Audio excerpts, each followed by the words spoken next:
Hey there, everyone. Welcome to the channel. It is Denise Salcedo, and it is Sunday, October 1st. Finally, it's October. Spooky season is upon us, and today I'm doing the AEW WrestleDream watch along. Before I move any further, just a friendly reminder to everybody that I can't actually show the broadcast here on YouTube due to copyright purposes. Yes, I have to say this every time because there's always someone that asks. So no, I can't actually show the pay-per-view on here. If you want to watch WrestleDream, you have to purchase the pay-per-view. Unless you're watching the pre-show that has been on for the last 52 minutes. And we're about like 8 minutes now from the actual main card, which is kind of where I'm starting this entire watch along portion at. I'm curious to see how this one's going to be because usually, so this is my first AEW pay-per-view watch along. I've never done a watch along for an AEW pay-per-view before, and I'm curious to see what it's going to be like because, again, normally with the WWE pay-per-views that I do, I feel like a lot more people are able to watch the Peacock and watch the shows on the Peacock because they are literally only like, I don't know, $9.99 or something on the Peacock. But with the WrestleDream and AEW pay-per-views, you got to shell out like $50 to watch the pay-per-view. So I'm not sure how many of you guys are watching. Let me know in the comments section if you guys are watching if you're watching the pay-per-view, or if you're gonna watch the pay-per-view, or if you're just tuning in, hanging out at the watch along, or I don't know, what's the deal, guys? I'm curious because I really truly do not know what to expect from an AEW watch along here in terms of the how many people are actually watching the pay-per-view. So here we go. All right, let's see what we got, everybody. Let's see, we got all right, we got John Doe who says he paid his $50 and he's watching the pay-per-view. Zachary Marsh says they're not. Amir F is watching. Doppelganger 399 is watching. Matt Rakeel makes a great point saying WrestleDream going up against Taylor Swift. So right now I have so much FOMO that I'm not able to watch the Jets game because obviously I'm here watching WrestleDream, but the Jets are playing the Chiefs and Taylor Swift is at the game at MetLife. I was just watching the video of her arriving to the stadium and going through security check-in, and so I was literally just watching that right now, but it's cool because I got my Swiftie websites that I follow, so they update me on Twitter, and I get to see all the parts that I missed, so that's how I technically catch up with all my Taylor Swift news is through the Stan websites because they have all the information for everything that you need to know. But yeah, so they are definitely going up against a big time game and all of that. Eric Sun says he also bought the pay-per-view. And let me pull you up here, Eric. All right, there we go. Eric Sun also bought the pay-per-view. Pile Driver says watching through not so legal methods. Dude, I don't even know how that works. I hate watching through those types of streams because there's always like a really weird chat box, and the chat box always gets extraordinarily weird. Jason X Cross says, have lots of caffeine on hand, Denise. I'm watching the pay-per-view. Mark Friedman says, can't afford to. And let's see what else we got here. Oh, Jake says, watching, can we get a time sync so we sync up with you? Yeah, I will let you know where I'm at. Keep in mind, guys, that my stream is going to be a little bit ahead of the chat. Yeah. So right now I am literally at, you know what? I'll tell you when I get to 4 minutes and 30 seconds. Give me a second. I'm almost there. Once I get to 4 minutes and 30 seconds, I will let you guys know. And let's see what else we got here. Benoit Richter says he's watching the pay-per-view. Jonathan Hedman says, I'm broke as fuck, so I'll be relying on you for results. All right, I'm at 4 minutes and 30 seconds right now. This is it, guys. Now I'm at 425, 420, And all right, guys, I hope you guys are somewhat in sync if you guys can, but it's kind of going to be a little bit impossible. Taylor Cannon says, I'm checking out the watch along. Craig Johnson says that Swerve sold him for this pay-per-view. Swerve and Hangman Page is one of the matches that I'm really looking forward to for sure. Sato freaking Kaiba says he's watching Scissor Red says he's just watching the watch along. Callum says it's 15 I'm guessing that's pounds or euros. I always forget the symbols for those. I only know the dollar one. Over on Fight. Let's see what else we got here. And so we got a couple of people that are here that actually bought the pay-per-view, but some people are not able to, so we'll just kind of roll with it. Brandon Rosen sends in a first super chat of the day. Thank you so much to Brandon. Of course, if you guys want to support the stream, you're more than welcome to send in a super chat at any point, and it does get your question, comment, or statement read here during the show. Brandon Rosen says, welcome back, Denise. Love the recent videos you posted, especially the Q&A. Side note, what did you think of No Mercy? I thought it was a pretty damn good show. I hope the same for AEW tonight. I liked No Mercy. I thought it was a pretty good show. Obviously, the big matches that I thought really delivered were, of course, Becky Lynch and Tiffany Stratton. That was a whole lot of fun, and they did a really great job being in the main event. And then as for Carmelo Hayes and Ilya Dragunov, that was phenomenal too, and I was so happy when Ilya won. I did a watch along for that as well, so people got to see the real time reaction. And then on top of that, I also did enjoy the Braun Breaker Baron Corbin match. I enjoyed that one as well. I also ended up enjoying the Fatal 4-Way Tag Team match that they did too. I liked that match too. And that was kind of about it. But everything else was fine. But it was really those two big, main event matches that were really the ones that did it for me on that show. And also, thank you so much for checking out the content that I posted while I was on vacation. Also, we are 2 minutes away from the pay-per-view starting, so hasn't actually started just yet. And so anyways, yeah, I really enjoyed doing those videos because I had to really think outside the box and think of other types of videos to do since I wasn't able to do the post shows. But this week I commence and return with my post shows. On Tuesday, I will be here for NXT, and it's going to be the fallout of No Mercy. Wednesday, obviously, AEW Dynamite, fallout from WrestleDream, and Friday, SmackDown, of course, and then Saturday, Collision. So it'll be a good time getting back to normal. Brandon, thank you so much for kicking us off with a very generous super chat. Alexander B. Brown says, hey there, Denise, give me a big thumbs up and a big smile. Says PS best wishes. Alexander, thank you so much for cheering me up already here. We got another super chat. Thank you so much to MVF, who is most valuable fighter, who says, hey Denise, what are your thoughts about people starting to go back and forth between companies more frequently, and what swap interests you the most? Dude, I think it's incredible, man. Like they say, I feel like the grass is always greener on the other side. So it is interesting to see people go from WWE to AEW, AEW to WWE. Of course, for such a long time, we were only really seeing WWE talent go to AEW. And obviously, since Cody Rhodes, things have changed, and, things are ever changing in WWE as well. So we're now starting to see, just a couple more. Still not a lot, but a couple of people from AEW jumping over to WWE. And of course, the most recent one was Jade Cargill. And that one is the one that I just think was really the logical step for her in her career. And then there's a lot of talk about whether or not we're going to be seeing Edge here tonight on WrestleDream. I don't know. But of course, if he does come out, it's going to be a massive moment. But it's also going to be different because Edge has kind of done everything that he can already in WWE. So, everybody's got a different story, a different, path.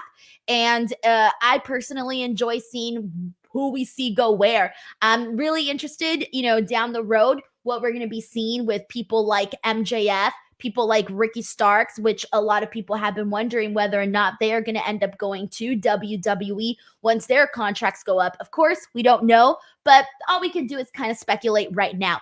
All right, the pay-per-view is officially beginning right now. And of course, reminder that this pay-per-view is was created in honor and homage to Antonio Inoki, which is what Tony Khan had said. And so right in the beginning, we got this really nice little title plate with Antonio Inoki's images on there.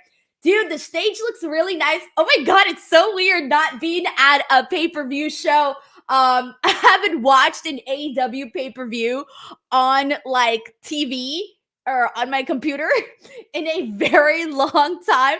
So it's actually kind of weird. But the stage looks really nice. They got the big giant cameras, looks phenomenal. And I guess reminder to everybody that I can't actually show the broadcast on here due to copyright purposes. Lawrence Ross sends in a super chat saying, excited for a great watch along. No weird, wacky stuff like last night, right? LOL, which match are you most excited for? Last night, shit went off the rails. Things got really crazy, but today is a lot more calm. I feel a lot more calm, cool, and collective. So we are kicking off with the handicap match, which is the Righteous versus MJF. One of the things that I've really been enjoying about this particular thing is also we don't know just yet who the mystery attacker was to Jay. We still don't know who the mystery attacker was. But anyways, the thing that I have been enjoying though is I've really been liking the vignettes that they've been doing for the Righteous, where they're like doing all these things about like people being sheep and all of this other random stuff.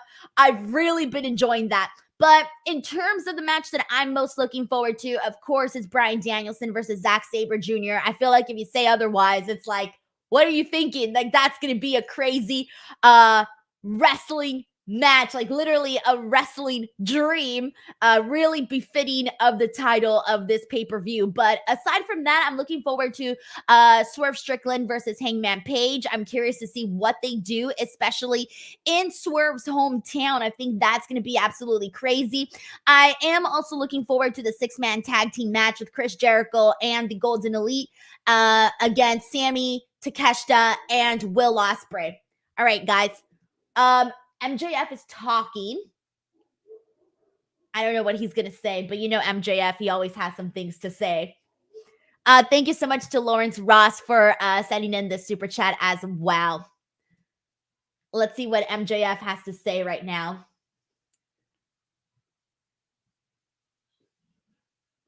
So he basically just said the devil has arrived in Seattle. I wonder if he's actually going to do a handicap match, or if he's going to magically get a tag team partner. So MJF says that it's bullshit, that there's rumors going around that he attacked Jay White. The tofu comparison of Jay White is so stupid and funny. Let's see.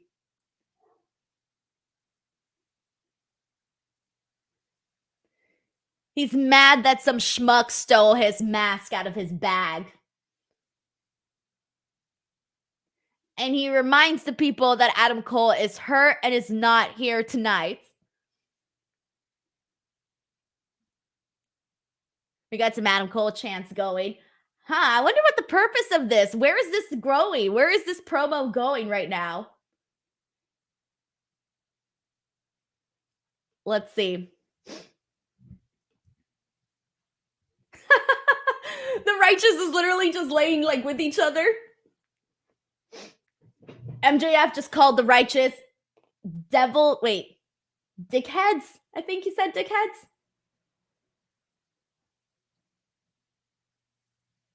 Okay. This interaction between MJF and the Righteous is actually pretty hilarious because the Righteous are kind of just like funny characters without trying to be funny, but still pretty funny though. MJF called Vincent a white boy with dreads and said he has dirty hipster hair. MJF was really going to town on the Righteous, judging their looks and whatnot.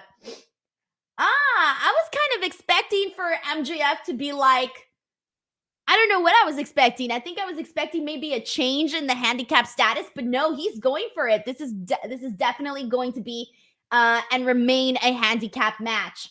All right, we got a super chat here from Infamous Raider Loco who says, checklist, coffee safe Oreo cookie secured. I want this to be a no mercy type stream. That was epic. Glad to have you back. Let's go. No, let's not have a no mercy stream like last night, because last night my stream was a disaster. I don't even got coffee today. I was like, nah, I ain't even gonna get coffee. I ain't even gonna risk it. I got super just boring water. That's the only watch along snacks for today. But Infamous Raider Loco, thank you so much for the super chat, man. I appreciate the love. Ferthausen says, stopping by to say hi here at the show. A few rows back from commentary table. Ferthausen, what are you wearing? We'll look for you on camera. I'll look for you on the screen and see if we can find you.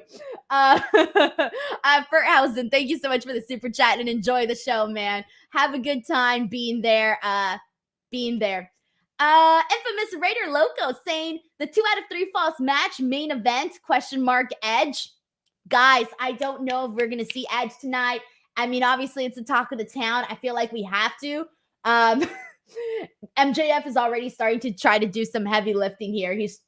But it's not looking so good for poor MJF. He was trying to lift up Dutch, but Dutch is a little bit bigger, so he couldn't. And now MJF is acting like he's out of breath, basically mocking Dutch's size.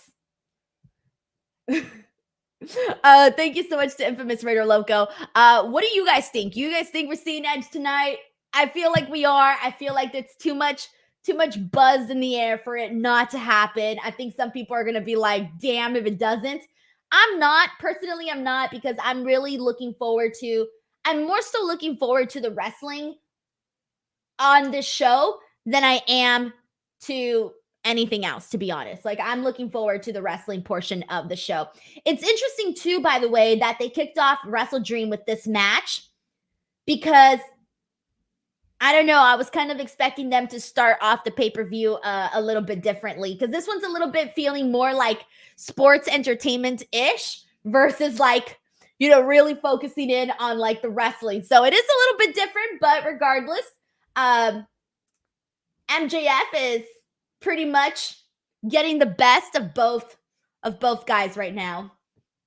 Thank you so much to Infamous Raider Loco. Chris Ludek, my friend Chris Ludek says, hey Denise, I love these watch-alongs you and Good Mic Work do. Also, I do hope to meet up in person at Full Gear after it. As a vegan, I like tofu. I've never had tofu, to be honest.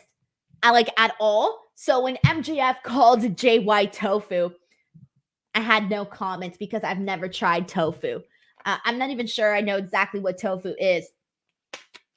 The only thing I've tried is like veggie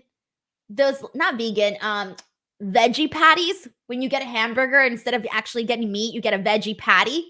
I've done the veggie patty, but I've never done tofu. Or maybe, I don't know what tofu is. Chris Ludek, thank you so much for the super chat. A couple of people are asking where they can get the pay-per-view. This is from Taurus Way. You guys can order the pay-per-view on Fight. I think for international people, if you are in the United States, I believe your only option is Bleacher Report. So yeah, Warhammer is back with his random super chats promoting bacon. What's up, Warhammer? Warhammer tends to make things very fun here on these super chats, man. So thank you so much to Warhammer for coming in here and having a good time here. All right, we got another super chat here from the other Tempest, who says, hey Denise, I hope you have a great stream. It's nice having someone to watch the show with, so thank you. You're welcome, guys. Again, like I mentioned, with the AEW pay-per-views, it's totally different from WWE, because I do feel like more people can afford to watch like the Peacock shows and all of that. So I know it's a little bit different when not everybody is, you know, shelling out $50 to watch a WrestleDream pay-per-view. But so I'll do my best to give you guys like more detailed explanations than I normally do on the WWE streams. Because the WWE streams, I feel like I don't really got to explain to you guys what's going on the show, because you can see.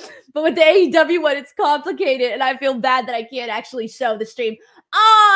Dutch just like landed full body on MJF, and MJF just like splat on the floor.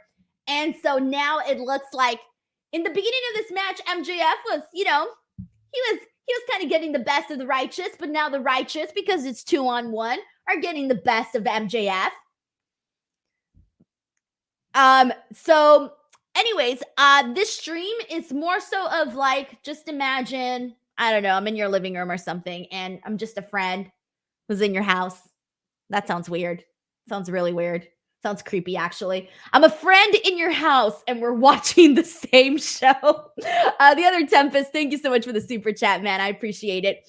The other Tempest also says, oh, and here's an extra $5 from one California, New York Jets fan to another. The season's going to be rough. I know. Everybody's like, the Chiefs are totally going to like blow out the Jets tonight. And it's even worse, guys. My hero, Taylor Swift.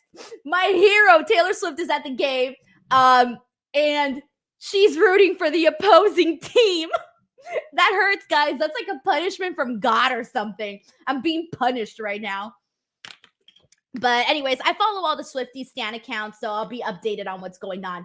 All right, so the referee is distracted right now by Dutch because Dutch has a chair. So while the referee was distracted, Vincent, he grabbed his nuts.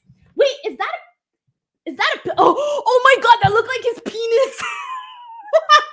Okay. I was like, what the fuck?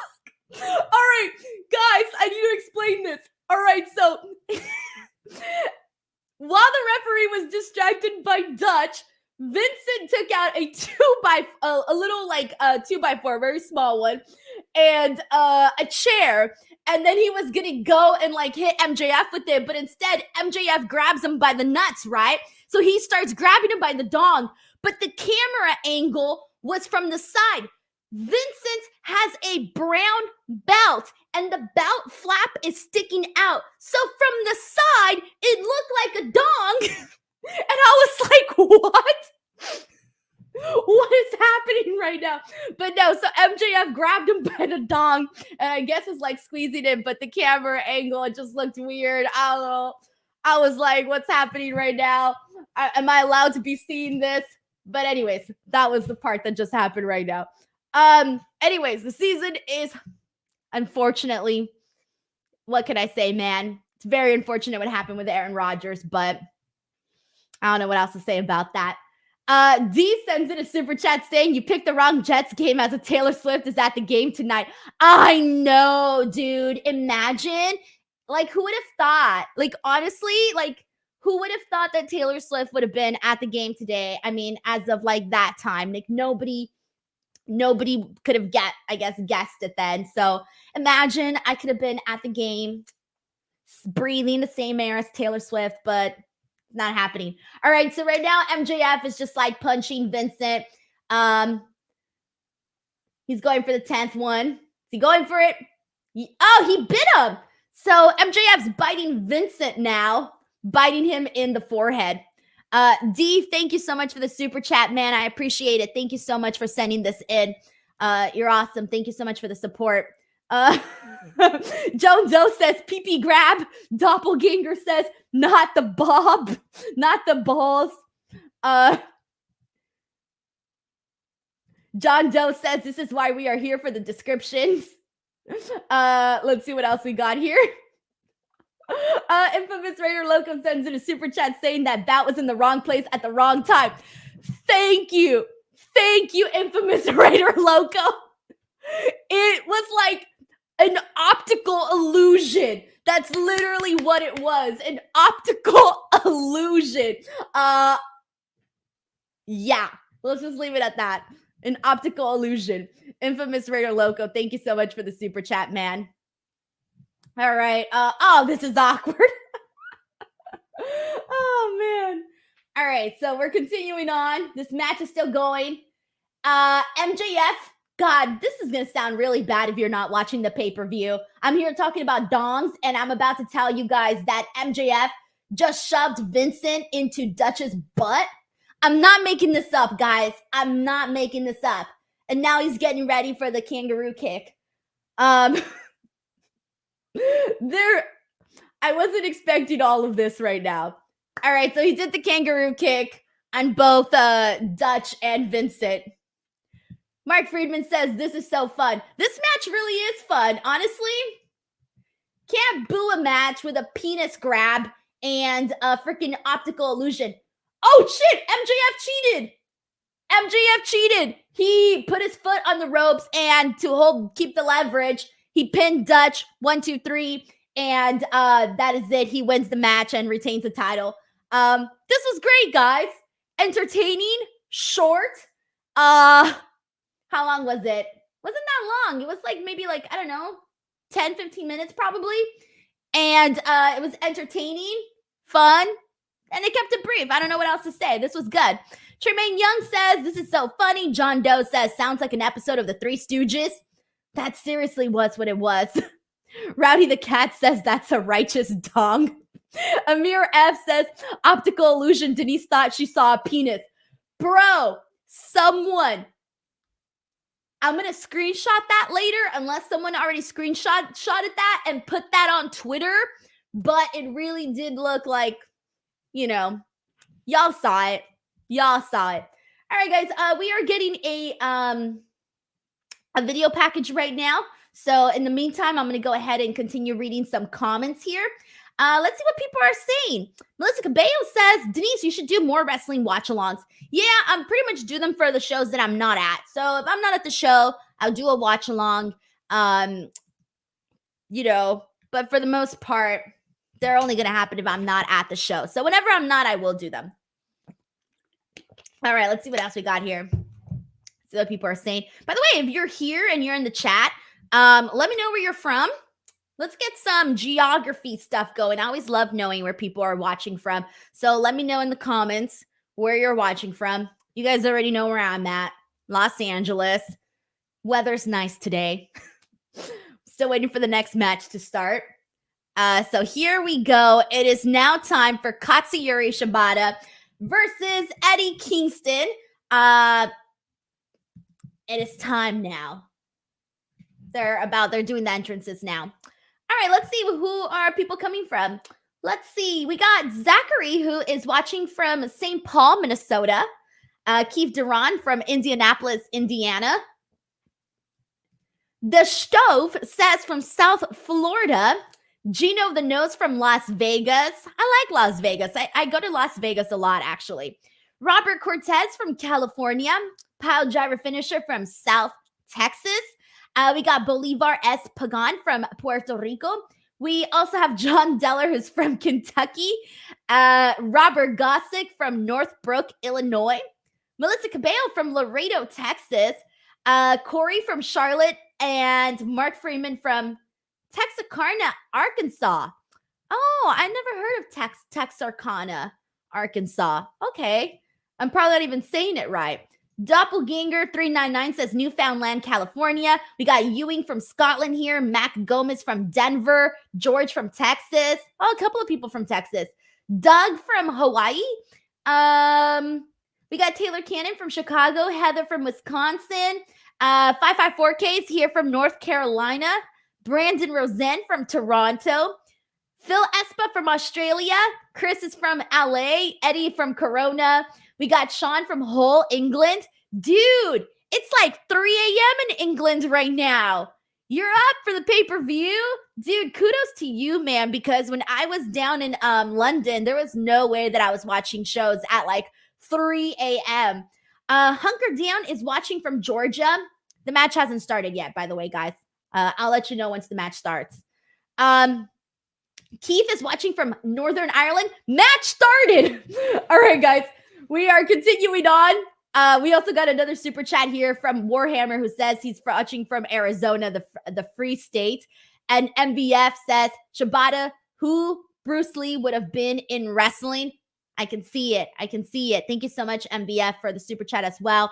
We have another one here from Infamous Raider Loco who says, NorCal Gilroy, California representation. And I remember that Cali City Shade yesterday, Miss Hollywood. Oh, man. That was great stuff. I feel like I should just sit down and just like start pointing to city, like do a whole video where I'm just talking about cities and stuff, since people really dug that yesterday. All right, so this match started, and basically it's getting going with Eddie Kingston just chopping Shibata, and Shibata just kind of sitting there and taking it and kind of asking him for more. And now he's turned the tables, and now he's chopping Eddie Kingston, and Eddie Kingston is asking for more chops from Katsuyori Shibata. And oh my God, now I feel like I'm doing commentary. This is gonna be my audition. JK. Thank you so much to Infamous Raider Loco for the super chat, guys. If you're not able to watch the pay-per-view, please let me know, because I'm still trying to figure out how many people are watching the pay-per-view and how many are not, so I can kind of decipher how much description I have to get, because obviously I don't want to tell you guys each and every single move that's happening. I'll probably pass out. Let's see what else we got here. Oh, we got a fellow Angelito. I forget what they call us. Angelino. I never use that term, actually. I just say like City of Angels. It's just easier. But Max is also from LA. Shout out to Max. Thank you so much. Wrestling 247 is from India. Okay, so there's a couple of people that aren't able to watch the pay-per-view, so okay. All right, we got a couple. Mike Rouse says just need updates. Okay, guys. So I think the way that I'm going to do this is I will let you guys know like major moments that happen. That way, you know, you can get an idea of what's happening in the match, and then obviously results and stuff like that. Again, this one's just a little bit different from the WWE pay-per-views. I feel like I've said that 100 times, but I need to repeat that because, you know, again, for the WWE ones, I don't really recap every move because, you know, people are watching the show. The dead man of RWT, Paul Morales, says, here in Kelly, like you, Pacomia. Shout out to the dead man, Paul Morales. He's also watching from California. All right, so right now, Shibata. I feel like, so, okay. So right now, Shibata's got Kingston in the figure 4 leg lock. And I like how the way that there's always this, like, every time we get these types of matches with like Eddie Kingston and like literally anybody from Japan, there's always this like intensity in the ring of like, give me more, hit me more. I can take whatever you can give me. And that's probably one of my favorite parts of watching these types of matches, because I like to see that like hard-hitting style. You know, I like to see guys be chopped and be like, nah, you know what? That's not hard enough. I want more. Still hasn't gotten to that point just yet, but we've had little teases. Just a little teases. Of course, that's how they kicked off the match. Don Rocha says he can't watch. He's in Canada. I always forget what the situation is with Canada and what's the best way for you guys to watch. I do wish, like, I can't wait for AEW to officially have a, I really want them to have a situation like WWE with the Peacock, where, you know, you go on, you get the service, you pay your X amount of fee per month, and you get to watch, you know, pretty much all the shows, because they also air, you know, Raw and NXT and all of those shows in delay, but they still air them. And, you know, of course, all of the pay-per-views. So I would really like to see that for AEW, obviously, most likely with like an HBO Max type of situation, or excuse me, Max, because they took out the HBO name. Eddie Kingston's again chopping Shibata. Okay, this was cool. So Eddie Kingston was chopping Shibata. He paused, and there was a moment where Shibata just like got on the screen and started like yelling, and he made like this face like, ah. It was kind of funny because it was kind of scary a little bit. But anyways, I really want to see a situation where AEW has that, so that, you know, it's just the pay-per-views are less expensive and more accessible for people, especially if they're going to be doing as many pay-per-views as they have right now. Like, they're constantly adding more shows. You know, it's not that easy to be shelling out $50 like every 2 to 3 weeks, what I feel, because we just had All In right after we had All Out. Only a couple weeks later, we're here at WrestleDream, and a couple weeks later, we're going to be sitting here talking about Full Gear. So kind of like right now, the latter end of the year, I feel has a lot of shows. And then we'll have a pause until Revolution and so on. But right now, it just feels like there are so many so close to each other. So it is a little bit, it feels a little bit more harder to, be paying for all of those pay-per-views. Mike Parker sends in a super chat, a very generous super chat. Mike Parker, who recently added Tiffany Stratton's gear to his collection. Congratulations, Mike Parker. He sends in a super chat saying, I buy all the pay-per-views because I'm a hopeless wrestling addict and I can't stomach missing a big show. Tough to make it to the end of these AEW marathons, so I'm hoping the stream will help as I don't want to miss a surprise. I feel you, man. I'm nervous too about doing a watch along for an AEW pay-per-view because, again, they take a very long time and, it requires a lot of energy. Okay, so right now we're having a really good little back and forth with Shibata and Kingston. They're kind of just like kicking each other, and now they've kind of both tired each other out, so they're both kind of slowing down the pace a little bit. But I feel the same way. The AEW pay-per-views are a marathon, and I think Tony has gotten the pacing down pretty well, though. I know for All Out, I felt like the show really flew by. I thought All In flew by. So the last two pay-per-views have really felt like they just went by really, really fast. So, the pacing of WrestleDream is going to be definitely important, especially because a lot of these matches, that Tony is going to want to give them a proper amount of time. And there's going to be so many good matches. And sometimes, the audience is going to get tired. I've been in those crowds where I'm sitting there and I'm going, oh shit, I'm tired. Like, I kind of got lost a little energy, But, so it really just depends a lot on the pacing. For example, even just the opening match right now with the Righteous and MJF, that wasn't the match that I was expecting to open up the show, but it ended up being fun and entertaining in a totally different way from everything else that we're going to be seeing on the WrestleDream card right now. So, thank you so much to Mike Parker also for this generous super chat. I appreciate it, man. And hopefully I will try and keep you awake. MVF says, think there's a chance we see Sami Callihan tonight? I don't know, dude. I'm a fan of Sami Callihan. I really like the work that he's done on Impact Wrestling. I thought he's done a lot of really good stuff. He's really great at like those hardcore matches, street fight matches, all of the blood and violence type of stuff. He's really entertaining to watch when it comes to that. So I really enjoy Sami Callihan's work a whole lot. MBF, thank you so much for the super chat as well.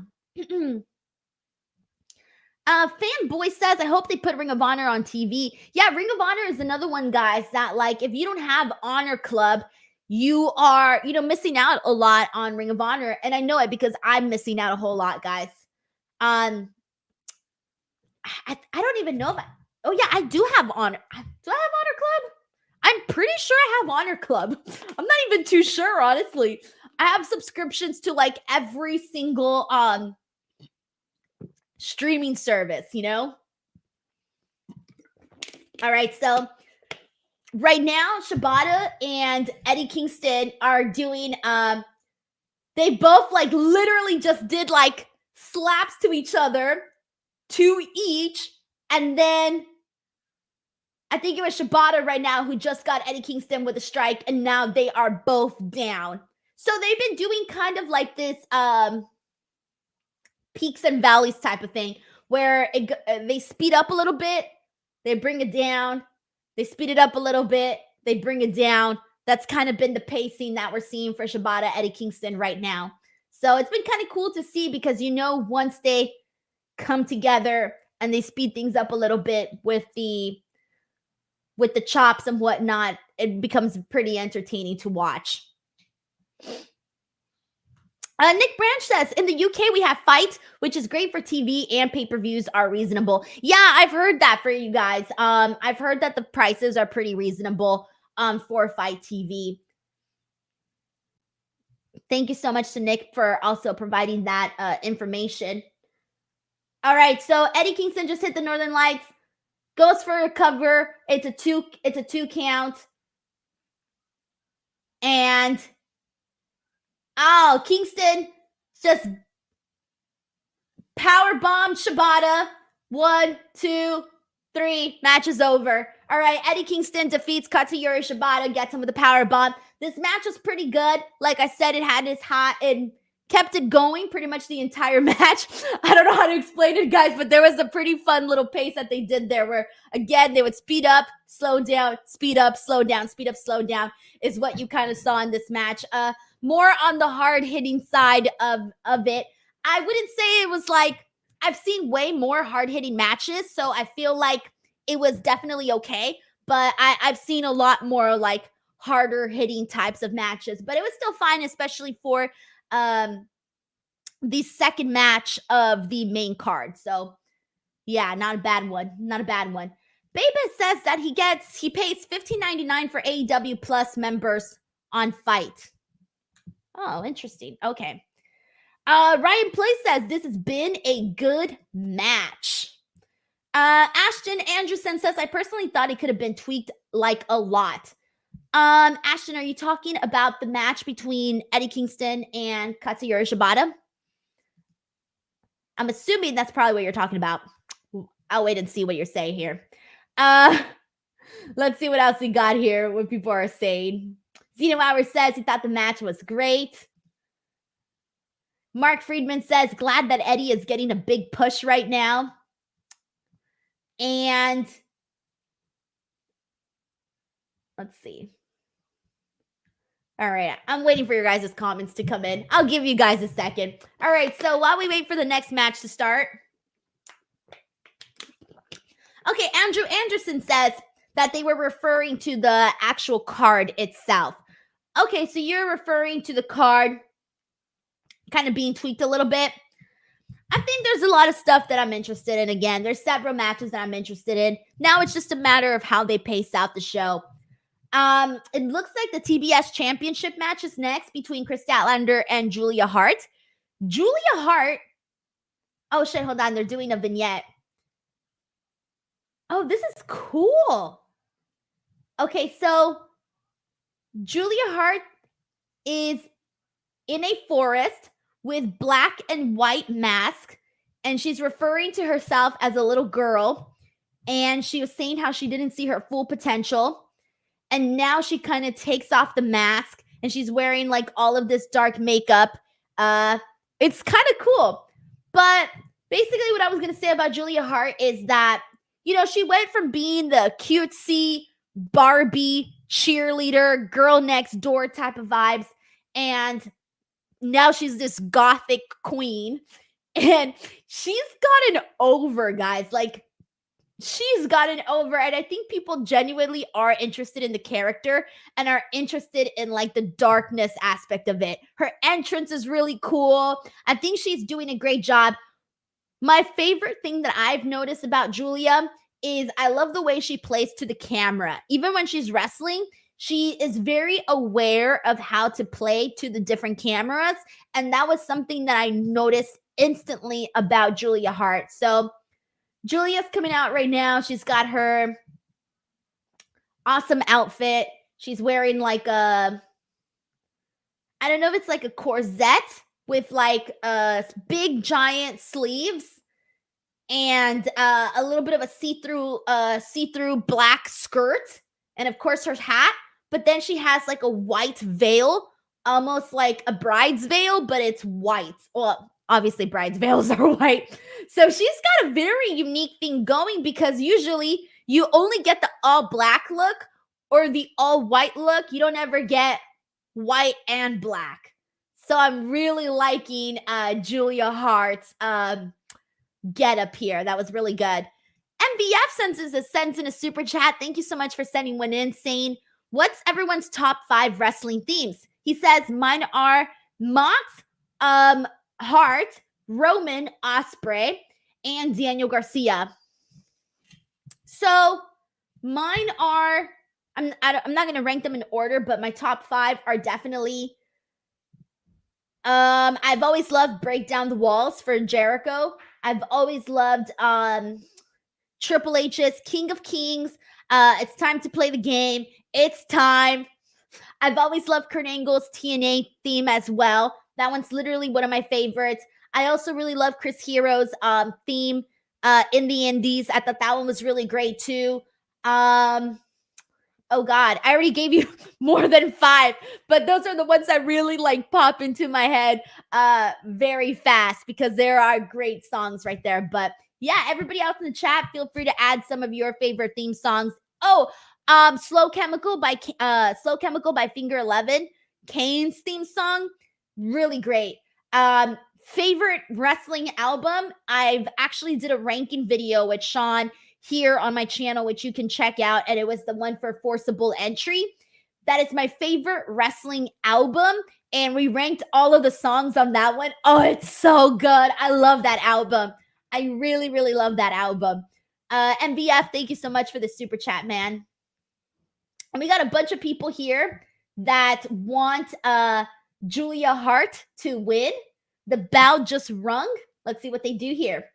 Brandon Rosen sends in a super chat. Thank you so much to Brandon, who says, Julia Hart's entrance music is awesome. Kind of thought it deserves an honorable mention on your list.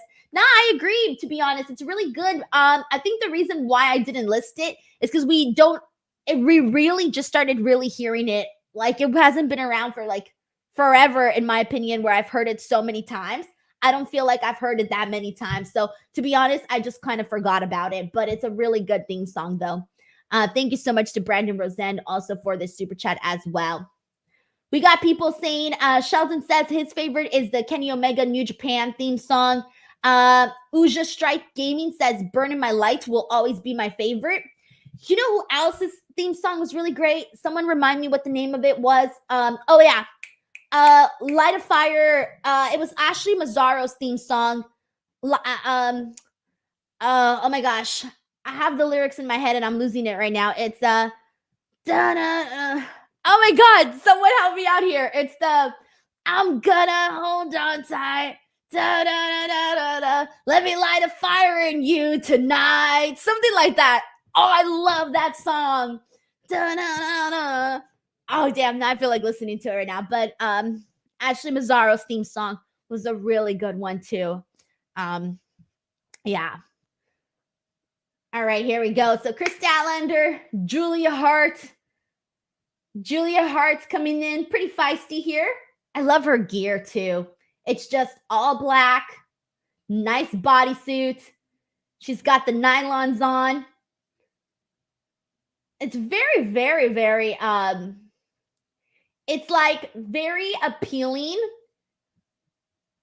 but not like in a tacky way. How do I say? It's very sexy, but not in a tacky kind of way. So that's personally what I like about Julia Hart's gear. Let's see what we got here. We got Eric's son who says he hopes Mariah May shows up in AEW. I hope so too. We got more AIM Army YouTube channel who says, hi, greetings from Northern Ireland. Saw you outside. Allin. Great channel. Keep up the good work. Oh, man. Thank you so much. I appreciate you coming in. And also Northern Ireland. I love Ireland. I've been to Belfast. Really, really loved it there. And, of course, got to go to Dublin as well. So thank you so much for coming into the channel as well. Let's see what else we got here. Mark Friedman says he likes Io Sky's theme as well. Thank you, Leonard. Belfast. Belfast. All right, let's see what else we got here. All right, so right now on this match, we're seeing Julia kind of toss Kris Statlander into the barricade a couple of times, and now she just threw her back into the ring.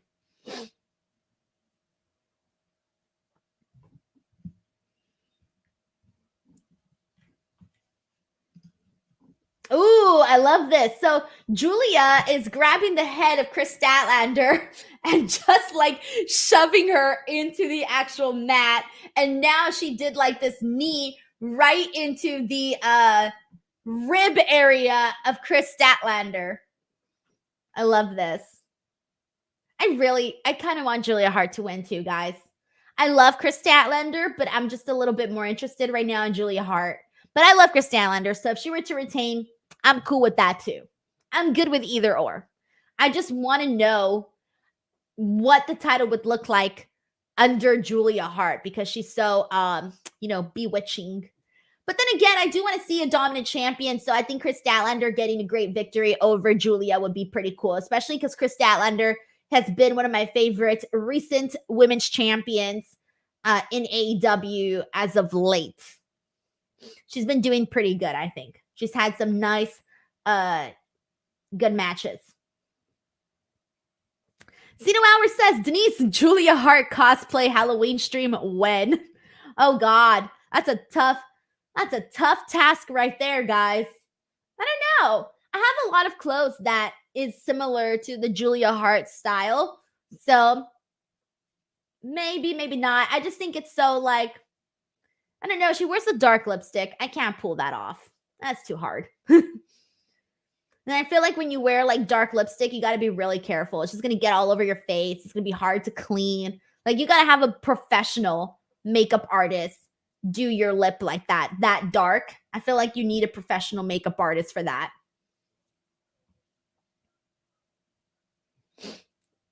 All right. Kris Statlander just got Julia Hart with a knee. Ooh. She hit her with the Blue Thunder Bomb, goes for the pin. Julia Hart kicks out. It's a 2 count. I liked that. I really liked this little portion right now with Kris Statlander just getting her with the knee and then afterwards hitting her with the Blue Thunder Bomb. So, like, Kris Statlander is so good, guys. And I remember how, like, excited people were when she came back, defeated Jade Cargill, got the title. And Kris Statlander has been through, like, so much in terms of, like, her injuries and all of the things that she had to overcome. I think she had, like, both knees. She had torn her ACL. Like, the fact that she's out there wrestling when she's had 2 torn ACLs is nuts. Oh! Okay, Julia was going to go for the mist, and Kris Statlander slapped the mist out of her mouth. Oh! Blue Thunder Bomb again. 1, 2. Oh, 2 count. I thought it was over right now. I thought it was over for a second. Kris Statlander thought that it was over too. That was a pretty good little, a pretty good little moment there.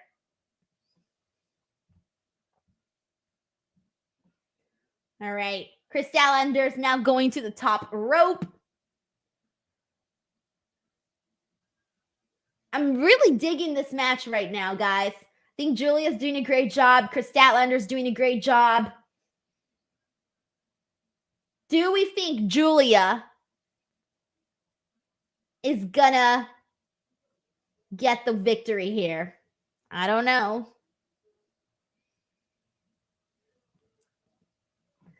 Leonard Aarons III says that deadlift German was mean. Leonard Aarons III also says Kris is really favoring her midsection. She didn't really go full speed with that power slam. Makes sense because Julia got her with that brutal knee to the midsection. Oh, I love this. So Julia did her little upside down thing where she looks all creepy and shit, and they zoom into her face and she looks very scary. Beautiful, but scary. All right. Oh, the crowd's going nuts. Julia hit the moonsault. She went for the pin. Nope, it's a 2 count. Kris Statlander got her leg up. She was too close to the ropes. Not yet. Now Julia's screaming and she's got the mist all over her mouth. She looks very scary. She's very like Sabrina, the teenage witch vibes right now. She's going for her submission, but Kris Statlander is standing up. We are getting This Is Awesome chance for a women's match in AEW. Hell yes, guys. Hell yes. Oh, Kris Statlander just reversed Julia Hart's submission. Julia's still hanging on, but Kris Statlander is very strong, so she got up. Okay. She got Julia up. I think this is it. Oh, she just hit her with a tombstone pile driver to Julia. Oh my gosh, she's going for another one. Oh God. So she hit the Sunday Night Fever after the Tombstone Pile Driver. Tombstone Pile Driver, Sunday Night Fever. She gets the win. 1, 2, 3. Kris Statlander retains, guys. You know what? The crowd is cheering. They were into it. They were chanting, "This is awesome." Even though they were marking out for Julia Hart when she went to the top rope for that moonsault, people were really people look really happy that Kris Statlander won. I think people like both girls, honestly. Like, people really dig Julia Hart, right? Because she's just cool. But that doesn't mean that they hate Kris Statlander, because Kris Statlander is like very lovable. So I feel like the crowd is definitely okay with the result, especially because the match ended up being really good, actually. Let's see what we got here. Mystic says, I feel like Julia should get the win. It's her time. You know what? Like, let her be over. She's still going to be over, even if she doesn't have the title. She's still going to be over. So I feel it's okay that she didn't win. And they're keeping Kris Statlander. They're starting to build her up and be like a really dominant champ. And I like that. That's what they need to do, guys. Have competitors. Like, for example, Julia Hart that got over and people were interested in seeing her win, but it didn't happen just yet for her. We need to see that a little bit more, because for so long, we had all of these matches where like nobody actually believed that whoever the champion was actually going to lose the championship belt. So I like the fact that in this match, there was a lot of people who thought that the title might change hands, and it didn't. I feel like we don't always get matches like that consistently for the women. It usually feels very obvious who's going to win. So the fact that they didn't necessarily do it that way, I like that. So I love this. I thought it was a good match. Tremaine Young says, what a match. MBF says, that was incredible. Aaron says, what a great match. Ryan Place says, really good match. That was Julia's best match in AEW so far. I agree. We also got Zeno Hour saying that was good. Mark Friedman says, yay for Kris Statlander. Infamous Raider Loco says, put my TV on mute and listen to your commentary. Oh no. My commentary is like the most not great commentary. I mean, it's different, obviously, when you're chilling on YouTube. When I'm chilling on YouTube doing a watch along, it's different from the times that I've actually done commentary. Because like on YouTube, I'm just having fun. On like commentary, I'm having fun, but I'm also being professional when I do it for like a promotion. So it's like obviously different, you know? I'm not out here, you know, saying all of these weird things. Salvador says that he thought the match was good as well, and also loves Julia.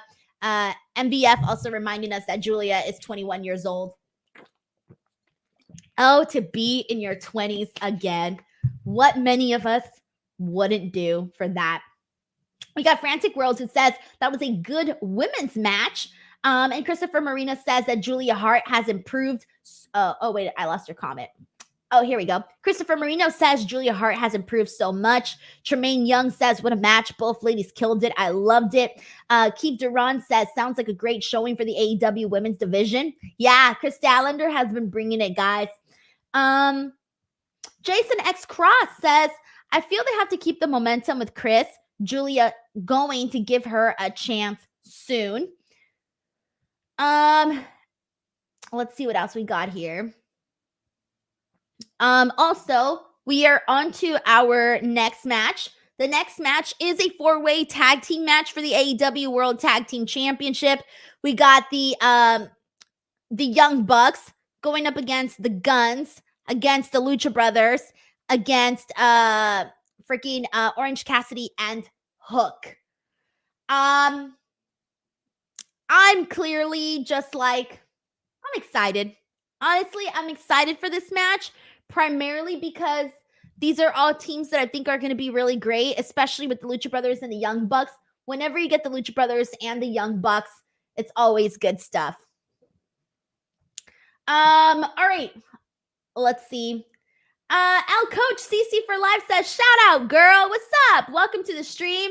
Shout out to Theo Diaz as well. Voodoo Child 1 thinks that Hook and Cassidy are winning. Let's see what else we got here. Let's see. Terrence says, who do you think will win between Machida and Saraya on Wednesday? I'm going with Shida. Because I kept thinking that Saraya, I'm still surprised that Saraya is still like, I'm going with Shida on this one. But I'm always technically rooting for Shida, I feel.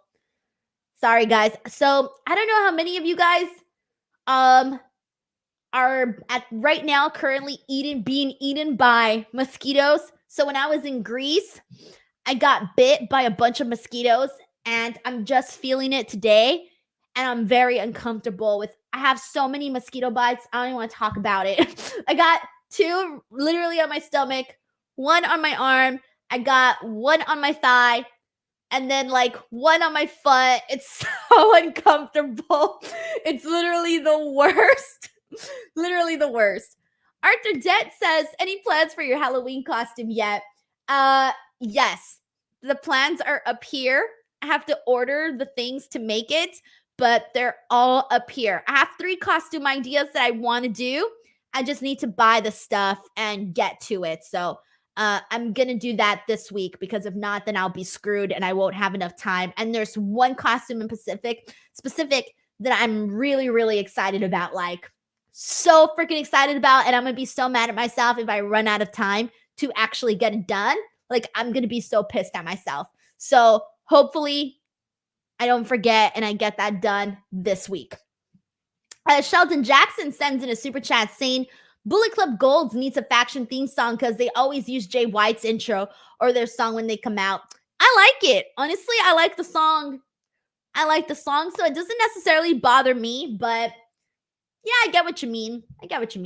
But yeah, I do like his theme song though. And speaking of good theme songs, the Young Bucks are coming out right now. Their theme song is great. Super Kick Party. Damn. Okay. Let's see what else we got here. Sam says, talk about great entrances. Yeah, as Orange Cassidy came out too. Orange Cassidy's Titantron or his his Tron is so funny because he just has like the most random little sayings in his Tron and it says like insert cool move here. I'm so tired. I forgot what else it says, but there's some funny little random things that his Videotron says. S. Morgan says, Orange Cassidy, easiest costume. That's for sure. But I always like to think a little bit outside the box, guys. I feel like after I dressed up as Scott Steiner and Brandon Cutler, that now I have to like always do a good job with my costumes because if not, then like I feel like I'm going to peak and I'm not ready to peak yet. So I got to come up with some other cool ideas.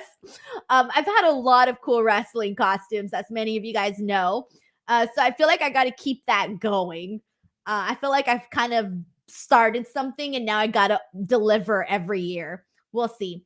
554K says, DWO number 1, 10 out of 10 watch along as always. Thanks for the W content. Eres una de las más YouTubers favoritas en el YWC, if I said that right. It's a little raw. It's a little bit funky, but I get what you were trying to say, and I appreciate your support. All right, guys, the match just started right now. Bell just rung, and we are now beginning the 4-way. So I'm expecting some nice, fun action in this match. This is the match for those of us here who like spots. We like flips. If you like spots and flips, send in the hand emoji over on the chat box. If you are into spots and flips, don't be ashamed here. This is not a place to be ashamed. Send me the hand emoji. Send it in, guys. Send in the emoji. I'll wait for them. I'll pull them up right now. Nice. See, we're already getting a nice little start to this match. Matthew is one of them. He's a proud spot flips fan. Aaron Keith is another one. Infamous Raider Loco. MBF. Brian Dunlop sends in a giraffe. Oh my God. Cancel the hand. Send in a giraffe if you're into spots, guys. If you are a spots fan, send in a giraffe. We also got 554K, Eric Sud. We got Taki Toaster, Tremaine Young, Ryan Johnson, Mark Friedman, Kathleen Morgan, Rally Cap, Ryan Johnson, Aaron Kane. Oh, man. Rally Cap, Brandon, Mark, Mike, M. Caspito. We're getting it going. Church of Tupac. All right, come on, guys. I'm here promoting spots. Let's get some spots. That's what I was expecting here. I love the Lucha Brothers, by the way, guys. Anytime we get the Lucha Brothers on the card, it's a win. It is a win for us. Even the way that right now, Penta got tossed into the turnbuckle and he did like a little spin. And obviously Orange Cassidy is really good at that stuff too. He does some fun stuff. Infamous Raider Loco sends in a super chat saying, who's not here for the spots? Expecting lots. For sure, man. For sure. Oh, man, guys. I'm seeing everybody talk about the Jets-Chief game. How bad is it right now for the Jets? Let me check the score. How bad is it? How bad is it? Well, you know, I would feel like, here's the thing. Oh, nice. Okay, the Bucks. Why am I reacting this way? It was just a super kick. But again, it's the Young Bucks and their super kick parties are always pretty exciting. So I guess it was a decent reaction. Melissa Cabello says, don't look. Here's the thing though, guys. If Taylor's, let's just say that if the Jets were to defeat the Chiefs, let's just say that, people all of a sudden are, because Taylor Swift and Travis Kelce have been getting so much media attention that the second the Chiefs start doing bad, the second that Travis Kelce specifically starts doing bad, people are going to blame Taylor Swift. That's point blank. The second he starts doing bad, messes up, people are going to start blaming Taylor. And that's the thing where I'm like, damn it. That's the one thing that happens when you got such a public, relationship unfolding and when it comes to sports and stuff like that. So hopefully that doesn't happen because I don't need people blaming Taylor Swift. All right. I don't need that at all. We got a super chat here from Alejandro Cordero, Alejandro Cordero. And right now, by the way, we're getting Hook, getting Matt Jackson with a bunch of shots. And now they're both punching each other. I kind of like this interaction with Hook and Matt. All right, so Alejandro Cordero says, con mi amiga te llamamos Denise Salcedo porque tienes todo el flow latino. Say hi to Caesar, who is in Seattle now watching live. Greetings from Chile. Well, hello there to Caesar. Thank you so much for tuning in, as well as Alejandro. And, Caesar, who's in Seattle watching the show, I'm pretty sure he's going to be enjoying himself a whole lot. So thank you so much for watching all the way from Chile and for sending in the super chat. It is really appreciated. So thank you so much to Alejandro for sending this in. All right, guys. This is a pretty big matchup for Hook, guys. I think some of us might have forgotten how big of a matchup this is for Hook. To be on this card with these teams. Yeah, I guess I'm not really including the Guns, by the way, when I say these teams. I'm talking about like Lucha Bros and Young Bucks. Not necessarily too much so the Guns. Oh, some nice teamwork there from Hook and Orange Cassidy. Let's see. Oh, okay. A nice dive from Orange Cassidy. We got MBF who sends in a super chat saying, Hook acting more like Taz, and I love it. Yeah. I can't wait to see some interactions. If they ever do some more Taz Hook interactions on screen, I think could be pretty nice. We've had some in the past, but I would kind of like to see a little bit more. Just some random ones. Nice. We got Blake Jusup, who's watching here from Facebook, says, how are you doing tonight? Doing good. This pay-per-view so far has been going really fast. I believe this is now the 4th match on the main card that we've had so far, because we had the opening match, the women's match, this match, and then the Eddie Kingston match. Yeah, so this is the 4th match on the main card.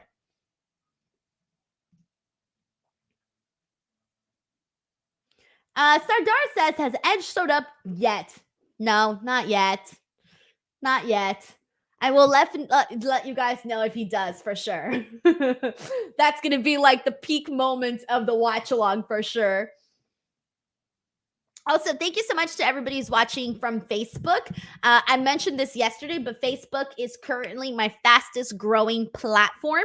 By that, I mean I've been gaining Facebook followers a whole lot lately, faster than Twitter, faster than TikTok, faster than... That's it. Oh, and Instagram, faster than Instagram. Definitely not faster than YouTube. YouTube's still my fastest one, but Facebook is definitely getting up there for sure. I was literally at like 1,500 followers last month, and now I'm at 3,600, and that all happened within like a month. So that's a pretty good little jump there. So I'm hoping to continue growing that for sure. So we'll see. Giuseppe sends in a super chat. Thank you so much to Giuseppe. Giuseppe says, Denise, I'm sick of all these Taylor shots at the game. What can I tell you guys? I mean, she's famous as hell. It's funny because I was watching the pregame stuff, and they had talked more about Taylor Swift and Travis Kelce than they did like the actual sports analytics of it all. So that should kind of tell you how popular Taylor is. But yeah, with us, the fans, we look forward to all of the shots, all of them. And I follow all of the Swiftie fan accounts. Ooh, nice. All right, Penta just hit one of the guns with DDT, and it looks pretty damn cool, by the way. I can't tell the guns apart, guys. Don't ask me to tell the guns apart. They look exactly the same to me. They literally do. They look exactly the same to me.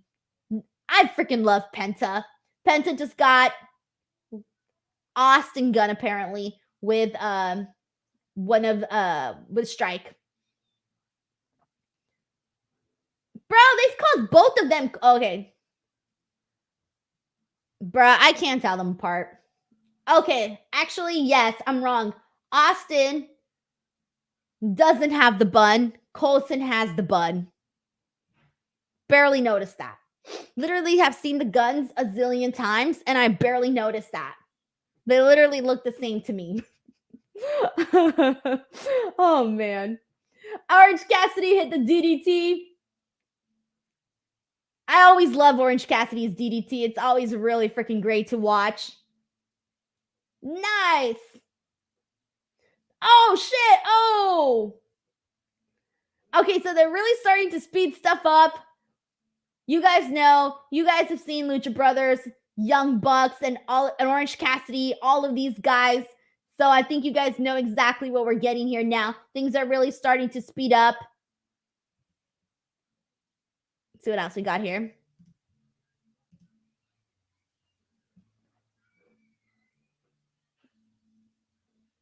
Okay, so. All right. Oh, okay. Oh, shit. Are we going to get it? Oh, wait, no. I thought for a second that Hook and Orange Cassidy were going to get it, but then I just saw that Nick Jackson's coming up. Oh, okay, so hold the phone. Wait, Hook had the red. I thought I saw a tap, but then instead Nick Jackson went for the 450. But it looked like he was tapping. It looked like the match had been won already by Hook for a second. All right, whatever. They've continued moving on, so I'll just move on to. That was a little bit confusing there for a second. I was like, wait, what? That was a little confusing for a sec. All right. What the hell is Penta doing to Hook? Oh my gosh. What are they going to do? What?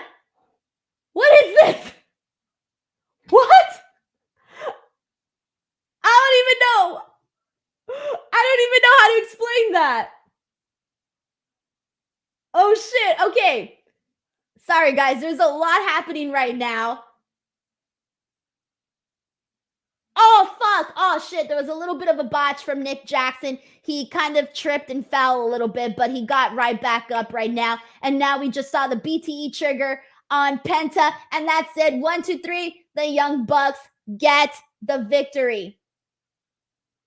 All right. The Young Bucks win, guys. The Young Bucks win. So good for the Young Bucks. Woo! That was fun. That was a fun little match there, guys. Oh, man. That was good.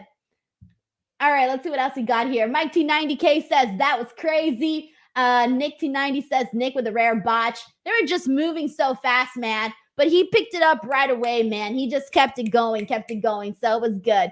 It's definitely good now. So it was some good stuff there for the Bucks. So now they basically earned a future AEW World Tag Team title shot. All right, let's see. So they're coming for it. Rally Cap says, out of curiosity, I searched football one-on-one on YouTube and most of the vids on the new comments say Swifty here. That's too funny. Guys, you know what I will say this about the WrestleDream pay-per-view so far is that I feel like all of the matches have been going at a really good pace. None of the matches have felt like they went too long. None of the matches have felt like they went too short. They're all a good amount of time where you don't feel like you got gypped on anything, but you also don't feel like you got bored on any of these matches. So I feel like right now they're going at a really good speed. And I like that because, of course, we got like a zillion matches to watch. So we still have, let me see how many more matches we have here. 1 second, guys. Let me count. We got 1, 2, 3, 4, 5, 6. We still got 6 more matches.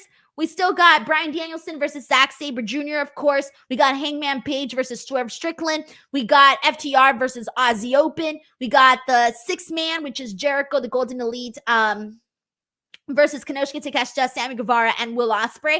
Then we also got Christian Cage, Darby Allin, and Ricky Starks, Wheeler Yuta. So we are going pretty good considering that the pay-per-view started an hour and 8 minutes ago. So it's going at a good pace for sure. Rally Cap also puts the same thing. Good pace. Zeno Hours says that the winner should have been Hook and Orange Cast. I was about to say Orange County. Oh my God. We've been talking so much about California cities. My brain went to Orange County instead of Orange Cassidy. Zeno Hours says should have been Hook and Orange Cassidy. Christopher Marino said the same thing here. And let's see what else we got here. Drink With Me says Denise got a mouth on her. I'm used to you on Busted Open. I don't curse on Busted Open, guys. I don't know if you've picked up on that. I don't curse on Busted Open. I curse here though, because it's just like comes out, you know, especially during these watch-alongs. But I don't like to curse on Busted Open, guys, because it's like you're on the radio. I don't want to be cursing on the radio, bro. That's definitely not what I want to do. But here on YouTube, I'm okay with it. Let's see what else we got here. Oh shit, it's time, guys. Hangman Adam Page versus Swerve Strickland. This is a match that one of the matches that I was really looking forward to because I've really been enjoying the story where we've had Swerve Strickland basically telling Hangman Adam Page that he feels like you know, he's not really himself anymore, that he's taken advantage of, that he's not grateful of the opportunities he's had, that Swerve Strickland saying that by now, if he would have been granted all of the things that Hangman Adam Page had, that he would be the first Black AEW World Champion. I love that. I love the story that they've been telling there. I feel like this has been a good story for Swerve, because this is like the first big storyline that I feel has kind of helped elevate him just a little bit more in like a different type of light from what we were seeing before. And with Hangman Adam Page, it's refreshing to see him work with a guy that he's never worked before.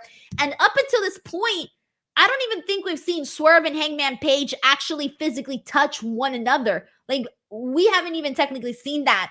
So this is going to be really cool.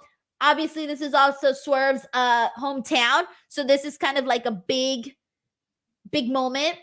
He's got a cool coat, by the way. A very cool coat. All right. So Swerve's coming out right now. We got a super chat here from Mike T90K who says, "How was your trip? Saw all the photo shoots you did out there." Thank you. It was really good. It's so funny because I know a lot of people think, oh, that they were photo shoots. They weren't. Like, literally, my friend and I were just taking pictures of each other with our iPhones. So I'm glad that the pictures looked like they were photo shoots, but it was literally us going picture here, picture there, picture here and there. So shout out to my iPhone for having a pretty good camera. I had a great trip, and I feel like, I don't know, I feel more relaxed. I definitely feel more relaxed. I think that was the point, right? Like, to feel relaxed. And I feel like, I feel chill. Mike T90K, thank you so much for the super chat, man. Based Martian says the Nana dance. I can't do the Nana dance. He just does it so well. I'm not even going to try because I'm going to ruin it. So I won't even try. Mike T90K says iPhone photo shoots are the best. I like professional photo shoots more, but I'll be honest, my iPhone delivered. My iPhone did not shit the bed. It did a good job. We got Aaron Kane who says that Swerve has to win. I don't know. What do you guys think? Do you think that Swerve wins this one or that Page wins this one? I'm going to go with Swerve because I think he needs this victory, guys. He's done a lot of good work in AEW, and he has been a little bit on the losing end for quite a bit of it. A lot of the big matches are big moments. So I feel like this one is for him. I think he should win this one, but we'll see. I don't know, guys. They are in Swerve's house, so we'll see if he actually gets the win. Blake Jessup says, Denise, I won tickets from my radio station to attend SmackDown this Friday night. Do you think Randy Orton could return since it's in St. Louis? Oh, man. First of all, congratulations on winning tickets, especially over the radio. That's really awesome. I don't know, guys. I don't know about when Randy Orton will return. Obviously, we would love to see him, but, I really, truly don't know. So I don't want to get your hopes up or make you think that there's a possibility. I don't know. But either way, you're still going to have a good time, and it's even better that you actually won the tickets. So congratulations on getting those tickets. It's nice to win stuff, guys. It's funny. I always do a bunch of giveaways on my channel, right? On my Twitter page. I've been doing giveaways now for years, and every time I enter a giveaway, I never win shit. And I'm like, where the hell is the good karma? I need some good karma when I enter giveaways. I enter those random giveaways, to win concert tickets or to win getaways and shit. I never win nothing. It's depressing. But anyways, let's see what else we got here. Keith Duran says Swerve is his pick to win, and we also need the Prince Nana dance celebration. Rally Cap says they won once for Lollapalooza tickets. Nice. All right, so Swerve is chopping Hangman a little bit. Hangman quickly reversed it, gave him a couple of chops, and now is stomping him down. Stomping him down with a foot. Ooh. It's pretty interesting seeing Hangman get booed. Obviously, because it's Seattle, he's going to get booed. But it's still something that I'm not used to seeing Hangman Adam Page get booed. So it is a little weird. MVF sends in a super chat saying, Phil, this is just the start. Page feuds go long. I don't know. Maybe. The story has been really good, so I wouldn't mind it whatsoever. Oh, man. And David Zaldivar updates me on the score saying 17-5 Chiefs over Jets. Oh, man. Poor Jets. Poor Jets, guys. Yeah, my husband's watching the game right now since you guys know he's a big fan. So he's watching the game and he's doing those, I don't know what they're called. The little sheet where you like pick the teams and other people pick teams too. And the teams that win, you get some points. And I don't know. I don't know what it's called. I forget the name of it, but I felt so bad because he was out there because it's like a bunch of people that do it, right? And he was out there doing like little math and figuring out what games he needed to win so that he can like get some money and who wins here and who wins here. And he was like, if the Jets win today, and I'm like, bro, it ain't going to happen. Don't even count that one. Try to pick out different scenarios for yourself to win. So yeah. And then for the Super Bowl, we usually do the squares, and the squares are really fun. We won only one time though, and we've been playing squares for like several years, and we've only won once. So, you know, but I like that stuff. I like playing those types of games. So we'll see. Let's see what else we get. Everyone's saying fantasy, office pool, fantasy. Yeah, I think it's like fantasy because you pick them. Like you pick who you think is going to win from each game every week. And then every week, whoever gets the most games right, then they win the money. So yeah, so that's how it works. But anyways, I love that stuff. All right, Hangman just got Swerve the boot. I've been liking the pace of this match as well, too, by the way. It's so crazy seeing Hangman get booed, man. I'm just not used to it. Like, even hearing the boos right now, it throws me off completely. It really throws me off completely, honest. Oh, we got a hot take here, guys. This is from Howard, who says, Hangman needs to get booed. He is boring. Ooh, hot take.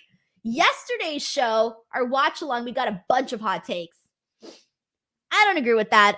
I like Hangman, but obviously everybody's allowed their own opinion. So I'm not those people that get mad over wrestling opinions.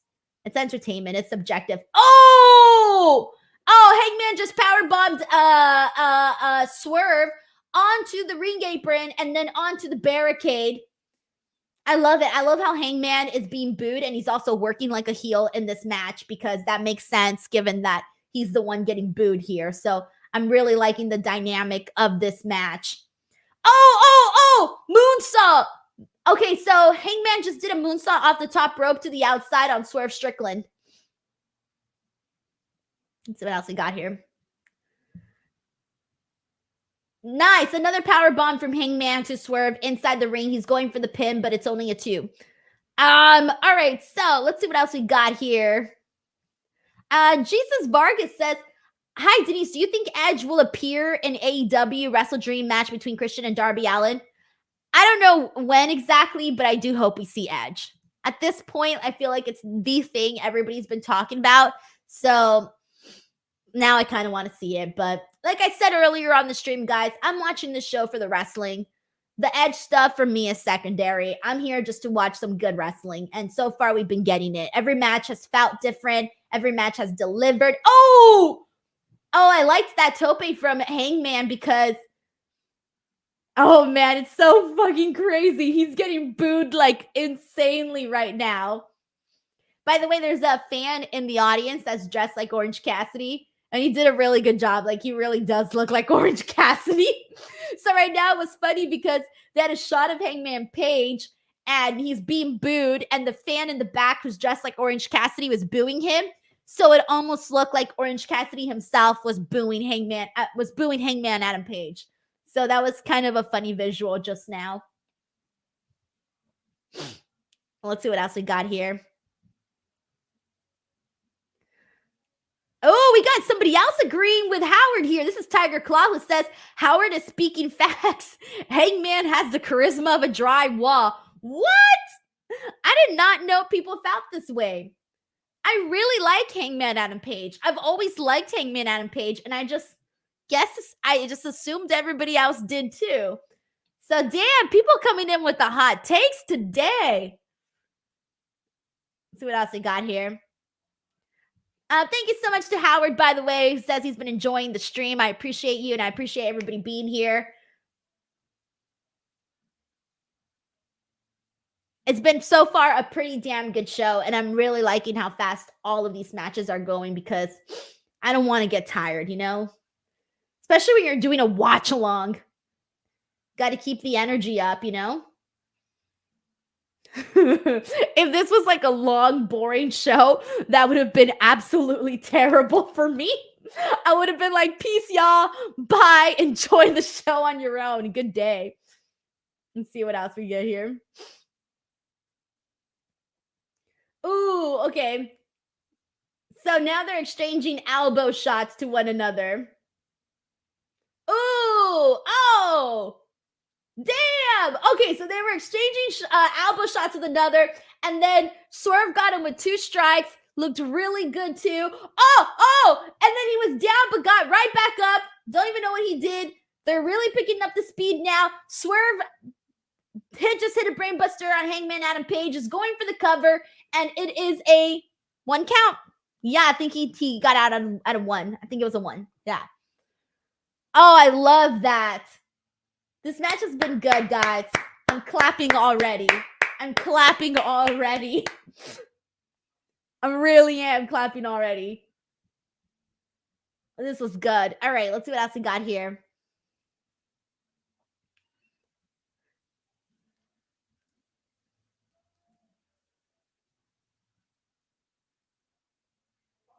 I've been really enjoying this one. Okay.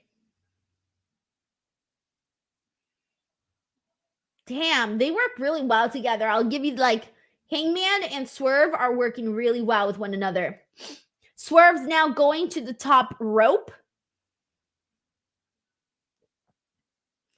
But Hangman basically stopped him. And we got a super chat here from Mike T90K. What's up, Mike? He says, did you miss us while you were on your trip? Did you see Saraya on the Hot Ones channel? And my fave, the NSYNC episode of Hot Ones. I've never watched Hot Ones ever at all. I saw pictures on Twitter, but I've never actually seen like a Hot Ones show.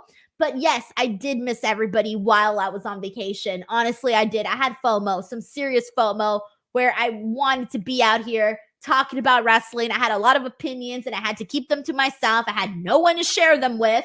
So yeah. Oh, okay. So Swerve just did a stomp onto Hangman Adam Page. Guys, the crowd's going nuts right now. Holy shit. Crowd is going nuts right now. This must be like a dream moment right now for Swerve because he's having a hell of a match with an awesome competitor in his hometown. Crowd's going nuts for him. I mean, I don't know what more you can want from that. MVF says, sends in a super chat, by the way. Thank you so much. He says, I think what it is, Hangman needs a narrative to be interesting. What's MJF without a storyline? We loved him when he was with the MC in the Elite story. I see what you're saying. I feel like for me, Hangman Adam Page, in-ring wise, always delivers, right? So that's exciting within itself. The promos I find interesting too, but it is different. He has obviously more of a calm demeanor. He isn't the kind of guy that's like, on the camera, really being like aggressive. That's not who he is, brother. That's not Hangman Adam Page. He's more of a chill type of guy. But I think it works for who he is.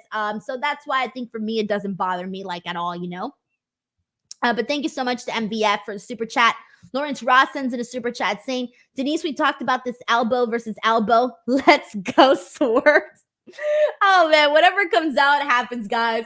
I tend to not hit the E hard enough, Elbow. It's more relaxing for me to say elbow, but elbow. I will hit the E harder. Lawrence Ross, thank you so much for the super chat. Hangman just hit the dead eye on Swerve on the steel steps, guys. On the steel steps. Now the man is down and out. They're both down. Oh man, what else? This is from Talkie Toaster, who says, when Hangman ditched Dark Order, I kind of lost interest in him. Says Talkie Toaster. Let's see what else we got here. Steve Espinoza says the Jets just scored. Ooh, what's the updated score? Oh, what? Rally Cap Standing says 17-12 Chiefs. Oh, shit! Damn Jets! Sorry, guys. My throat's getting a little rusty. Been drinking water. All right. Guys, it would be crazy, by the way, if the Jets were to defeat the Chiefs. Like crazy, especially given right now that everybody's talking about how the Chiefs are going to blow out the Jets. And you're telling me it's 17-12? Wow. Wow. I got FOMO too, guys. I wish I could be watching the Jets game too, but I'll just follow up later. Rally Cap says hubby is excited. I can kind of hear him, but I can't tell if he's mad or happy. I can kind of hear him in the background, but because I got the headphones on listening to WrestleDream, I can barely make out what's going on in the living room. So, but I can hear that there's action going out. There's action happening in the living room. But you know what? A girl's got to work, guys. Girls got to work. All right, Buckshot Lariat. Buckshot Lariat. Oh, Swerve did not. Swerve countered the Buckshot Lariat. Oh my God. That was cool. Now he's literally like bending the arm of Hangman. Oh shit, he's freaking bending him like a taco. Oh, mother. So he had Hangman literally bending the arm. And as he's got his arm bent as much as he possibly can, he then gets his foot and stomps on the mother effing arm. That was brutal. That was brutal. Holy shit. That was fucking brutal, bro. Oh man, if you saw that, guys. Oh my God. He just did the stomp on Hangman on the ring apron as Hangman was getting checked by the doctors for his arm. And we're getting the Prince Nana dance. Oh shit, I think this is it. Okay, Swerve's going to the top. Swerve's going to the top. Oh my God. Oh my God. Oh! He just hit a 450 and he landed like on the arm of Hangman. And it's a 2 count. Okay, but now he's going for, he's got the arm locked in. Oh, that's it. This has got to be it. This has got to be it. There's no way Hangman, I think Hangman's going to tap. Is Hangman, nope. He doesn't really have it. He kind of lost it a little bit. Nope. Hangman's really close to the ropes right now. Yeah, he's close to the ropes. He got the foot on the rope.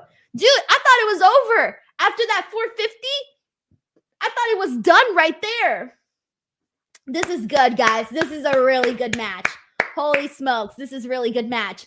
Aaron Kane says, this is incredible. So Certified is new to this channel. Welcome, So Certified. Mike T90 thought that Hangman was going to tap out. Mike T90 says, okay, this is crazy. Andrew G says, oh, snap. Doppelganger says, are you kidding me? Man. Mike T90K says that was a loud pop. Damn.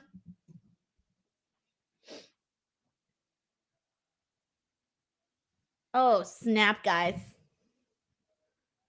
Oh, lariat from Hangman.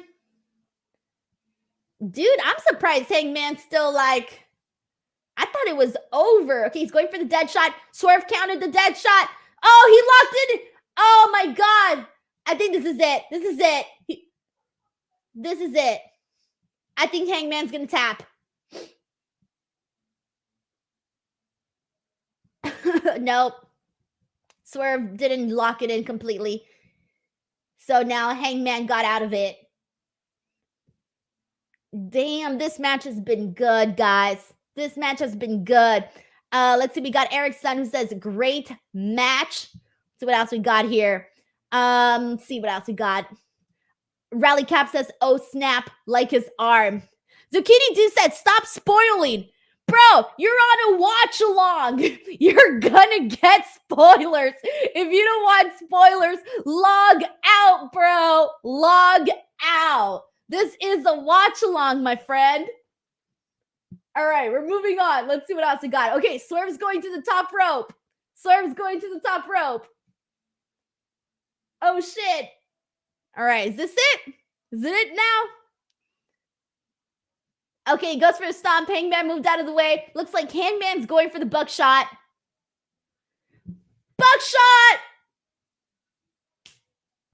But he's not going for the pin because his arm is in a lot of pain from the buckshot lariat. So it held him back from actually being able to go for the cover. So it seems like he kind of missed his opportunity right there. Okay, so he finally went for the cover. He looked like he was going to get the 3, but Prince Nana got the leg of Swerve and put it up on the rope. Oh, man, guys. Oh, are they going to kick out Prince Nana? I think they're kicking out Prince Nana. The fans don't want him to go. The fans are like, no, no, no. He should at least dance on his way out. I think they're going to kick out Prince Nana. Yeah, they're kicking him out.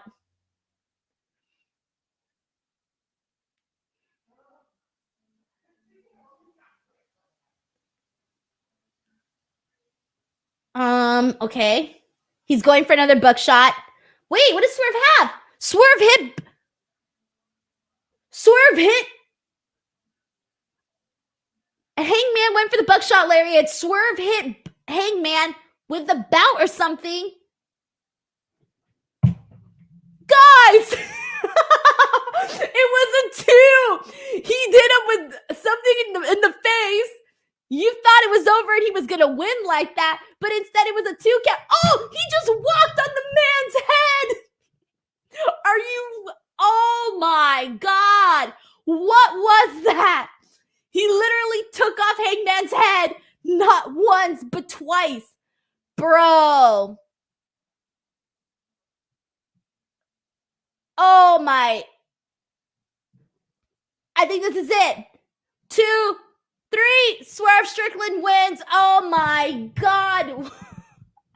Dude. Dude. That match was the shit.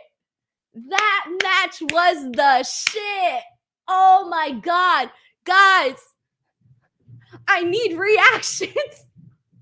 What did you think of this match? Oh, thank you. Someone says it was Nana's crown. Okay, thank you. I was confused with what he hit him with. Oh my God, this match was freaking ace, guys. Ace. That was so fun. Okay, let's see what people are saying. What did you guys think of this match? MVF says, this match. Ryan Plays says, loving this match. Great match. Mike T90K says, Swerve wins. Mike T90K says, it's a match of the year candidate. Melissa Cabello says, that was a great match. Let's see what else we got here. Doppelganger says, damn. Zeno Hour says, match of the night. Raphael Smith says, good win, Swerve. Let's see what else we got here. Mike T90K says, amazing pro wrestling match. TYM Stewart says, incredible. Church of Tupac says, was expecting a 20-minute time limit draw by the end. Amazing match. Tim Beatty says, that match was okay. Ryan Play says, wow, Swerve won. He did. I like him more than Hangman. He's one of my faves in AEW. Brian Carpenter also believes that this was a match of the night so far. Michael Villalobos says, awesome match. One Buck says that match was awesome. Thank you so much to Howard for putting over my Prince Nana dance. We got more people saying that they felt that this was a match of the night. Fernando Zayas here who says this match was lit. Let's see what else we got here. Salvador says, brilliant match. Ivan Chan says, 5-star match here tonight. Grapple Geekery sends in a super chat. Thank you so much to Grapple Geekery who says that match ruled. CC Funk says the match was way cool. Desi Baby says it was amazing. Stephen Hollywood says, Hangman may be a bit boring in the promo area, but man, he can hang in the ring. Mark Friedman says this was a great push for Swerve. Lil Ziz V2 says that match humped. And we got another super chat from Christopher Marino who says, sorry, having the ref see Nana cheat ruined the match for me. I saw a couple of people saying that very few people saying the Prince Nana stuff wasn't that great, but I feel like because of the in-ring work and because of the way that they literally had me like about 1,000 times during this match thinking this match was over at least like 5 different times. And I just feel like the way that they kind of tricked us in a bunch of different ways was very exciting. I really enjoyed what they did in this match here for sure. But I get what you mean with the Prince Nana stuff, especially a couple other people mentioned it as well, but it wasn't enough. The match, the in-ring work definitely outshined even just like the little thing. That's just the little thing there. So this was great stuff, man. Eric Simple says 5 stars. Dan Crucio says Swerve just made himself a main event level guy. Let's see. Andrew G says, finally a win for Swerve. Yeah, we were talking about this, how like Swerve's had a lot of big moments in AEW, but it seems like he always shows out, right? Like he's always showing how good he is, but he's always the bridesmaid, never the bride. Today, it kind of felt like he was definitely the bride for sure. He had a good moment there. Carlos Rodriguez says, holy Christ, in a cartoon, hell of a match. Maria says this match should be a top match of the year candidate. And Robert Cortez says 10 out of 10. Yankee also says 5-star match. What a phenomenal performance. All right. It's going to be tough to follow this one. But next up, we got Wheeler Yuta versus my dude, Ricky Starks. I'm such a fan of Ricky Starks. You guys already know that. Ricky Starks is the man. So for me, I don't know that this match, I don't think this match is going to be as good as the last one, but it should still be pretty entertaining though, because both Wheeler Yuta and Ricky Starks are really damn good wrestlers. And Ricky Starks, man, his work that he's been recently doing with Bryan Danielson, their match that they had at the pay-per-view was chef's kiss, one of my most favorite recent matches that I've seen. And then the match that he had with Bryan Danielson again, but on Collision, felt like a pay-per-view match on Collision. So I really feel like right now Ricky Starks has kind of been blessed with the work that he has been doing with Bryan Danielson. So personally, like if this match isn't super crazy good, it's fine because he's been having some really great performances. But again, you're following up what was a really great match with Swerve and Hangman. Damn, guys, that was good. Honestly, I can't get over it. Eric Sun says, the night isn't over yet. That is for sure, guys. We have this match 1, 2, 3, 4, 5. So we have 5 total matches left, including this one here. After this match, we have 4 matches left. So this show's going by pretty fast, like I mentioned. We're an hour and 40 minutes in, and we've already seen quite a bit for sure. So yeah, this has been a pretty damn great night. All right, well, this match gets started, guys. Give me a second because I have not tweeted at all during the show. So I'm just going to take a quick tweet break while I continue on watching Ricky Starks and Wheeler Yuta. So 1 second.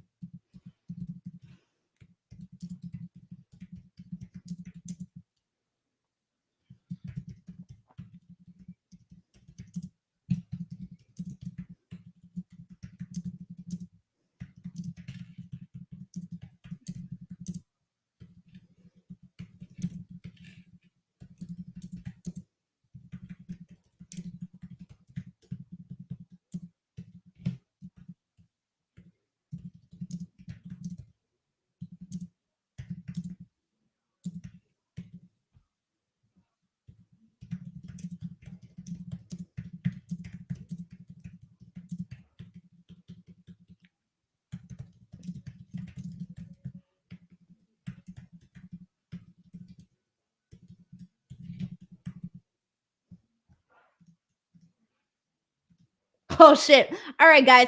Thank you so much for the tweet break moment here. We got a super chat here from MBF who says, what if this match sets up Ricky versus Mox? Let's effing go.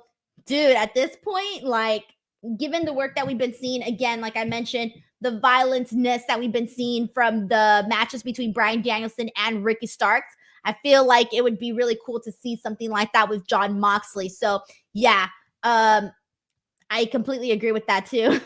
Rowdy the Cat says that's some insane tweeting. Denise going hard on Twitter.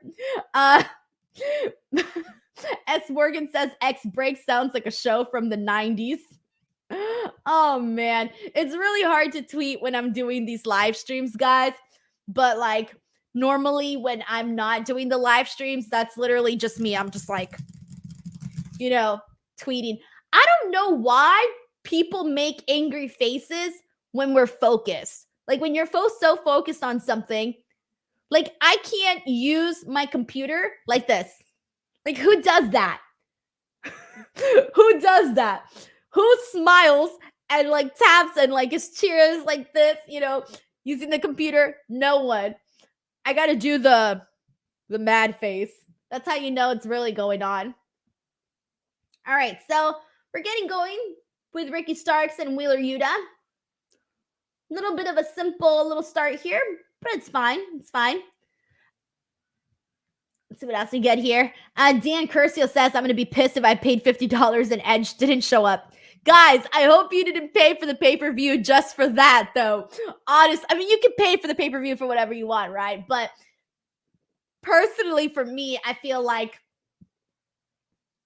I don't know if I would have paid $50 just to see Edge. That's my personal opinion. I would have to pay for a little bit more in terms of it would have to be the wrestling for me. Like that'd be my reasoning. Like let's say I was just like a casual AEW fan. I would need I would need a little bit more to tune in for the pay-per-view if I was just a casual fan. We got Jon Moxley on commentary. Let's see what else we got here. Phil Espa says, I always wondered how you tweet and watch the show at the same time. Well, it's easier when I'm not doing the live streams, guys, because when I'm watching the shows, I'm usually watching wrestling and tweeting on the same screen. But this time when I do the watch-alongs, it's a totally different setup because I have my laptop here where I'm watching the show. And then I have the stream here and the chat here and Twitter over here. So it's not necessarily ideal. So it's easier when I'm not doing the live stream. So when I'm doing live streams, I tweet less. And when I'm just watching the shows regularly, like Raw, SmackDown, NXT, it's a lot easier to tweet and, put photos out and little memes. I do my little memes and stuff.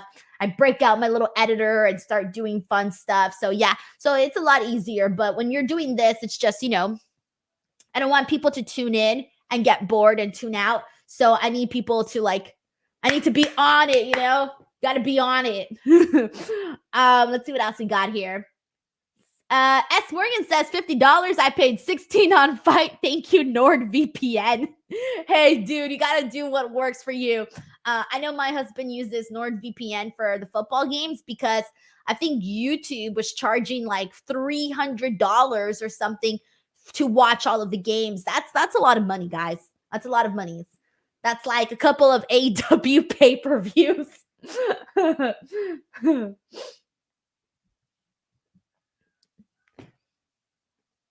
I feel bad because I'm trying to I feel bad because this match is having a tough task to follow up to Swerve Strickland and Hangman Page. Like it really oh, Big Bill's coming out. Hey guys, it's Edge. It's Big Edge. Just kidding, guys. For those of you who aren't watching and don't get the joke, so Big Bill has been often compared to looking like Edge. So there was a time where people were calling him Big Edge. So because he looks like Edge. Honestly, he does. So don't think Edge came out. No, it's Big Bill. Big Edge. I want to make sure I clarify that because I'm like, what if some people don't get the joke? I'm going to have to explain that one. MVF says this match is the cool down match. Yeah, because of course, you know, we already knew that it wasn't going to follow up this one here. It wasn't going to follow up the previous match, excuse me. Ooh. But also, I do want to mention, so I do want to mention also in regards to Wheeler Yuta, I feel like he has been, I think that Wheeler Yuta has shown a lot of growth. I think the second he gets his personality a little bit more down, his gimmick maybe a little bit more down, I think that he will be a bigger star. I think right now he's great in ring. He's got everything that you need to, be a great wrestler. I just think once we get a little bit more personality from Wheeler Yuta, I think things will be like a lot better. Man, I just got like this massive like pounding on my head right now. And I was like, what the hell is going on in there? Do you guys ever get that? Just like random, like it's like someone's hitting you on the head. Just like, I don't know. Maybe that's not a good thing. I literally just felt like someone was knocking on my head. That's why I was like, oh God. You watch too much wrestling and suddenly you start to get sympathy pains.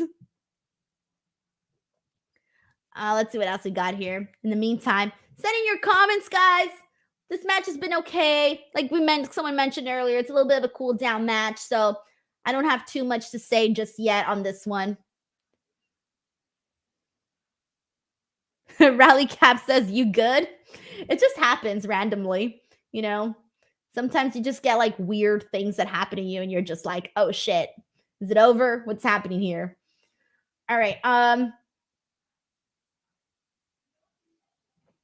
See, like, yeah, like look at Wheeler Yuta, guys. Like even just the way he goes from move to move, like those little transition points is really enjoyable to see from him. Oh, we got a couple of super chats. This one's from Infamous Raider Lecos who says it's called Ghost Denise. Oh God, no. I would hate that. Well, you know what? It is the spooky season.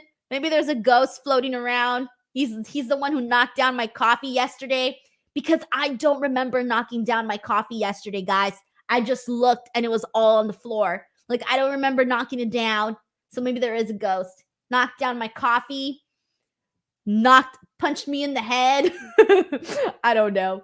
Giuseppe sends in a super chat saying, Denise, it should be you sitting next to Taylor at the game and not that Blake Lively. I love Blake Lively. And Blake Lively and Taylor Swift have been friends for a very long time. I love that. Oh, shit. That's it? All right. Ricky Starks just won this match, which is good because that's who I would expect to win here.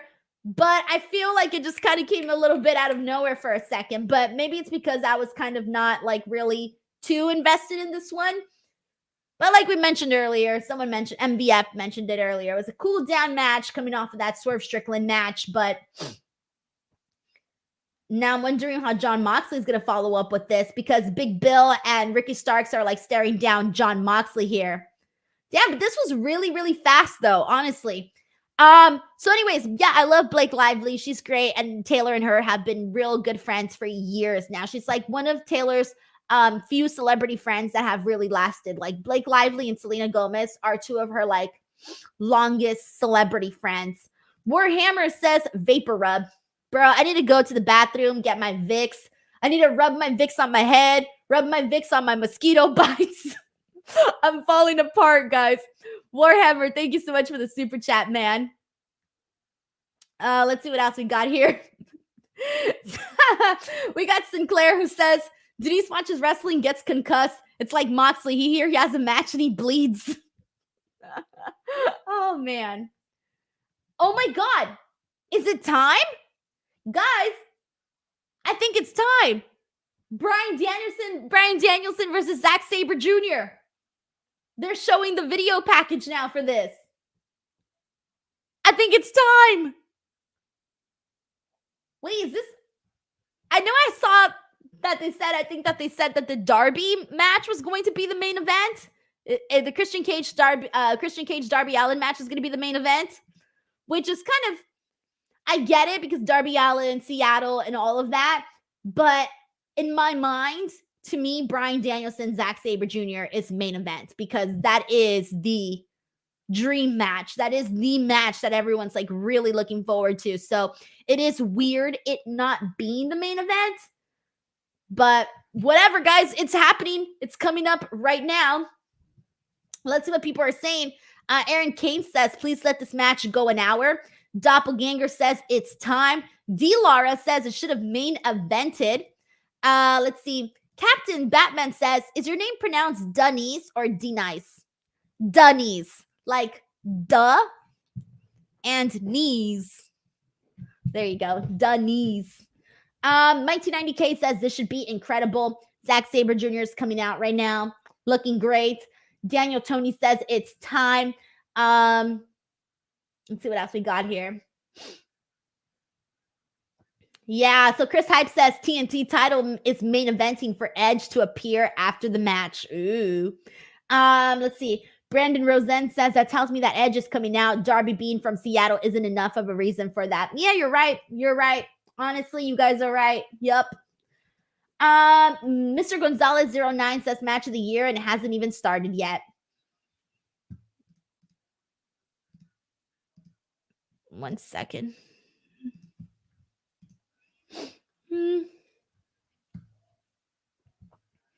All right, here we go. Bryan Danielson's about to come out. Woof. We'll just wait for that start to go. Here we go. Bryan Danielson's about to come out. Ivan Chan says Denise should be on commentary tonight for the show. So much energy. Oh, God, no. Sounds too hard. Sounds too hard. But I do hope we see at some point more female commentators in WWE and AEW, by the way. I've been hoping for that for a long time because I think that people need to get used to a woman's voice. They're not always used to it, you know? I thought Beth Phoenix did a great job when she was doing commentary on NXT. So I do miss kind of hearing her perspective on NXT. I enjoyed what she did there, but I would like to see that someday for AEW and WWE too. I know when they had Renee Paquette for a while on WWE doing commentary, but it's been such a long time since then, especially like on Raw and SmackDown. Like, would love to have a female commentator at some point there. Let's see what else we got here. Jared says, Denise, I have a theory about what happened to your coffee drop yesterday. Cappuccino, perhaps. That is all I'm going to say about that. Poltergeist? I don't even know how to say that word. Ooh, I don't know. Let's see. Infamous Raider Loco says, Moxley on commentary has been great. Phil Espa says, I hope you chuckle at that tweet I sent you. I just saw your tweet, by the way. I just gave you a like right now. Your tweet actually popped up right on my notification. So thank you so much for that. All right. So let's go. Here we go. It's about to get going. Bryan Danielson versus Zack Sabre Jr. They're feeling each other out, looking into each other.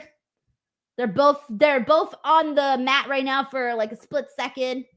Bryan is still like, oh, I'm excited. Oh, I'm excited with just the way that they're eyeing each other. Bryan is a lot more like, moving around. Zack Sabre is a little bit more like, two different. They were kind of doing the same thing, but they were two different like vibes. Oh, I love it. Oh, Bryan Danielson looks so happy. He's got like this big giant smile on his face. Let's see what else we got here. Let's see. I'm laughing at all the commentary jokes, guys. I appreciate everybody on here with some funny comments. Oh, this is interesting. Jamie White says maybe Beth will commentate for AEW sometime if Edge joins. That would be interesting. She's clearly got experience, so would be pretty cool. Plus, they got like a zillion shows now for AEW, so yeah, I can see it.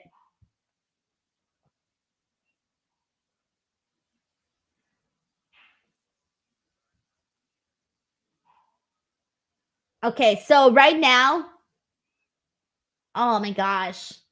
It is so nice to watch, guys. It is so nice to watch. It seems like they both got each other's game right now. They both know, like, no one's getting better. No one's better than the other right now. It's very, very even. And they're both just kind of like reading each other, trying to surprise the other one, but it hasn't happened just yet. Like, not one of them has taken the other one by surprise just yet, like in an unexpected way.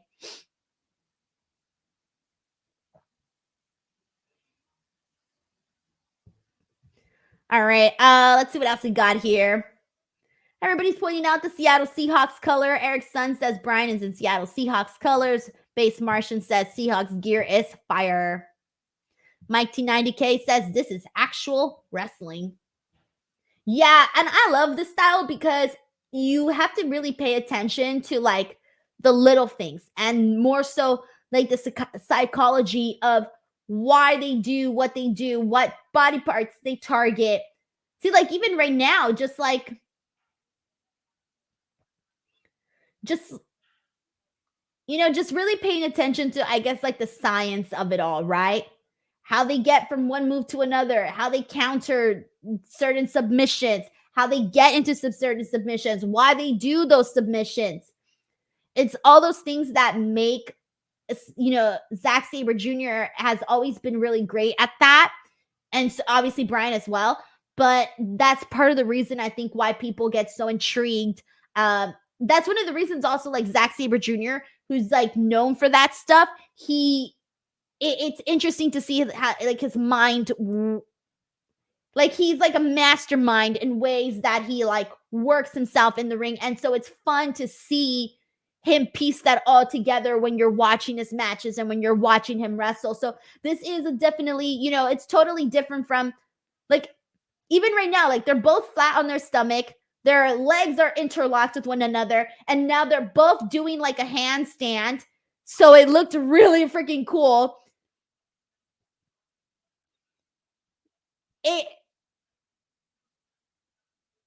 It's really these things where you have to pay attention to the details.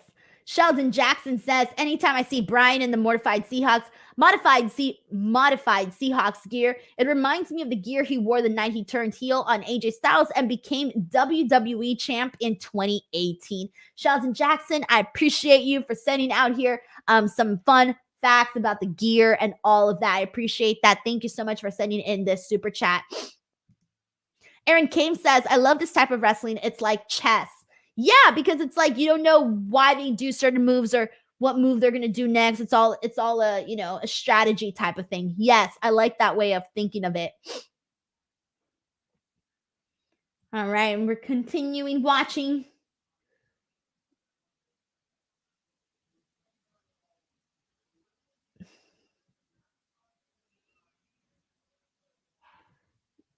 Yeah, so obviously it's different from like, when you're watching like, oh man. So it's obviously different when you're watching like, your fast pace. Earlier we were talking about giraffes and spots and all of that. Totally different, but that's what we were expecting for sure. Definitely. I think had it been anything else, people would have been like WTF's going on.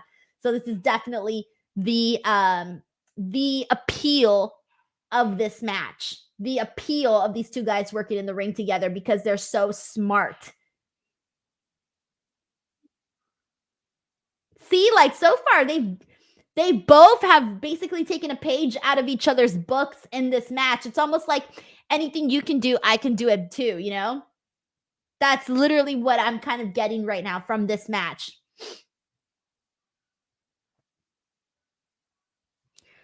So what else we got here? We got Aaron Capes that says technical wrestling is a dying art. I don't know, but I feel that way. There's just that, like, there are certain people that do it really, really well, and then there's some that don't do it that well. So when you see people who don't do it that well, you may find it boring, but when you see people who do it really well, then you have like a new appreciation for it. So I feel like if you're into this style, if you're not into this style, it really depends on who you're watching. Because if you're watching somebody who's not good at it and you get bored, that's because they're not good at it. But if you watch people who are good at it, then you're like, oh shit, you have like a new appreciation for that style of pro wrestling. So I really always feel like it depends on who you're watching wrestle when you, because I know I see people that here that don't like the style of wrestling. I get it, but it really just depends on who you're watching. And when you're watching people like Zack Sabre Jr. and Bryan Danielson, it's like top tier shit, you know, top tier stuff.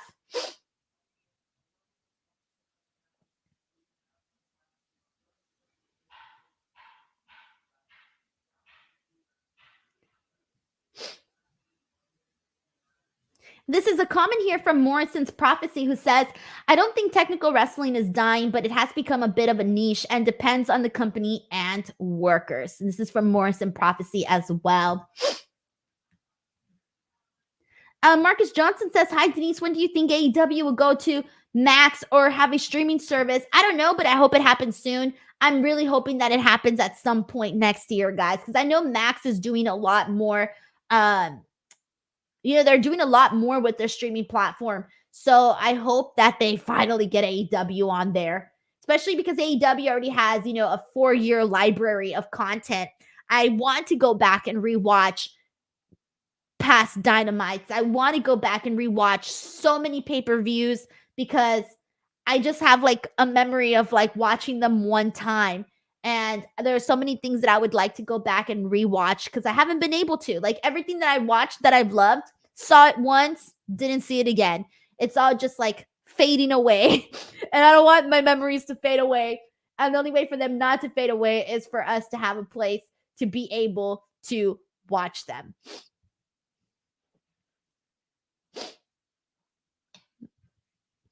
Mike T90K says, I hope AEW gets a massive streaming deal. I'm sure they will next year, says Mike T90K. And we got Dr. Thanos who says that Swerve versus Hangman is still match of the night. It's going to be interesting to see what people pick as their matches of the night once all is said and done. So right now, Zack Sabre Jr. is cracking the fingers of Bryan Danielson, and he's just like bending them and spreading them and doing all of these things to them.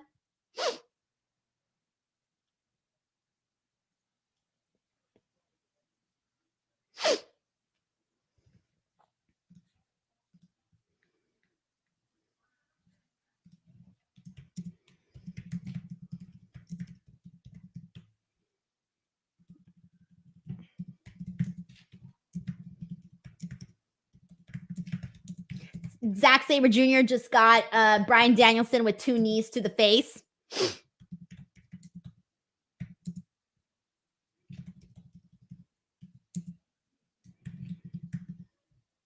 I think this match is going to go a pretty good amount of time, guys.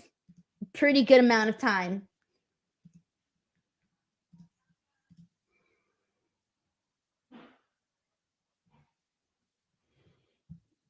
We got the Dark Lord who's in here, says, hi, Denise, what's up? Thank you so much for hopping into the stream. MBF says, as an MMA practitioner, this is my jam. Ryan Place says, I was listening to a podcast a few years ago, and a few who I knew on it by Twitter said that what they hate about modern wrestling, everyone wrestles the same and no one has different styles. And yeah, that's part of the reason why I feel Zack Sabre Jr. has been so successful is because he is different and he is top tier, and that has clearly made him stand out in a different way. So, oh shit, Bryan Danielson just twisted the ankle of Zack. That was pretty cool.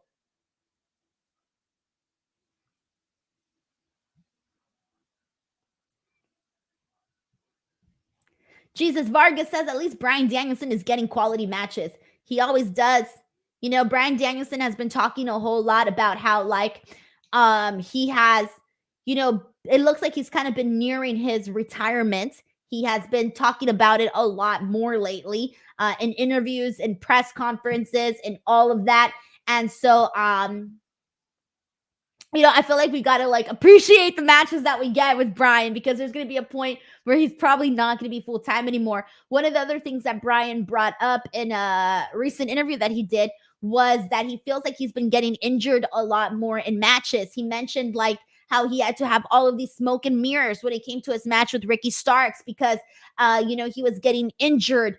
And so he was talking about that being like a new realization in his career. So yeah, so I feel like right now, I feel like Bryan Danielson's trying to get in as many dream matches and as many cool matches as he possibly can. And then until he eventually goes part-time or whatever it is that he decides, because he has been talking about, his retirement a whole lot more, I feel. We got Mike T90K who says, oh my God, that was brutal in regards to that spot for that leg of Zack Sabre Jr. And now they're both on the top rope right now. And Zack is like bending his hand, but like also shoving his arm at the exact same time. And so Bryan is using his head to kind of like hit him. And now he's getting him with a bunch of headbutts. So Bryan used his head to get out of that, him, since Zack had his arm. Now they're both at top. Oh! So suplex off the top rope, and now Bryan is trying to lock in a submission, but is unable to. So instead, he gets him with the triangle. Nope, never mind. Doesn't last that long. And it looks like he's trying to get. Nope, he can't get it. He's trying to get the LeBell Lock, but he can't because Zack sees it coming. So he's like making a fist. And so Bryan is really struggling to get it in. Oh, that sounds really bad.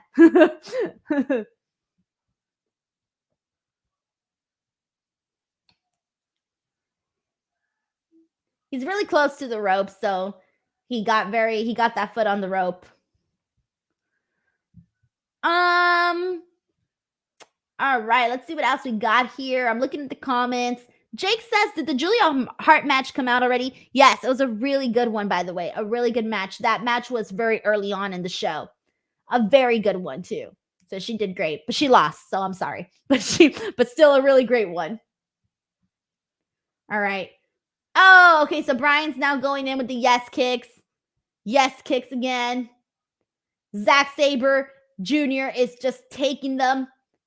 And he's going for, he went for another one, but he ducked. But then he went for another one, and Zack wasn't able to duck for that one, so he got a nasty kick in the head.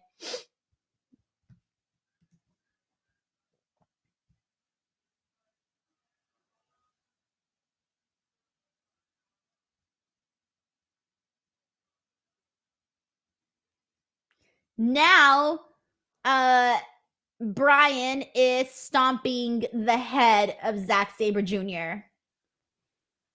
That's always fun to see. Bryan Danielson, when he first came into AEW, I remember one of the first things that he said during a press conference was that he just wanted to kick people's heads in. And that is exactly what Bryan Danielson has done. Oh, nice. Beautiful. Oh my gosh. We had a really beautiful bridge that we just saw right now from Zack Sabre Jr. It was very pretty. They're going back and forth, trying to get a pin on the other guy, but they just keep going back and forth. That was pretty cool to see too. Now the crowd's standing up. Applause, applause, applause. Mike T90K says Denise with the play-by-play. Oh, God. I would feel way too nervous doing play-by-play because sometimes you have to remember like what everybody calls their moves, and there's just so many things to remember. I don't think I would be able to do that because it always takes me like a second to be like, okay. Oh, shit. Damn. Okay, so God, I can't even describe this. See, I already lost my play-by-play opportunity here. I imagine the play-by-play guy going, Guys, I can't describe this. They're moving too fast. That would be really hilarious, actually, and kind of true. So we're just seeing like a bunch of counters, them trying to find all of these ways to like pin each other with backslides. I mean, it's crazy. And now Zack Sabre Jr. is bending the arm and the hands and the fingers of Bryan. And Bryan is just there like taking up all of this pain.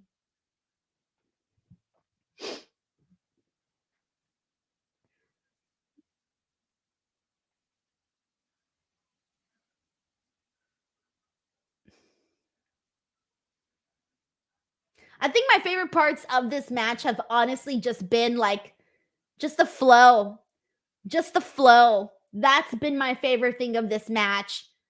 Because when they start to just move, they never break it up. They never get sloppy. It is just so clean and so nice. It's like I don't know, it's just like watching a caterpillar. You know? I don't know how to explain it, guys. It really is. It's very pleasing.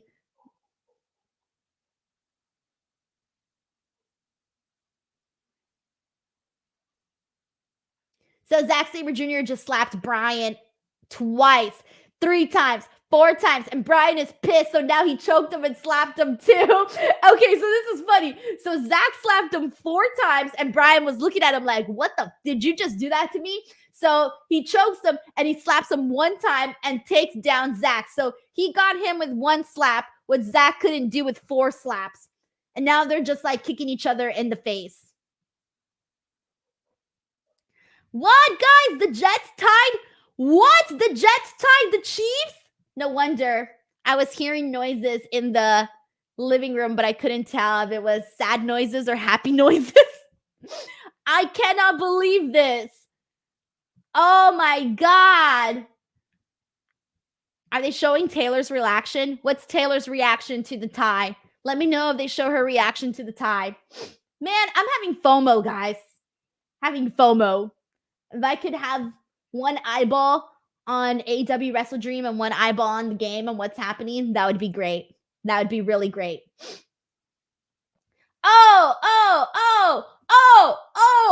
all of the uppercuts under the armpit of Bryan Danielson. Oh, I love that.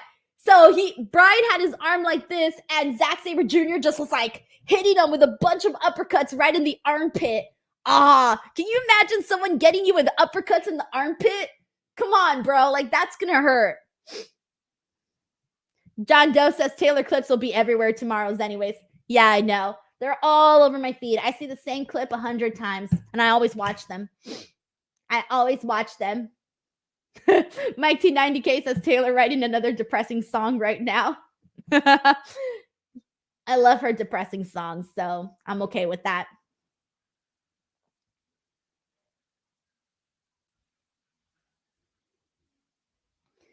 Alrighty, John Paul Herrera says, Denise, who has showed up already? Nope, in case you're wondering, Edge has not showed up yet. Oh my God, Zack Sabre Jr. has Bryan Danielson like a pretzel right now.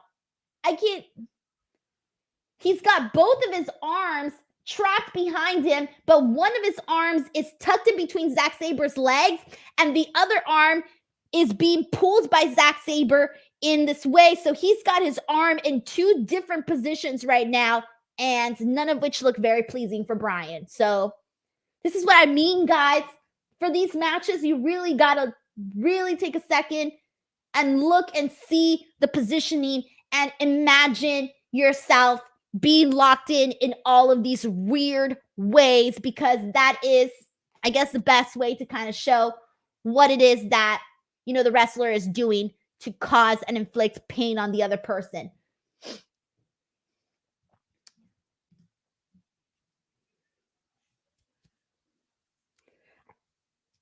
And now Zack Sabre Jr. is getting him with a kick to the chest. I'm liking this match, guys. I know it's different, but I'm really liking it. William King says, I'm more into Demi Lovato. I love Demi Lovato. I love her music. I'm not nowhere near as big of a fan of Demi as I am like Taylor, but I really do like Demi, though. I like her music. Sometimes I don't really like some of the things that She kind of gets herself in trouble a lot, but I love her music though. I love her music. Her music's great. Dan Rocha says, did the Christian match happen yet? No, it's apparently the main event, so it has not happened yet. Right now, we are on Bryan Danielson versus ZSJ, Zack Sabre Jr. And now Bryan's once again going in with the stomps here.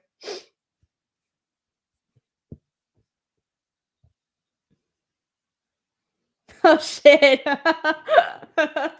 I love it. Every time Bryan's doing something, Zack comes out of nowhere and locks him in some crazy submission. And you're like, dude, how'd you even get him in these, like, how'd you even do this? Like, how'd you even get there? Like, I gotta rewind and, like, slowly play it out again just to see how he transitioned.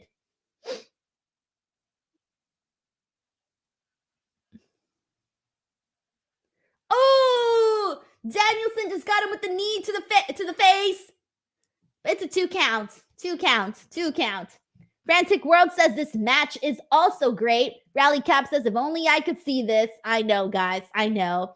I wish there was a way that YouTube allowed us to show videos, but didn't copyright us.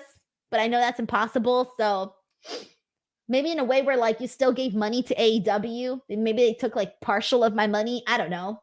Another knee? Oh, shit! Oh, snap. Okay, so he got him with 2 knees, and that was it. He won this match. And Jon Moxley's on the commentary with his leg up going, holy shit. Oh, man. All right, guys. That was great. That was great, guys. Bryan Danielson wins. We continue on with the show here. It officially happened here. Officially happened. Bryan Danielson, Zack Sabre Jr. having this moment. This match was great. Aaron Kame says, what a match. Mike T90K says, classic pro wrestling match. Nathan Smithy says, Mox is me right now. I agree. Same. I feel the same way. Jon Moxley was just chilling with his leg up, watching some good old-fashioned pro wrestling. And now Bryan Danielson is looking like he wants to shake the hand of Zack Sabre Jr. Christopher Marino says, that match was everything I wanted. Yeah. All right, let's see what else we got here. No, so people, so Edge has not showed up and no one else has made any debuts yet. I know John Paul is asking here, but yeah, there hasn't been any of that. MVF says, I was enthralled. Church of Tupac says, wouldn't mind a Wrestle Kingdom rematch. Wow. S. Morgan says, damn, what a match. No dives, no outside bras, no weapons, no interference. That's how it's done. Lil Ziz V2 says, what a match. This is wrestling. Bonkers LFC says, what a match. That was Danielson. Yeah, man. Good stuff, man. Oh, he's hugging Aubrey now. I love that. You don't ever really see a wrestler hug the, that Demetrius Johnson is there, guys. Yo, I have an interview with Demetrius Johnson here on my YouTube channel. Yeah, when did I do it? Oh, it was a couple months ago, actually. I got to interview Demetrius Johnson. So yeah. But anyways, you don't often see wrestlers hugging the referee after the match. So yeah, this has been good stuff. Good stuff. All right, guys, I need to tweet about this Bryan Danielson match. So give me just a second for a tweet break. Go to the bathroom, get a snack, do what y'all need to do. We actually got a super chat here from Warhammer who says, Bryan Isaac Danielson versus Zachary Sabrian Jr. was lit. Warhammer, thank you so much for the good laugh here. Tremaine Young also says that this was an awesome match. All right, so let me tweet.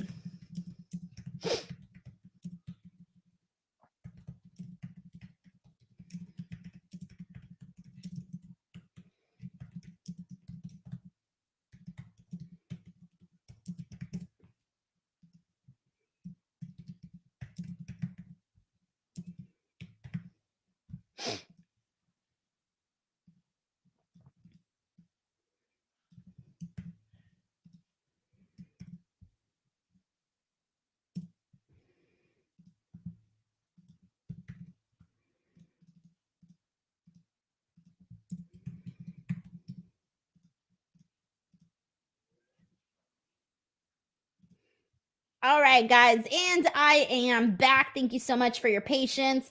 I always hate having to tweet on the streams, but you guys know I got to tweet something out.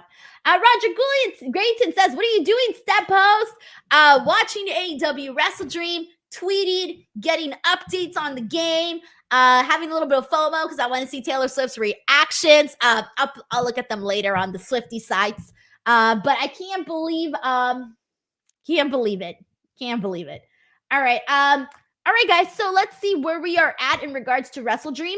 We have 3 matches left, guys. The show is almost over. We got this match right now, which is the 6-man tag team match. And then we have the FTR Aussie Open match. And then we have Christian Cage versus Darby Allin. So we are really, honestly, the show has been going by really, really fast. Yeah, this is kind of wild. It's kind of wild. John Doe says, "Who is on your shirt?" Sorry, I'm trying to show your comment, but don't tell me StreamYard broke. Oh, there you go. Okay. I was trying to click on your comment and it wasn't popping up. I don't know why, but there it is. It works now. Anyways, Lana Del Rey, guys. I love Lana Del Rey. She is one of my favorite artists. She's my second favorite artist. First, it's Taylor. Second, it's Lana. And then third is I go back and forth between Mariah Carey and Kelly Clarkson because I love them too. And then I also really love Demi Lovato too. I mentioned her earlier. Camila Cabello. I love her too. I love Avril Lavigne, Olivia Rodrigo, Sabrina Carpenter. I love a lot of those girls. That's pretty much the music that I listen to, guys. Like I listen to pop music, all the pop girlies. That's what I listen to. So that's more my genre and what I'm like know about. So yeah. All righty. Let's go, guys. Let's get this 6-man underway. We got 3 more matches. Oh, God. All right. So far, the stream has been going on for 2 hours and a half. Not bad, guys. The 2 hours and a half really flew by. This has been going pretty good. As my first AEW watch along, I was really worried about how many matches we had and how long the show was going to go and if I was going to be able to hang. But it's no biggie. We got this. The longest live stream I've ever done was 8 hours, but that was like at least 8 years ago, I think. And it was for a charity thing that I was doing. I was working for a company called What's Trending. I don't know how many of you guys know What's Trending. It's a YouTube channel. And I was working with them early on in my career. And they flew me out to Sundance Film Festival in Park City, Utah. And, you know, obviously you guys know Sundance Film Festival. It's a huge film festival. And basically they had like this lounge area. And in this lounge area, we did a stream. And so they would be bringing in like celebrities, actors, film directors, anybody who was anybody there at Sundance Film Festival was coming through, hopping onto the stream. So I did like 8 hours where I was on the stream just chatting with people. One of the people that I got to interview on that stream was actually BB Rexa. I don't know how many of you guys know BB Rexa, but she's pretty huge, like also in music. So it was kind of cool to get to talk to BB Rexa. But anyways, that stream was 8 hours and I did that for 3 days or 2 or 3 days, I think. So in total, it ended up being like, I don't know, 24 hours, but they were broken up. It was like 8 hours one day, 8 hours the next day, 8 hours the next day. And so that's the longest I've ever streamed. So 2 hours and a half is not really anything, to be honest. All right, let's see what else we got here. Infamous Raider Loco says, Denise stretching and ready to tap in the match. Let's go. Bro, I'm tapping out already. I'm exhausted. My back hurts. This chair is not as comfortable as it may look. Got to stretch out just a little bit here. See what else we got. Let's see what people are saying. Ryan Play says, do you like Celine Dion? I love Think Twice, one of the best songs ever. I love 80s and 90s music. I think it's the best in my opinion. I love 80s and 90s music too. Do I like Celine Dion? Yes. I like Celine Dion, but you know who I'm a bigger fan of than Celine Dion? Faith Hill. I like Faith Hill a lot. I think I like more Faith Hill songs than Celine Dion. I don't know why I'm comparing them, but I am. God, the Don Callis song is awesome. Because it's a terrible freaking song. It's awesome. Oh my God. Are we seeing this? Guys, they're doing a like the apostles dinner or whatever. And Don Callis is God.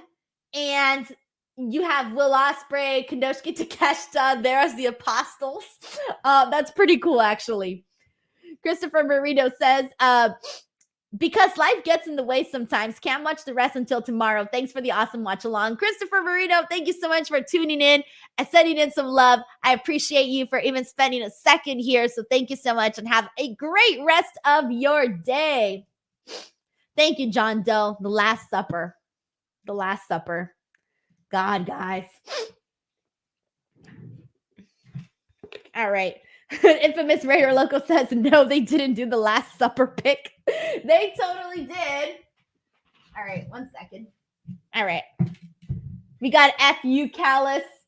FU Callis signs.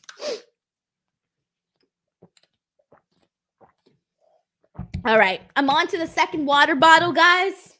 And I still haven't gone to the bathroom, so yeah. We're doing all right, guys. We're doing all right. Here we go. I'm looking forward to this 6-man, guys. I'm looking forward to it because I'm a fan of all these guys. So I want to see what they do together, mixing it up together in the ring.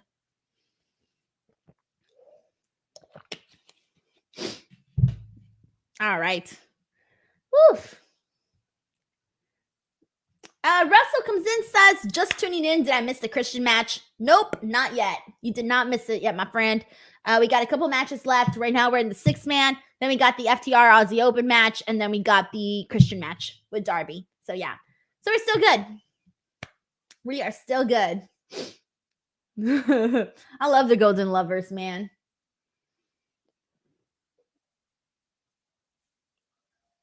Church of Tupac says, this is like a, quote, cool down match, not with Don out there.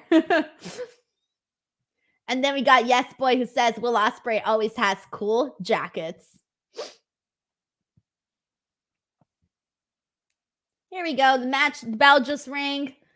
We're getting it. Ooh, we're kicking it off with Will Ospreay and Kenny Omega across the ring from one another. Hell yeah. Let's go.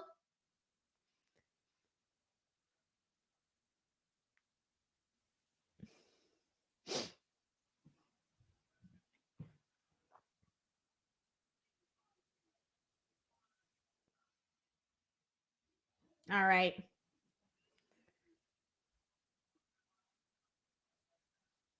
I still can't believe I got to see that match in person, by the way. Kenny Omega, Will Ospreay. Still can't believe that. And my seat was upgraded that day, so I was very happy about that. Nice, nice. I love how Kenny Omega was like, not today. Not in my house. Not today. That was pretty funny.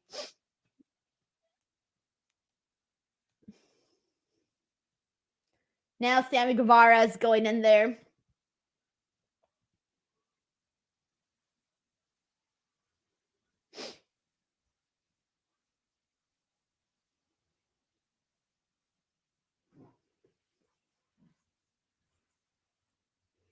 In the meantime, while we wait for this match to really take off, if you've been watching the show, if you've been seeing everything here tonight, let me know in the comments how you felt about the show so far. What has been match of the night so far for you? I think right now, so far, my match of the night is still Swerve and Hangman. That's still my match of the night, followed up by Bryan Danielson and Zack Sabre Jr. It's my second favorite match of the night so far. And that's a little bit of where I'm at. But the overall pacing of the show has been great. I've been loving the way that every match has felt like it got the right amount of time. I haven't yawned once. I haven't looked around to see what else is going on. I haven't looked at my phone, you know. So I've been feeling pretty good about the length of all the matches and all of that. Let's see what else we got here. This one's from Sask Rider 2. who says, great show, Danielson, ZSJ's match of the night. Nice. Thank you so much. This is from Base Martian, who says, I know he gets hate, but I'm happy for Sammy right now. In the ring with literally the biggest names in wrestling, he is much better off as a heel. I like Sammy too, guys. I like Sammy. I know things get very problematic for Sammy, especially during this time period a while back, a couple months ago, where it felt like he was just having a lot of like backstage problems with people, and there were so many reports and things coming out. But you know, it's you know, no more stories like that have came out, so that's good. But he definitely works better as a heel for sure, because people love to hate Sammy Guevara. They love to hate him. That's just the way that it is. So yeah, he definitely works in this in this. Infamous Raider Loco says it's a toss-up between Swerve and Paige and Bryan and Zack. Church of Tupac says, Swerve, match of the night. Your stream is great. Thank you so much, Church of Tupac. I appreciate it. Let's see. Mike T90K says one of the strongest pay-per-views of the year so far, which is crazy when you say that, because All Out was really great too, right? And even Allin, I know it was so funny because everybody, when All Out happened, everybody was like, oh my God, this show was so much better than Allin. But I thought Allin was great too. But yeah, All Out was definitely really good. I think for me, I chose Allin because I was there and I got to see the spectacle of it all.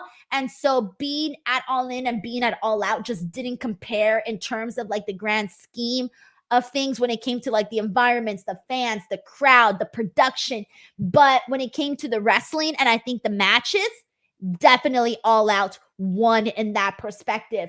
And I know, like, just based off like Tony Khan's tweets about WrestleDream, he really seemed very passionate about the matches that he put on this card. And he seemed very passionate about this just overall night of wrestling. Once again, wanting to pay homage to Antonio Inoki. So, you know what? This is cool. I think he even mentioned that this was going to be a new era of AEW. I kind of get what he meant by that, but maybe I think I do need a little bit more elaboration by that, because I'm wondering if he just said that because it's a new pay-per-view coming in or what. But I did like the passion that came through via those tweets and whatnot. So yeah. Ashton says, show sounded like it brought out happy Denise as opposed to cursing like a sailor, Denise. I wanted more storylines that Drew peeps in, but it's cool it kept Denise intrigued along with others. Yeah, this one, guys, I mean, I think it follows with the name, right? WrestleDream. And to me, WrestleDream tells me that we're going to get our pro wrestling dreams all laid out there for us. And I feel like every match has been different. That's been good to see. So I feel like everybody's gotten a little bit of everything. Dude, freaking Will Ospreay. He literally just like threw himself onto Kenny Omega, but it was really freaking cool. Bonkers LFC also says that Swerve, Hangman, and Zack Bryan tied for match of the night. Zeno Hour says this show is up there with All In, All Out, and Forbidden Door 2. William King says, what is the crowd like in Seattle? Full, hot, raucous? They're hot. Honestly, they've kept the energy going the whole night. They've popped when they needed to pop. They've been reacting to things. I think they've been a pretty decent crowd. They haven't been like a wild, crazy crowd, but they've definitely been a decent crowd. That's for sure. MT90K says, All In was amazing. Forbidden Door was amazing. Revolution was the best one in my opinion, says Mike T90K.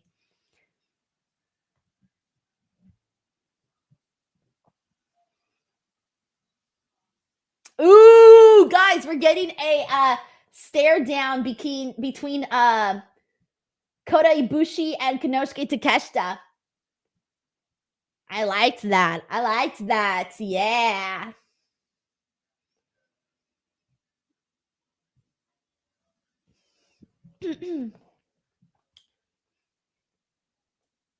Alrighty. Also, in the meantime, if this is your first time on the stream, thank you so much for checking out this watch along. And if you haven't subscribed yet, please make sure to subscribe. The channel has officially surpassed 125,000 subscribers, and I am well on my way to 126,000.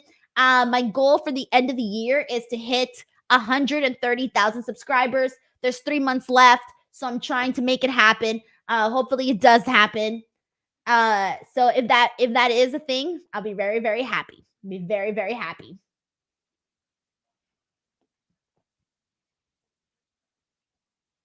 Fanboy Rusty says, this is my first time on your stream. I love your commentary since I cannot watch it. Thank you so much, Fanboy Rusty.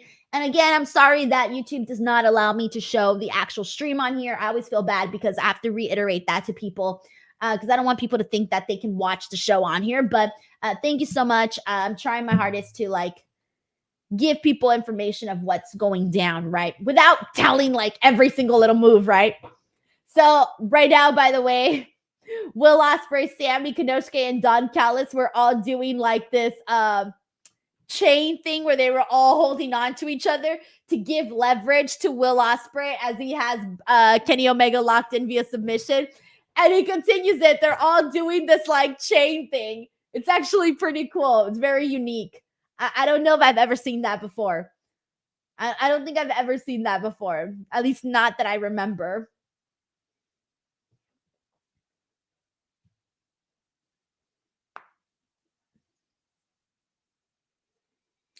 Thank you so much to Scruglin as well for the very kind comment. I appreciate you. Very happy you enjoying the stream as well. Shout out to Jared and Jed Baker, who's also in here. To Jesus Vargas, who's also taking part in the chat a whole lot.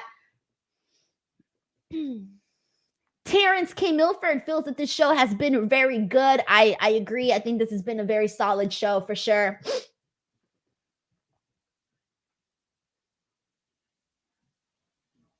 It feels kind of nice watching an AEW pay-per-view show from home, guys.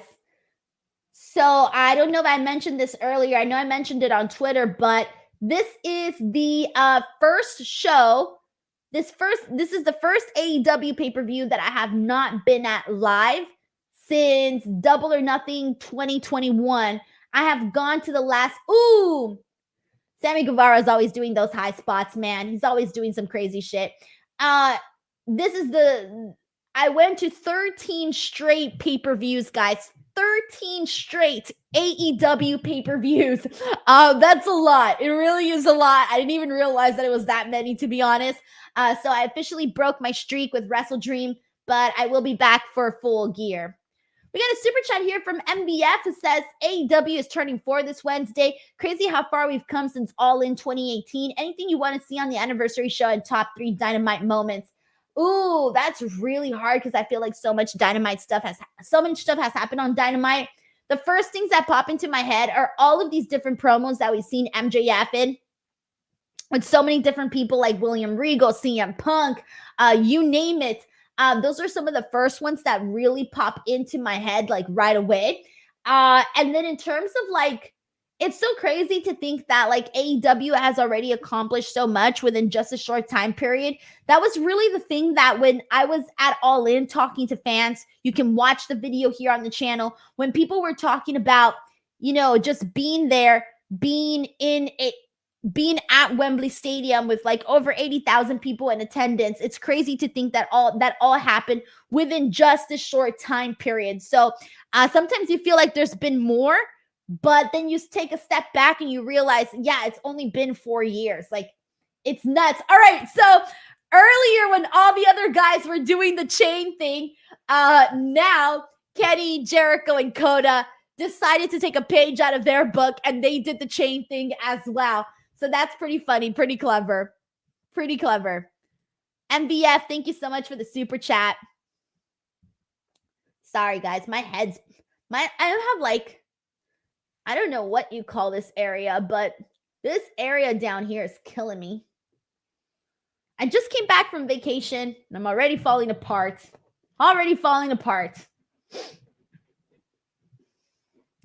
Rally Cap says another Taylor shot. Phil Espa says, I'll miss trying to spot you in the media room, in the media scrum after the show. I always sit in the same seat, guys. I either sit on the right or the left, but I always sit in the edge in the corner. Every now and then I'll move around, but for the most part, that's my seat.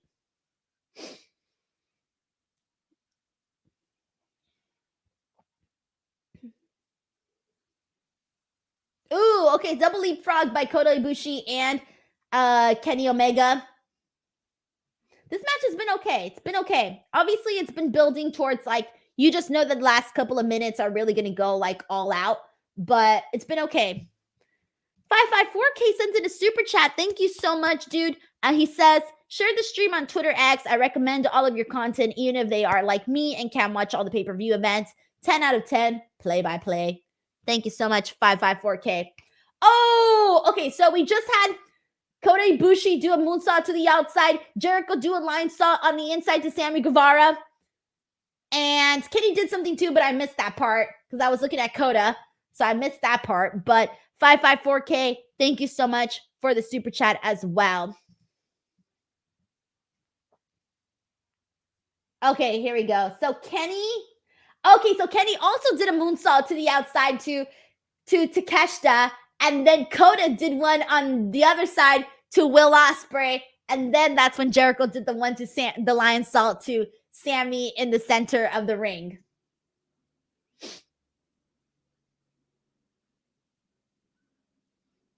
I liked that. That was fun. All right. So now it's like everybody's getting into the ring. Takeshita just suplexed Jericho, even though Jericho was trying to get the walls of Jericho on Sammy. And now Takeshita suplexed Kenny Omega, but now Kota Ibushi is creeping up on him.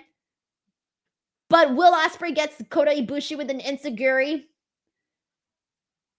And Takeshita suplexes Kota Ibushi. Some good stuff here, guys. I'm loving what they're doing right now. I love when these types of matches, you get one guy coming in, then the other guy comes in, and the other guy comes in. That's always really fun to see. It's like a circus of oh shit. Takeshita got Jericho with like this big, strong right, man. Yeah, it's like a circus. Oh!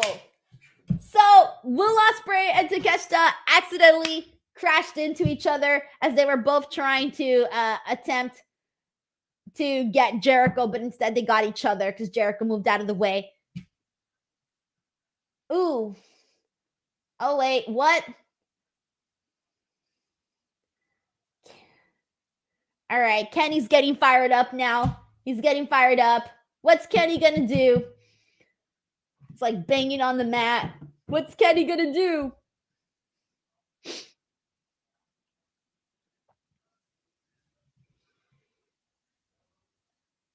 Nice. God damn.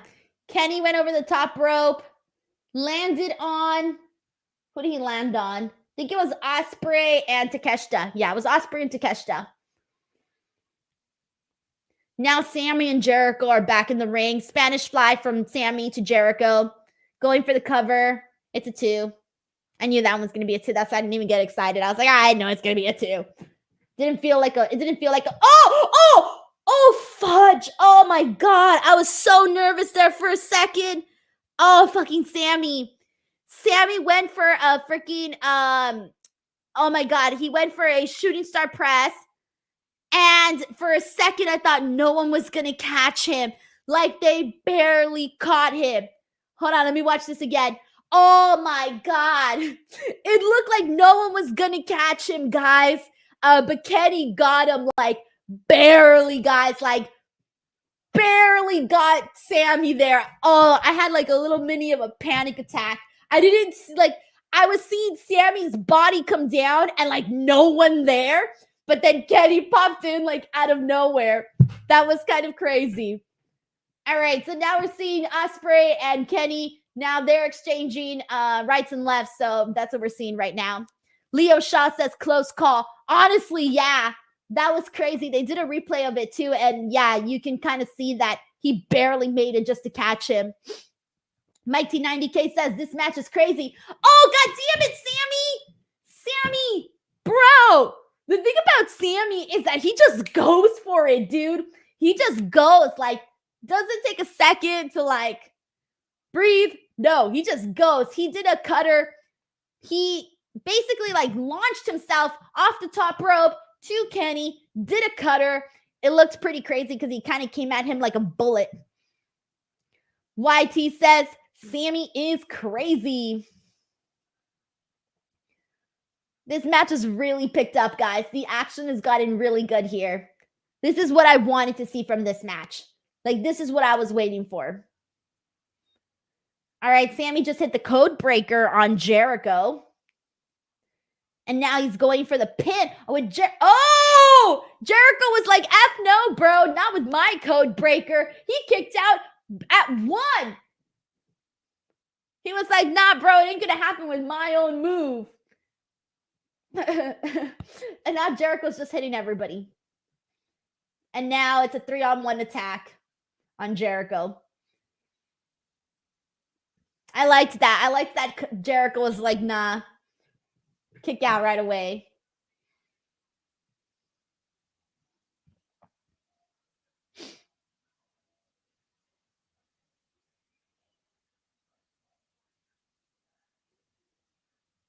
Okay, Kota Ibushi looks pissed. And now he's, ooh, he nailed Will Ospreay with a left, bro. And now Sammy goes in there, is getting him with a bunch of rights. Kota Ibushi is like, nah, bro, these don't hurt at all. No sold all of that and knocks out Sammy with 1 right punch. And now there's only one guy left, and that is Konosuke Takeshita. And this is great because earlier in the match, we had a little bit of a tease here with Konosuke Takeshita and Kota Ibushi. And now we're circling back to that.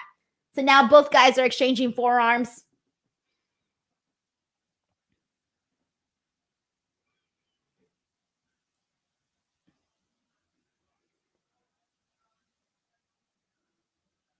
Oh, we had a little stumble from Kota Ibushi. He comes back up, and Konosuke Takeshita hits him with the lariat. And then Ibushi returns the favor and gets him with the lariat too. And the crowd is going wild. Was good. Was good. Sheldon Jackson says, Murder Kota Ibushi is here. For reals, bro. For reals.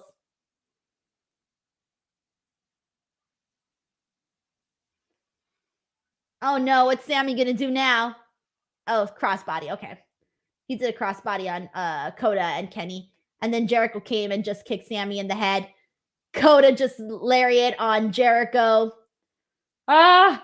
Super kick there, super kick here. Freaking fucking knee over here. Oh my gosh. Oh. Okay, Will Ospreay's going to the top rope. Oh shit. On Kenny and Kota, he did the sky twister. Jericho was distracted. Sammy just rolled up Jericho. No, it's a 2 count, guys. It's a 2 count. Oh man, this is a lot. This is a lot. I don't know what direction they're going to go with here. Who are they going to go with? I personally don't care. I'm good with either team winning, to be honest.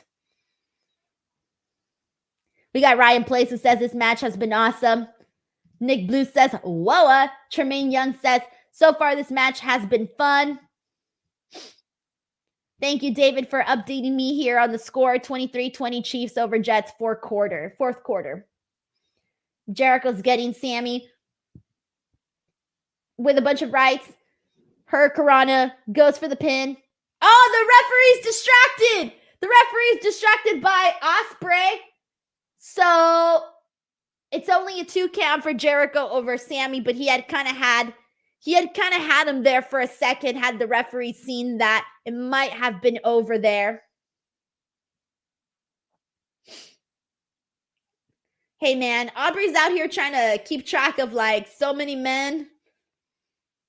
There's a lot happening. Ospreay is distracting the referee. Jericho's going for the walls of Jericho on Sammy.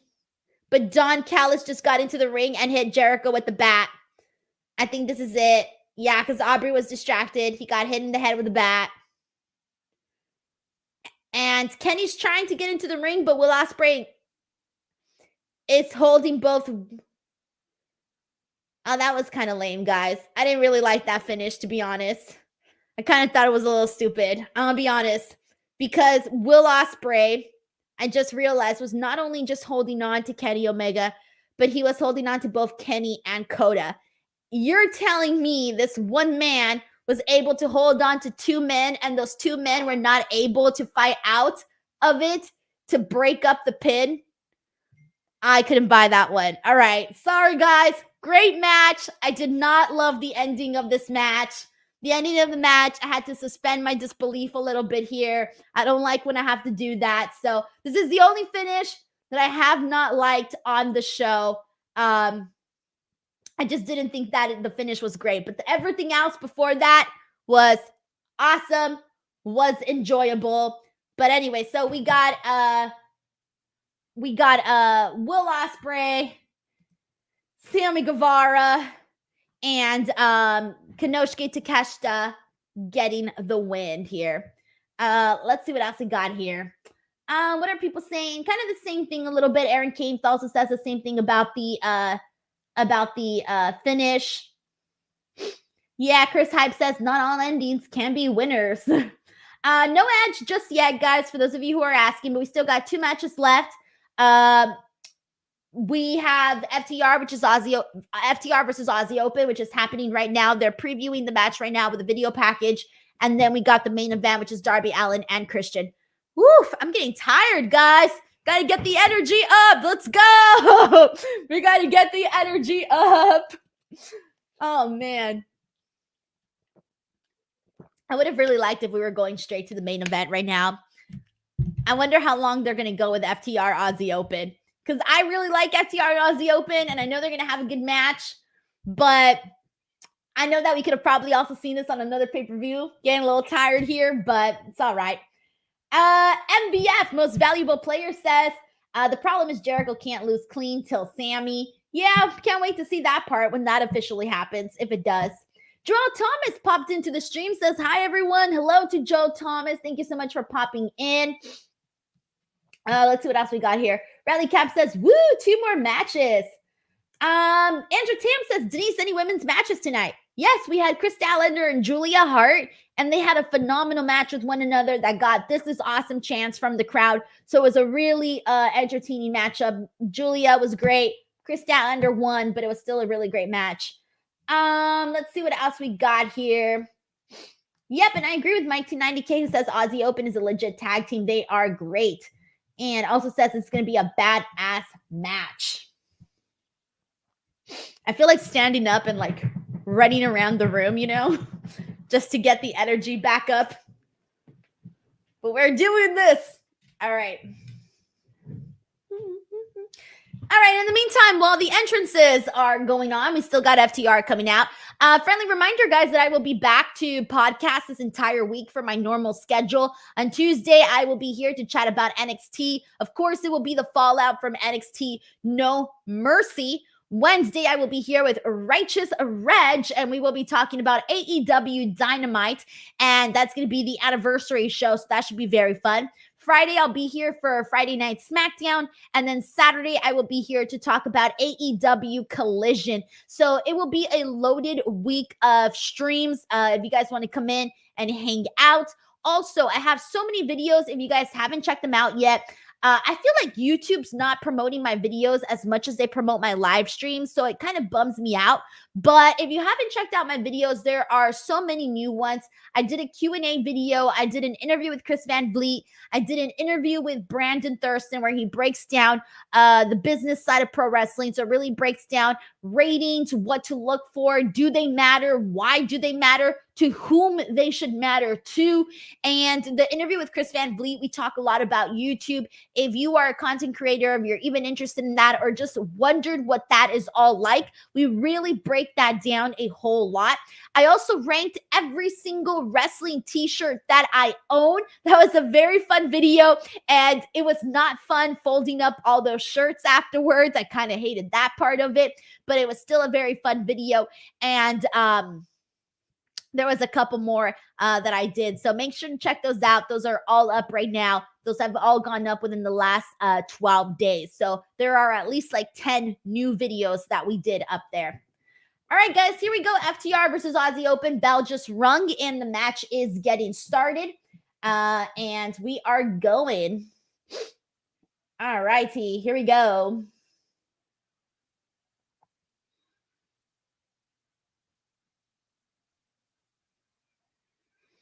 Thank you so much to Fanboy Rusty, who says, I'm subscribed now and following you on Instagram too. Thank you so much, Fanboy Rusty. I appreciate that, guys.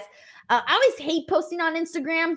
Every time I post on Instagram, I feel like I lose followers. I should stop posting.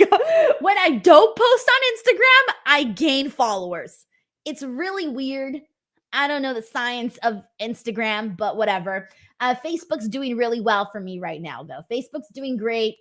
TikTok is steady. And then Instagram, Twitter. Elon really has ruined Twitter for me, honestly.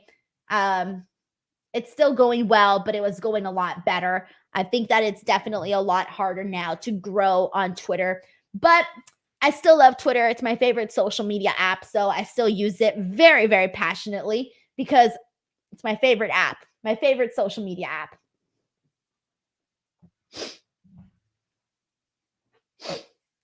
All righty. So this match is just getting started.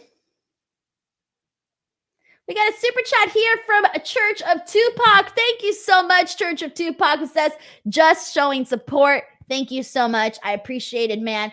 Thank you for that. Thank you for the super chat. Seriously. Thank you, Church of Tupac. We got another one here from Sheldon Jackson, who says, I still can't believe New Japan Pro Wrestling told Aussie Open not now for a contract. So stupid. It's a blessing for Tony Khan, though, so I'm not mad about it.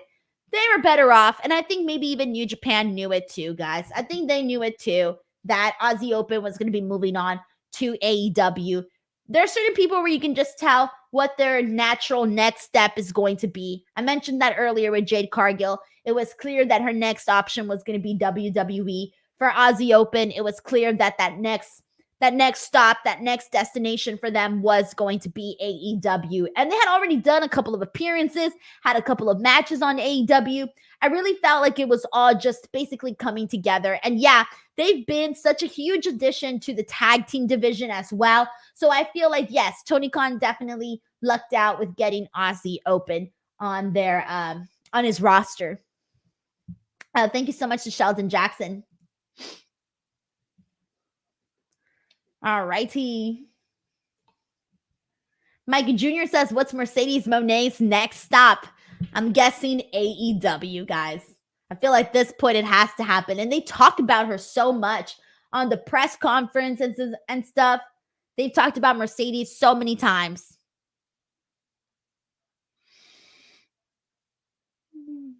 Oh, damn, guys, I'm getting tired. No.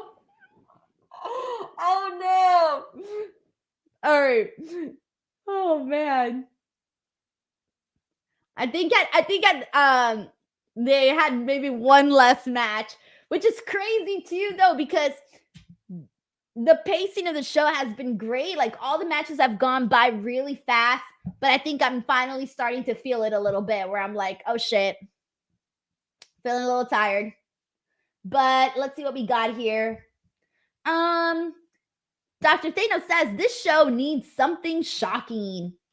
Yes Boy sends in a super chat. Thank you so much to Yes Boy. He says, Denise, seen any good movie TV shows recently?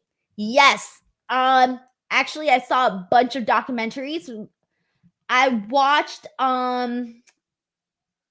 Who Killed Jill Dando.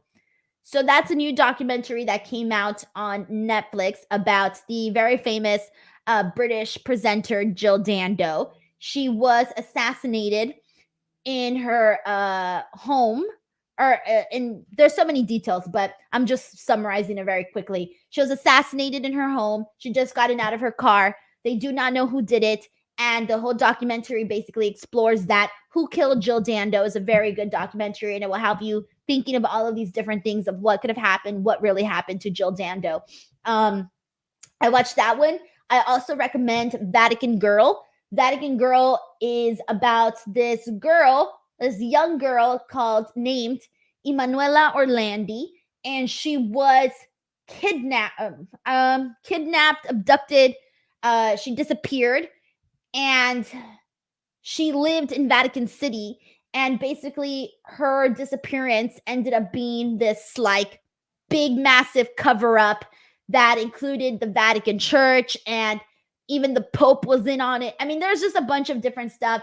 It's 4 episodes. I can't explain to you all of the little nuances, but it's a very crazy documentary as well. And it will have you going like, holy shit, I can't believe that this one abduction basically tied into all of these different things. So I watched that one too. And then I also watched the new documentary on Netflix, which is, I'm forgetting what the name of it was, but it was basically about this girl. It just came out. It's the coffee one. Some of you guys may have seen it already on Netflix. I forgot the name of it. But basically, one girl is accused of killing her friend and poisoning her with I forgot with what, but she poisoned her and she goes to trial. It's this whole thing. That one's also really good too. I watched that one too. I watch a lot of documentaries. That's all I watch nowadays. So that was definitely a good one too that I enjoyed. I like to figure out, what happened and stuff. So thank you so much to Yes Boy for sending this in. MBF, most valuable player, sends in a super chat saying, wrestling is starting to feel like the territories again, and that's great for all fans in 2023. They won't, but if WWE ever worked with AEW, I'd cry. It would be crazy for sure to think of a time period where that can happen. I don't think so. I think that I can't see them really working together, to be honest. But at this point, I feel like the wrestling landscape changes all the time, right? So you just never know. But you know what they say, never say never. But I'm more on the side of I don't think so. Thank you so much to Most Valuable Fighter for also sending this in. He sends in another super chat saying, shout outs to Defy, Rev Pro, Revolver, PWG, Impact, and GCW. Yep, love all those places, man. Especially Defy. Defy must feel pretty good today that they got their guys, Swerve, Nick Wayne, Darby, all of these guys that were very, very, the Defy audience was very familiar with on this big show. So yeah, that's pretty awesome for them. Thank you so much to MVF.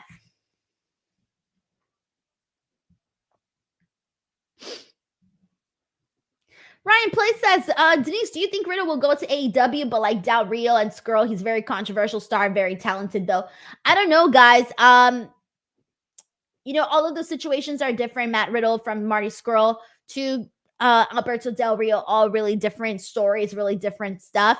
I just think right now, I feel like right now, I do not expect Matt Riddle in AEW. Maybe a little bit down the line, especially if he were to maybe change his ways a little bit and not be maybe as problematic, then maybe there's a good opportunity for him there because he is good. He's got a vibe that a lot of people, they dig. You dig Matt Riddle. Like he's fun. He's fun to watch. He's cool. So, but unfortunately just gets into a lot of trouble. And so, what can you do, right? What can you do? So who knows? Maybe down the road, we can see Matt Riddle in AEW.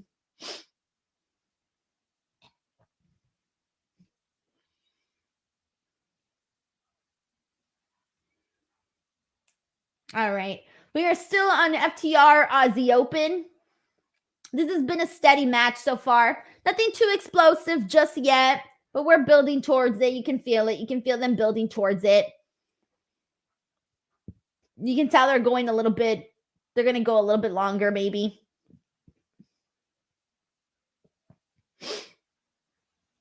Kind of waiting for it to kind of really start to peak, but it's going to take a second. No rush. No rush. Fanboy Rusty asked if I've watched Heels on Showtime. I watched a couple of episodes from the first season. I thought it was cool, but I just didn't really get too into it, though. I didn't get as into it as I thought I would. Sheldon Jackson sends in a super chat saying, I would love to see the Switchblades, Mox and Sammy Callahan versus FTR, Aussie Open, and the Young Bucks. That would be crazy. That would be crazy, honestly. That would be freaking crazy. And cool for Mox and Sammy once again. That would be really awesome. But I feel you on this one, especially because all those teams are so different. All of them are so different from one another. But yeah, I would very much enjoy that. Sheldon, thank you so much for putting out this dream match. Who knows? Maybe at the next WrestleDream. WrestleDream 2. House Storm says, Denise, when's your next massage? Never. I don't think I could do it ever again, guys. They get too personal. They start touching you everywhere, and there's no hiding anything. There's no hiding anything when you are getting a massage.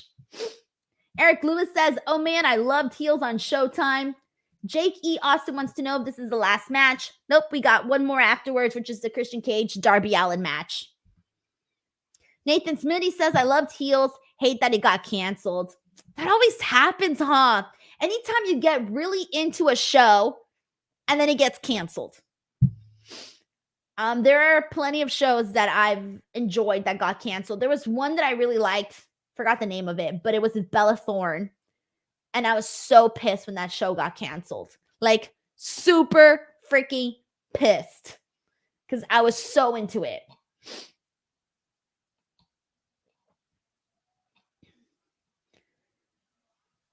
All right. All right. So Cash officially got the tag in on Dax.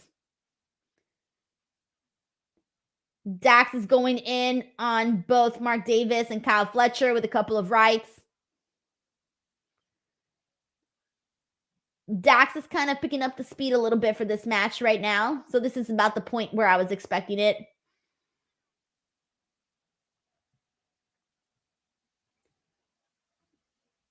Oh, nice. Nice clothesline from Dax to Kyle Fletcher. MVF says crowd is kind of carrying this match. I don't blame people. If they're tired, I don't blame them because I'm feeling it, guys. I'm feeling it a little bit. I think they could have saved this match for Collision. I'm a little tired. All right. Yes, boy says, do you have or know of any ghost encounter stories? Yeah, I saw a ghost one time. I really did. I don't think people are going to believe me, but I did when I was a kid. I saw a, oh my God, I don't even want to talk about it. But I did have a ghost encounter one time when I was a little kid. I woke up very early, walked to the living room, and there was a shadow of a black shadow, like just a black shadow sitting on my couch. And I ran to my mom and started crying. And to this day, I still remember it, every detail. By the way, Dax is getting Kyle Fletcher with a bunch of suplexes right now. I still remember it very much in detail. I can draw it out. That's how much I remember this ghost, I guess. And then I went to Mexico one time and I was at some family member's house and I saw the same ghost or the same spirit in that house too, sitting on the stairways. And so a couple years after that, I was always really afraid that I would see it again because I had seen it twice when I was younger. And so I was always really afraid that I would see it again. And so I haven't yet, but every now and then I do get really scared and I think about it. So, ooh, I don't know why I thought about it. No, I'm thinking about it. Oh, no. Eric Luis says, El cucuy, el que, el no mames, way. Bro, I feel you. The cucuy be real, man.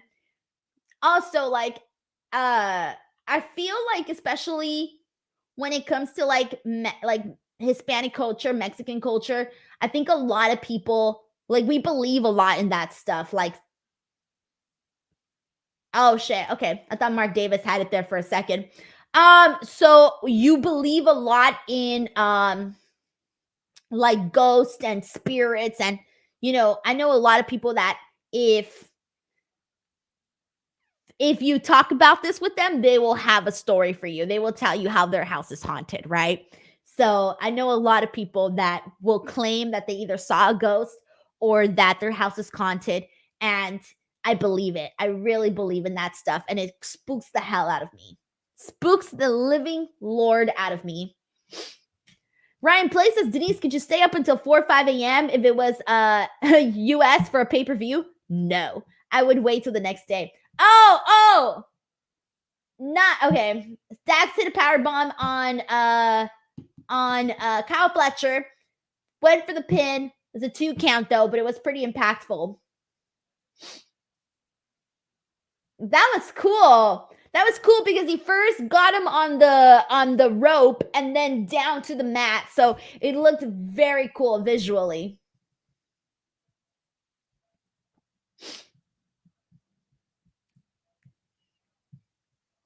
So are we feeling it, guys?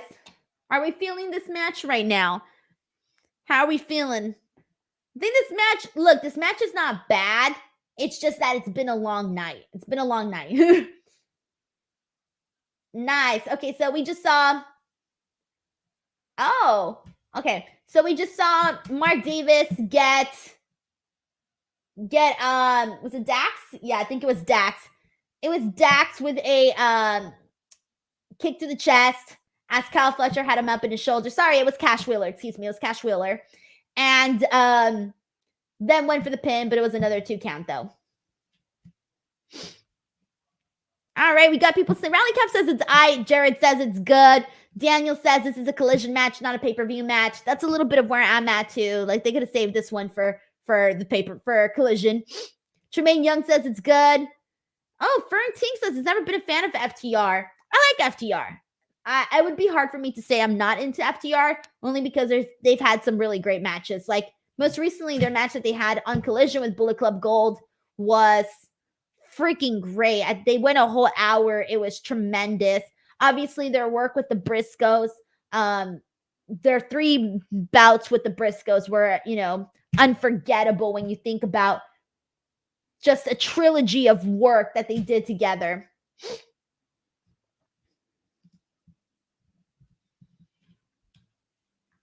Let's see. We got one bug who says it's good. Frantic World says this is just like their New Japan match. I like it so far. MBF says they have edge anticipation for the main event. KM Harris says I'm not feeling this. It's just a long night. Yeah, that's where I'm at a little bit. I'm into it, but I'm not like jumping out of my chair into it like I have been for some of the other matches. But I like right now they're going back and forth, getting each other with some rights. And they got Aussie Open got the better of them right now with that exchange there.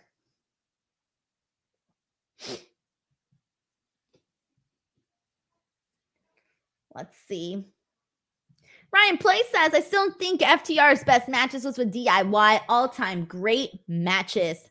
Base Martian says East Coast viewers feel pain after every kick out. It's 11 p.m. Guys, I'm tired and it's 8. I feel bad. I completely forgot about East Coast viewers, guys. I'm tired and it's barely 8 o'clock. Like, I'm going to take a shower and still have a nice little night after this, Mike T90K sends in a super chat. Oh, I think it's it. I think this is it. By the way, Mike T90K sends in a super chat saying, Jets remind me of our Dallas Cowboys. Defense is winning the game, but the offense is blowing it. Tag match is picking up now. Yeah, and you're right. That happens. But, defense gets you places, guys. And this match is finally starting to pick up a little bit, as expected, right? It's always the last couple of minutes that will really pick up for sure. Thank you so much, Mike T90K, for the super chat, by the way. I appreciate the support, man. DB's YS says, boohoo, it's 4:14 a.m. here. Oh, dude. I don't know how you guys do it, man. International fans, I don't know how you do it. I would honestly have to wait until the next day. Like, there's no way I would be up right now at 4 a.m. watching. Oh, I feel so bad. Yes, Boy says it's October. Favorite horror movie documentaries. Hocus Pocus. Hocus Pocus for sure. That's always a classic for Halloween movies. And then I'm trying to think of other horror movies that I liked. I liked I don't remember what it's called actually. Oh, okay. So we just had a pile driver on the ring apron. Kyle Fletcher just did a dive onto FTR, throws Cash Wheeler back into the ring, goes to the top rope. But Cash Wheeler gets him with an uppercut. So, my gosh, what's the name of the one with the guy and the girl that work together to like kill demons. They're like a husband and a wife, and they go to people's houses and they like kill the demons. And there's a doll. All right, guys, FTR gets the win. Woo! Now we're moving on to the main event, guys. All right, here we go. It's the time to stretch a little bit. The Conjuring. Thank you so much, Daniel McGuire. That's the movie that I was thinking about, The Conjuring. I cannot watch that movie because, I mean, I watched it twice already. I think there's 2 parts, and I've seen both of them. I cannot watch The Conjuring because I will think about it every single night for at least 2 weeks. And Scariest Documentary, 2 of them. There's one that I cannot watch ever again in my entire life, and that is The Night Stalker. I can't even say his name.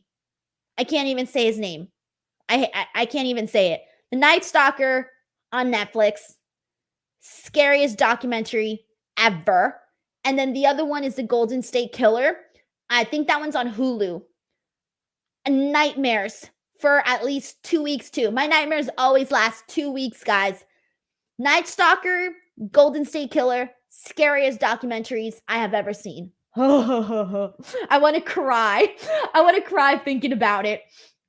All right, let's see what else we got here. Steven Marchulli says, late to the party, what has been match of the night? My friend, it's a tie between Swerve and Hangman Page Swerve versus Hangman Page, and then Bryan Danielson and Zack Sabre Jr. But for me, it's Swerve Hangman Page. But I know a lot of people are kind of, a lot of people think that one was match of the night too. So that's where we're at right now, Steven. Thank you so much for the super chat.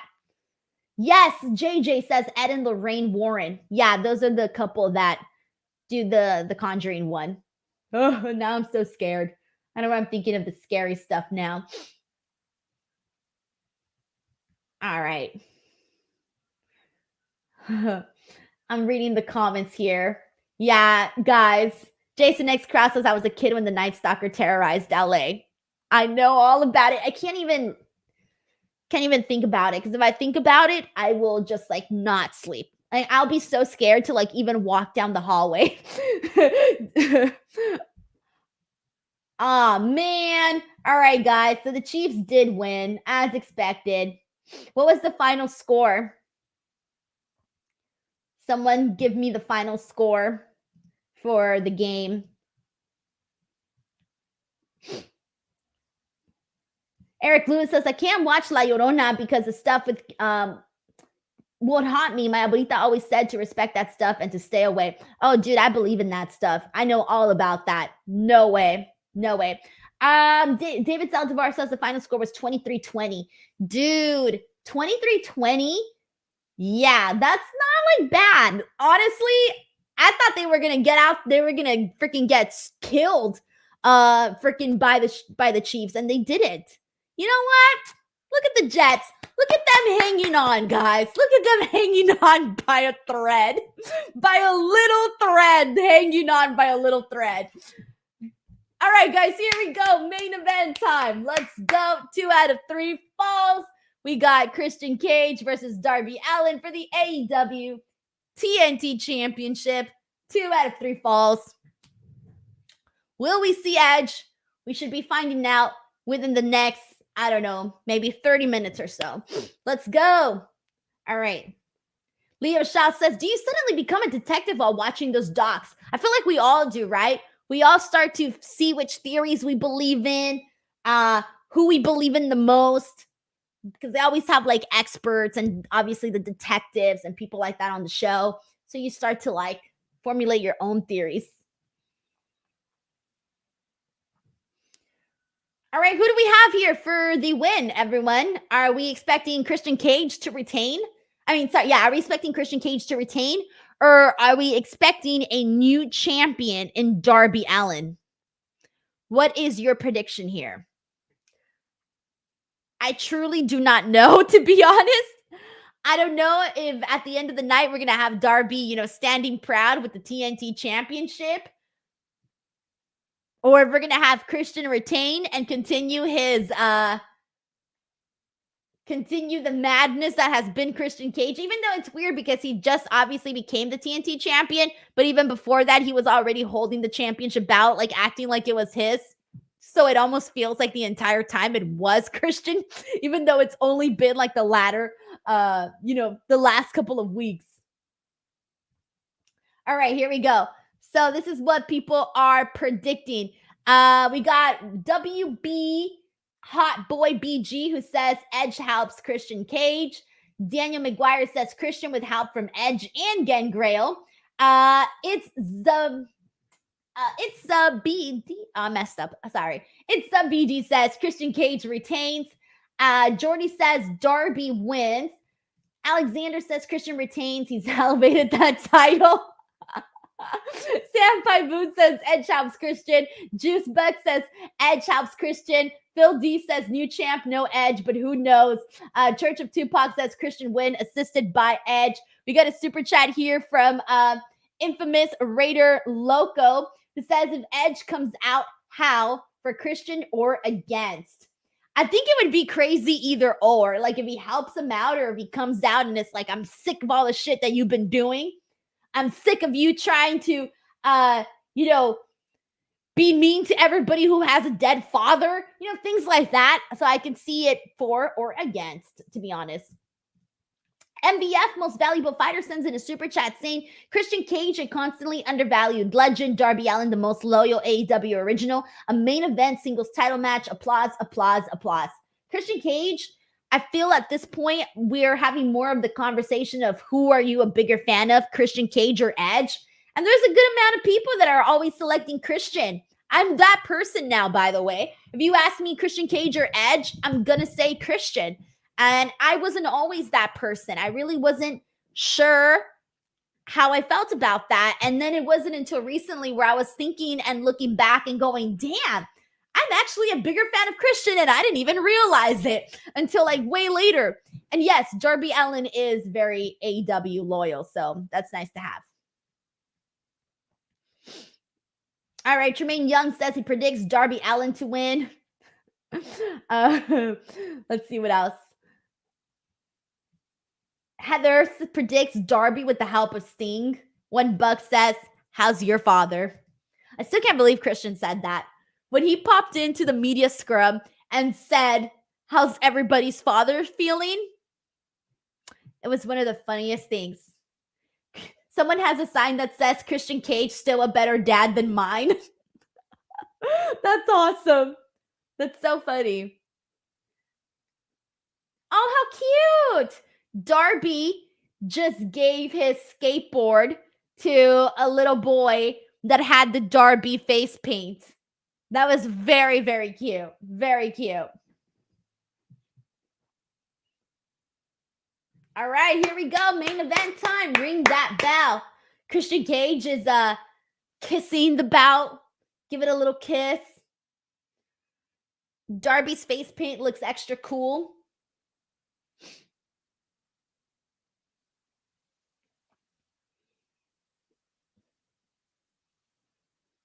All right, let's go. Let's get this match started. We got a comment here from, I was about to read it. Oh, yeah. MBF also says Darby is such a great baby face. Andrew Buckley says Christian 100% going to take it from that kid. He probably would. Be like, this is my skateboard. How's your father doing?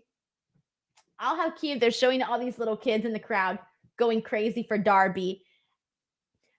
So when Christian did his media scrum at All Out with Tony, I couldn't stop laughing because Tony was so happy. He had like the biggest smile on his face.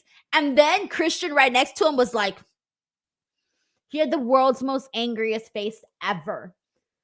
I thought it was really funny to capture that. I took a picture and I posted it on Twitter of that. And it was really hilarious.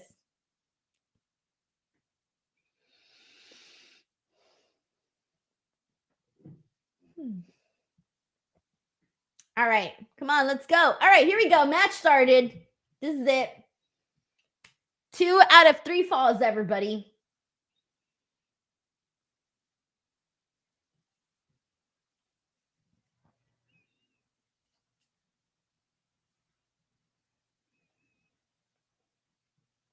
kind of starting off a little slow. They're kind of feeling each other out. So nothing real major has happened just yet. They're just starting to feel each other out.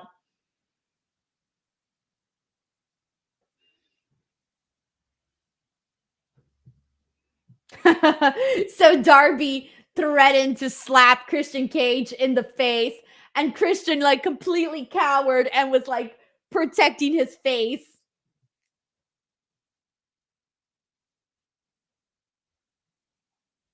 Dave Arlotta says, why is this a main event? Edge or not, this is not a main event match, says Dave.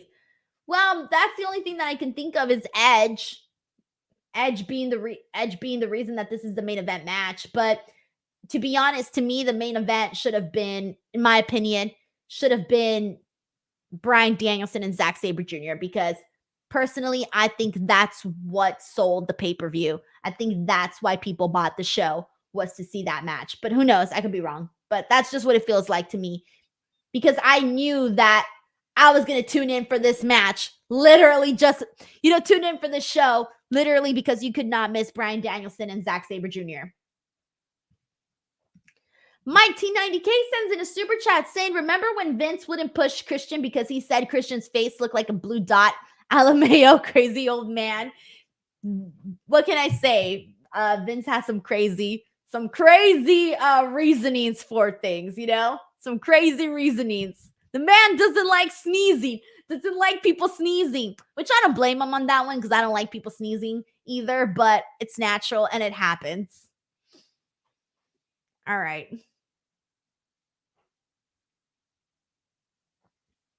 We got Bonkers LFC who says something else might happen with the masked group. Eric Lewis says this is a main event match because Darby Allin is from Washington. So is Swerve. Yeah, so is Swerve.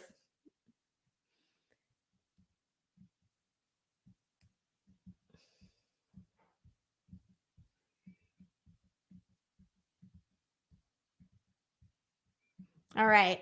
I will let you guys know if anything major happens during this match, but so far it's just, getting started really. Just your little, nothing really crazy has taken off just yet. Although the last time that we did see Christian Cage and Darby, they had a phenomenal performance. Really remember enjoying that. Christian just chopped Darby. And he's going for another one. He got another one.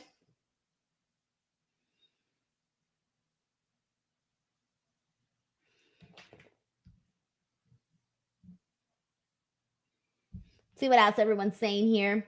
Alexander Fitzgerald says, I still hate to this day Christian losing the world title so quickly after he won the bout in 2011. But oh man, Orton and Christian had great matches. Howard Ostrom says, telling it how it is. Props to Denise. Eric Lewis says, Bryan Danielson wrestled Zack Sabre Jr. ? I couldn't tell. Honestly, even on my HD television, I thought Danielson was wrestling the match by himself because Zack Sabre Jr. is so skinny. I did not expect your comment to go there. I was like, wait, where are you getting at with this? Where are we going at with this comment? Oh, shit, that was cool. Okay, so... Oh, I think Darby might get the first win here. So Darby, this was very clever. Very, very clever. So Darby pulled up the sweater neck, the turtleneck sweater shirt of Christian and pulled it above his face. And once he got it, he literally he rolled him up and ended up getting and he ended up getting the 3 count. So yeah, that was pretty cool. I like that. I love a quick win like that because it was unique, right? You usually have to wear down the person a lot more to get an actual pin. But the fact that he did it in a way where he pulled up his shirt and covered his eyes and then got him like that, I thought that was a unique way to get the first fall. I was a fan of that. MVF sends in a super chat saying Mox, Jericho, Danielson, Kingston, the Elite, FTR, Bryan, Cage, Christian, the Guns, all signed extensions lately. Main event scene is good for a while. Thank you so much for the super chat, man. I appreciate it. Let's see. Yes Boy says, any favorite past Halloween costumes? I mentioned earlier the Scott Steiner, Brandon Cutler ones. Those are two of my very favorites for sure. Bear Hudson says, Denise, do you believe they had too many matches on the card? I got a little tired when I was watching FTR Aussie Open, and that one I had to kind of work to get a little bit like, keeping the energy up type thing. But other than that, I've been feeling pretty good about all of the matches. Oh, okay. See, this is what I like to see. I love to see people just like toss Darby because he always like just sells it like there's no tomorrow.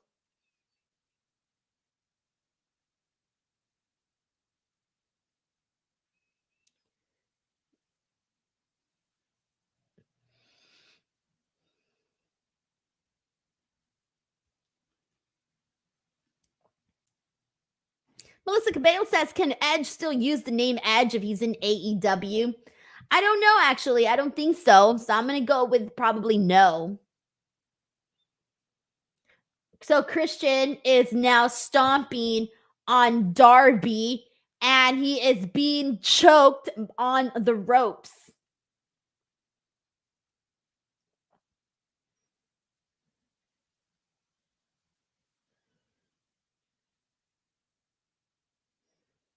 Yeah, I wonder how they're going to do the whole Edge thing if it happens. I wonder how they're going to do it. I wonder how people are going to feel if there is no Edge at the end. Like, what? The crowd is split. We're getting let's go Christian, let's go Darby chants. That was unexpected. But Christian has won people over with his savageness.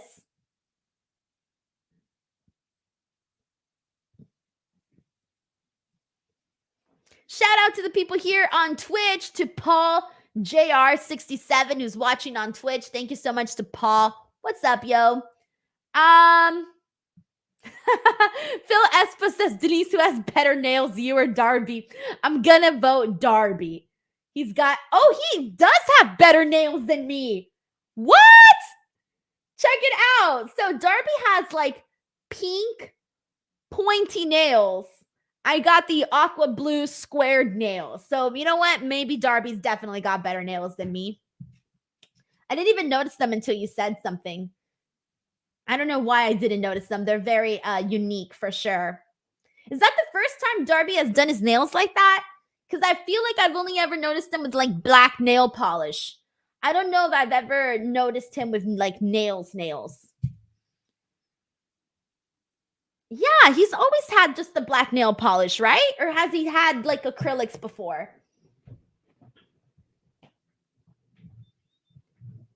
Darby just did a crossbody onto Christian from the second rope, so that looks pretty cool.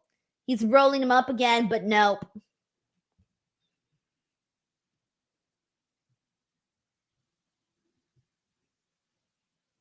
$316 MMA says, figure either Darby is winning or something really big is happening post-match. It's got it, guys. At this point, they've set it up to make you think that it is. They've really set it up to make you think that it is. Infamous Raider Loco sends in a super chat saying, hi. Oh, wait. It's Christian. Next strong. I need to get the next strong t-shirt. I've been telling myself to get it. So maybe I will at some point. But we'll see. We'll see if I get the next strong t-shirt. Shout out to Trayvon Smith, who's also here on the chat. BTW, if you are here, if you're in the chat, please introduce yourself. Do not be shy. Let me know where you're watching from. I like to read and interact with people's comments. Do you have any thoughts on what you think might happen? How you've been feeling about the show? What you've been thinking about this main event thus far?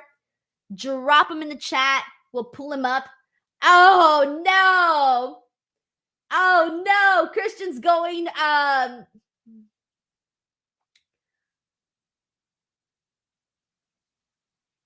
Christian's going for...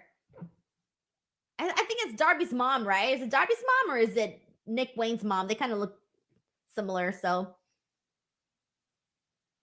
Oh, she threw ice.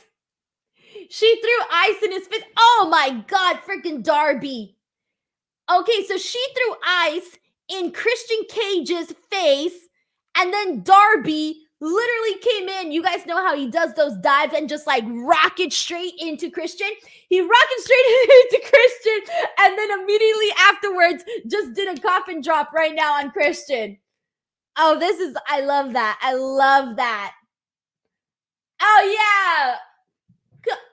So he hit another coffin drop in the ring, but Christian got his knees up. And thank you to everybody, by the way. That is Nick's mom. All right, making sure. Because he's been mentioning her like all the time. So, yeah. Oh, fudge, Darby. No. Okay, so Darby, replay that. So so Darby was close to the ring apron, and Christian like kind of pushed him off. Yeah, he like pushed him off, but Darby went flying like way more than any normal person would and flew right into the commentary table, face first right into the edge of the commentary table. And it looks pretty brutal because he like flew more than what you would think a person would. You know, it's Darby. He's going to go that extra mile for sure. I'm so excited right now. So excited. Trayvon Smith says, OMG. Doppelganger 399 says, Darby dead. Mike T90K says, this match just took a turn. For reals. It really did, though. It really did. This is more of like what we saw in their first match, because their first match definitely was a lot more similar to what we're seeing right now. Okay, so we got the steel steps are out there. Christian tried to get Darby on the steel steps, but I think that they're setting up a spot where Darby may or may not spear Christian into those steel steps. I don't know, but it's making me nervous. Roberto Arsenalson's in okay, I think this is it. No. Okay, it didn't happen. Roberto Arsenalson's in a super chat saying, who has a higher threshold of pain, Darby or Mick Foley? Dude, Mick Foley's, I can't compare. I think I've seen Darby do some crazy shit, but I've also seen Mick Foley do some crazy shit. Oh my God, Christian's gonna put Darby. Oh, okay. Oh my God, that was still nasty. Dude, Darby be giving me like mini heart attacks right now because, oh God, he just body slammed him onto the steel steps. But it just looks so brutal. Freaking Darby. I worry about Darby's back. Honest to God, I worry because the bumps that I have seen this man take, oh my God. Like, I know we freak out and we mark out about it or whatever, but fudge, dude. Oh my God, he's doing it again. He did it 3 times, 2 on the steel steps. 1, it was straight onto the mat. The second one on the steel steps. The third one on... Bro. When I tell you I worry about Darby, dude, that was just... Oh, God, that was just... Jordan Saylor says, Darby is freaking crazy. Aaron Cade says, oh my God.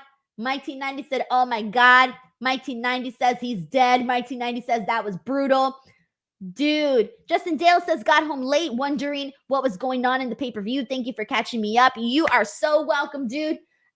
Make sure to watch Swerve versus Hangman. That was a really great match. The whole pay-per-view has been great, honestly. It's been a really great pay-per-view. You'll, when you rewatch it or if you choose to rewatch it, you'll be in for a treat for sure. But right now, Christian and... Okay, so Christian wins the second fall via countout. Because Darby got counted out with that spot where he got put through the steel steps twice. And he couldn't get up. So he got counted out. And Darby's still on the mat. I mean, on the ground, yeah. MVF says Christian is a master of storytelling. Dude, he's good, man. He's really good. I feel like he's definitely brought a lot to the table. Like, not just, you know, what we've been seeing him do lately, but also the stuff that he did with Jungle Boy. The work that he did with Jungle Boy was really good. It did so much for Jungle Boy. help Jungle Boy become a man, become Jack Perry. So yeah, Christian Cage has definitely been awesome in AEW. Darby is still on the ground. Darby is still on the ground. Phil D says, because YOLO, you only live once.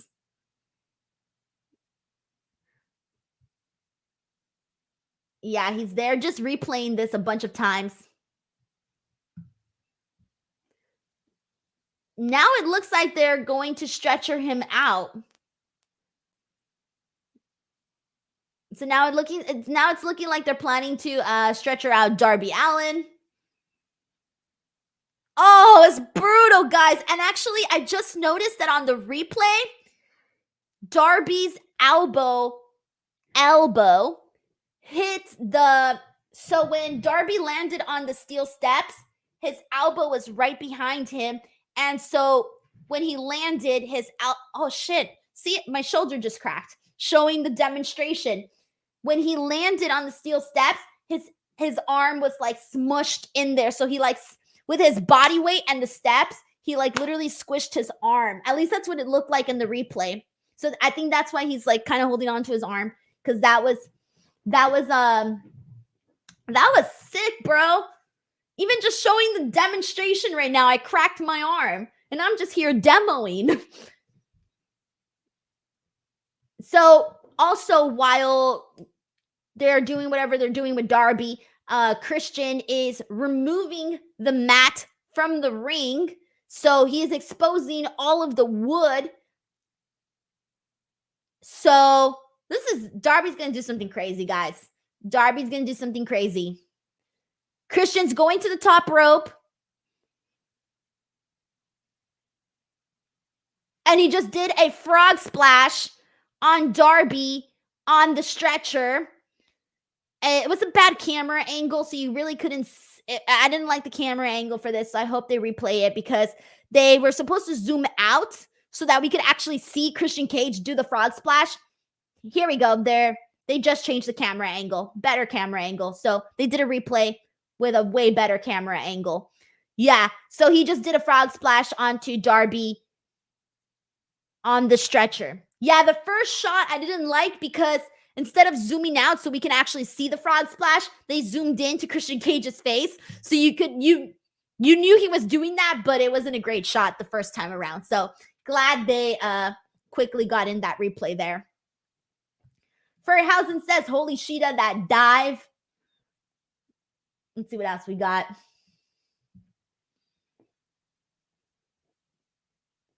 All right, Darby's getting back into the ring. This is wild, guys. This is so wild. And I thought that Samoa Joe killed Darby Allin. Christian Cage is now taking that a step forward. He literally told Samoa Joe, hold my cup. Hold my cup. I got this. I thought Samoa Joe, Darby Allin was brutal, but this is... He just did the kill switch on Darby on the wood, the exposed ring. Oh, God. And Darby just kicked out of that. Darby kicked out of the kill switch on the wood. Darby is just... Dude. You know, I was interviewing PCO one time, and PCO does crazy things, right? PCO is not human. He basically told me it's all a mindset. He said you can do like these crazy things if you like tell yourself in your mind that you could. I don't know, guys. I don't fully believe it, but if it works for them, it works for them. I think some people are just able to do crazy stuff because they tell themselves, or whatever it is that they do in their minds, it works for them. I can't do it, but that's what makes other people very extraordinary.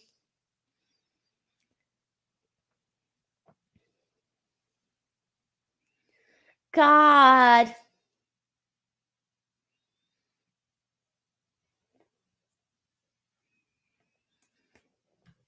Frantic World says, this match is wild. Doppelganger and 399 says, insanity. Danny from the base says, hold my beer. Melissa Cabello says, why is everyone trying to kill Darby for reals? Mike T90K says his crowd is going crazy for Darby. He's giving the performance of a lifetime out here.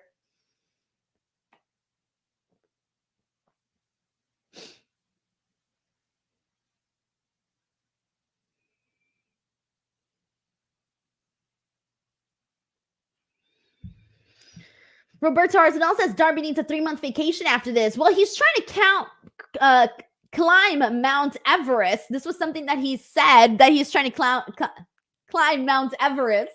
So his 3-month vacation is probably going to be climbing the world's like deadliest mountain or whatever. Oh shit, I think Darby's going for the coffin drop. Yep, coffin drop, coffin drop. Christian kicks out. So right now we're tied 1-1. It's 2 out of 3 falls. Reminders for everybody. 2 out of 3 falls. And they're tied 1-1 right now. And this has been ace. Phenomenal stuff.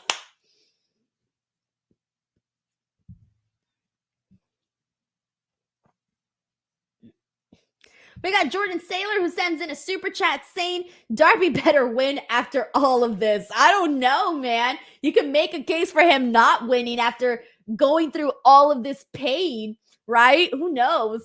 Infamous Raider Loco says Darby for every match. So how can you kill me, right? Right? Like, come on now. So Christian just did a sunset flip power bomb onto Darby off the top rope to the exposed wood again. Oh, ref spot. Ref spot. Here we go. Christian accidentally speared the referee. Are we going to see an interference? Low blow. Christian Cage just hit a low blow on Darby. The injustice. The injustice. Will someone come out and do something? I don't know. Christian's going for the TNT Championship. He just grabbed it. He looks like he's going to use it as a weapon. He's holding it up. He might be walking out with it. I don't know what he has planned. What is he doing? Oh, he's showing it to Nick's mom. And he's waiting for Darby to get up. All right, guys. Oh, wait. Oh, it's Nick Wayne. Is it Nick Wayne? Yeah, Nick Wayne. All right, Nick Wayne's out there. Nick Wayne just ran out. And he grabs the championship from Christian so he wouldn't cheat. Or wouldn't not cheat. I mean, at this point, they've already used so much of this. So he wouldn't use it as a weapon. At this point, they've used everything as a weapon. So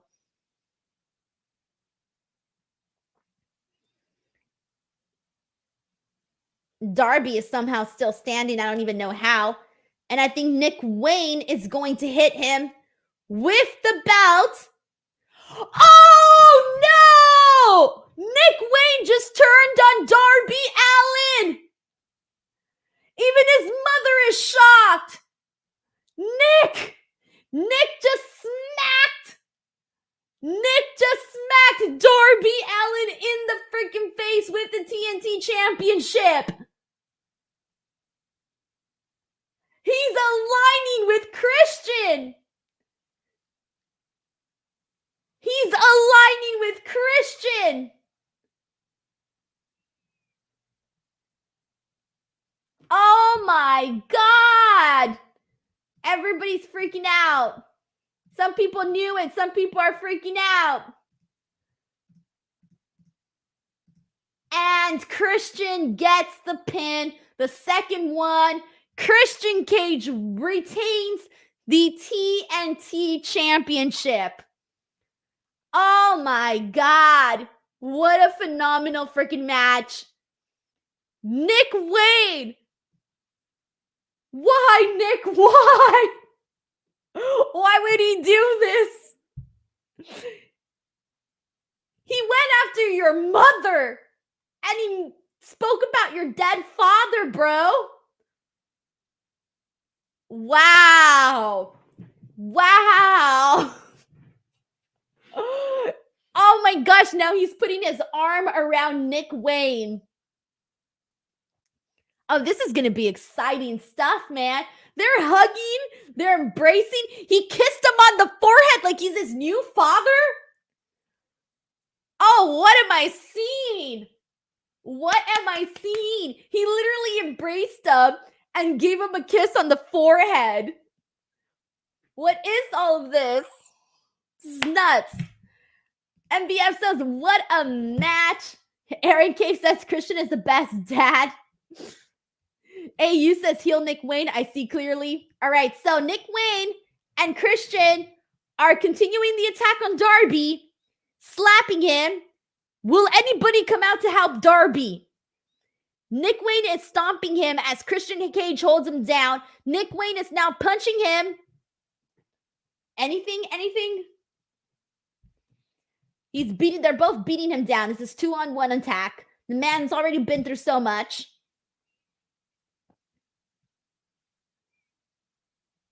Anything? I'm waiting.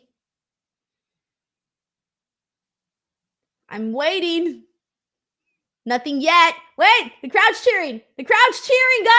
Crowd's cheering. It's Sting! They didn't play any music. They just had Sting come out. So Sting comes out. He walks to the ring. Nick Wayne goes after him. Sting punches both of them.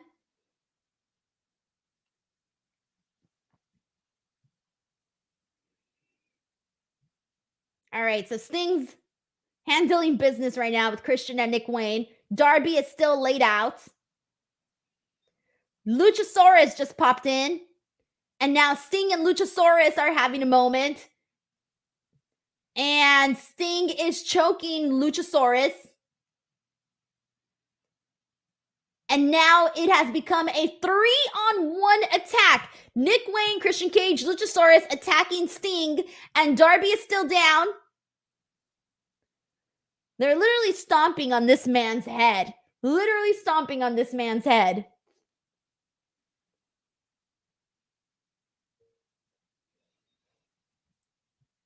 Christian Cage just got a chair. 2 chairs.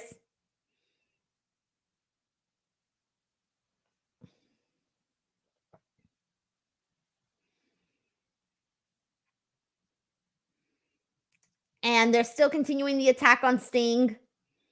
It looks like they might be going for... Yep. And they're going for a concerto on Sting. Will someone stop him? There we go, guys. Lights out. Stopping the concerto.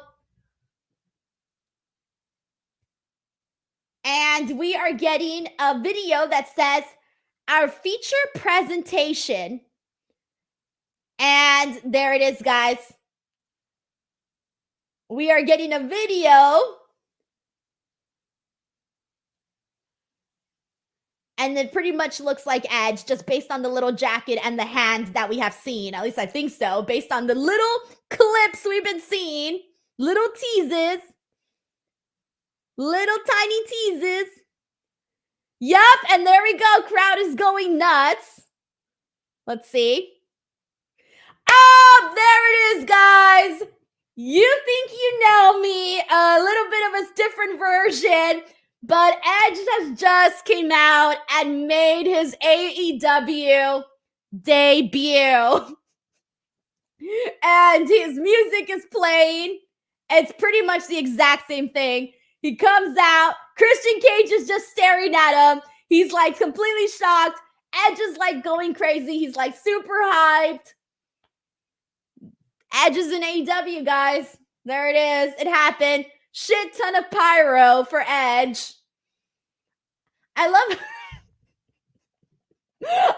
how Sting and Darby were literally beat the living life out of them. And Edge comes out and he did the Jeff Hardy thing where he still does his entire entrance, pyro celebration while these two guys are out there on the floor completely laid down. Oh, here we go. We're about to get the confrontation. Face to face, Edge and Christian Cage. This is wild. This is wild. Edge is staring down Christian. Christian is holding a chair. The crowd is chanting, holy shit. They're chanting, holy shit. And he hands them the chair. He hands him the chair. Wait. What are Edge's intentions here? Is he gonna fool Christian? Is he not gonna fool Christian? I'm sure he's gotta fool Christian, right? Because he's teasing like he's going to hit Sting with the chair and get him with the concerto. He's teasing it. But is he actually gonna do it? Nope, he did not. He hit Nick Wayne with the chair. He threw the chair at Luchasaurus, speared Luchasaurus. Christian Cage ran out of the ring. And now Edge speared Nick Wayne.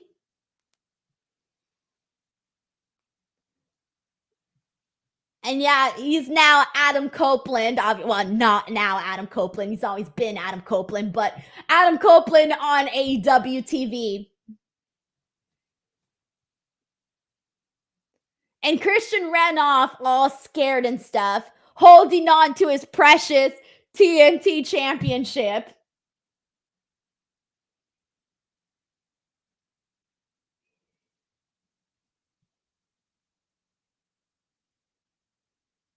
Now they're just staring down each other. Oh man, this is so weird, you know? It always feels so weird to see whether it's an AEW talent in WWE or a WWE talent in AEW. It is so weird to get used to that because the last time I was watching Edge on SmackDown, wrestling Sheamus, having these moments on SmackDown where he was giving this whole speech and saying goodbye to Toronto and all of this. And now he's in a ring with Sting and Darby Allin. Darby Allin's extending his hand to Adam Copeland. And he just shook Darby's hand and the crowd popped big for that.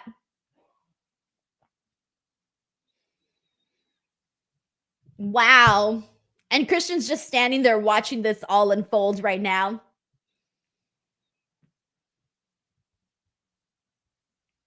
Yep, Sting's about to shake his hand. Yep, Sting and Adam Copeland shake hands too.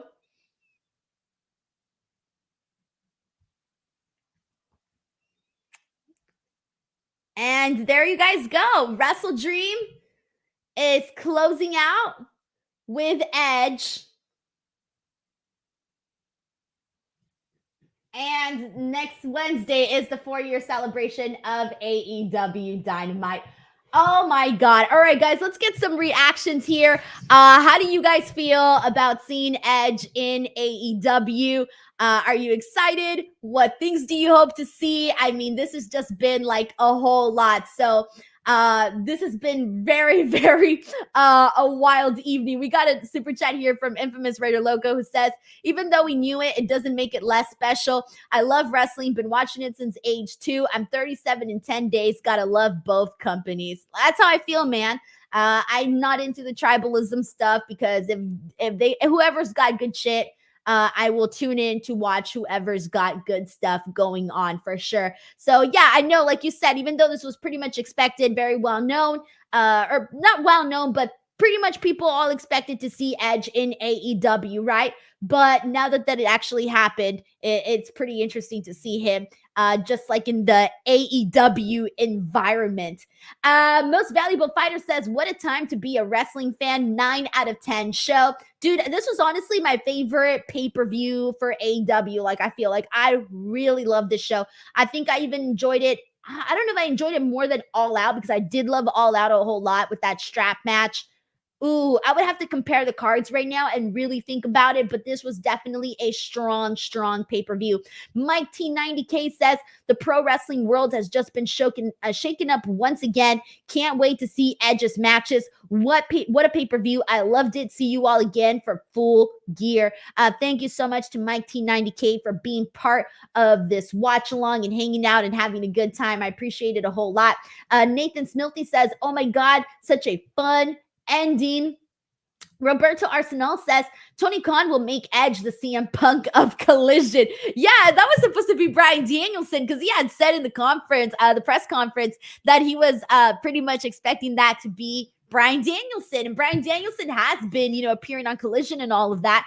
But I can definitely see Edge. I think they should have Edge do as much as, he can, right? I want to see Edge on both Dynamite and Collision. I just feel like there's a lot of people bringing Edge in, you're going to want to see him mix it in there with just a bunch of different people. So, yeah. Grapple Geekery says, one hell of a show. Sven Big says, thank you, Tony Khan. I love that. Thank you so much to Sven Big. Now we know why Tony was definitely very excited based on those tweets. He was like, this is going to be a new era. I think I get it. Eric Louise sends in a super chat saying, why does TK do this? He will do one shot with Nick Wayne turning, then Edge will debut. Remember Adam Cole, then Bryan Danielson, TK's payaso. You know what? He's going out there. He's putting on a good show. I loved WrestleDream today. I love the story that they laid out with Nick Wayne turning on Darby Allin. I thought that was pretty cool because I know a bunch of people were surprised, but personally, I liked that. Some people were surprised. Some people called it. They knew that it was going to happen, but I was surprised by it. I loved it. I think his mom did a great job at the reactions that she gave as well. And then, I thought it was good stuff, man. Cadillac Carson says, want to take this time to apologize to my neighbors for yelling during the ending of this pay-per-view. I hope we get some good stuff with Edge. It's going to take me a while to say Adam Copeland with Edge on AEW because there were some things that I didn't totally love in WWE. Some of the recent stuff that he had done, I wasn't necessarily too crazy about it. So I hope we kind of get a different version of Edge in AEW. No 40-minute matches, none of that. Keep it short, keep it slim, and I think we will have a good time. So thank you so much to Cadillac Carson for also sending in this as well. All righty, guys. And that is pretty much our show for today.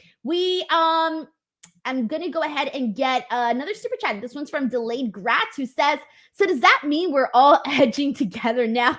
No apologies. I don't know what you mean by that, Delayed Gratz.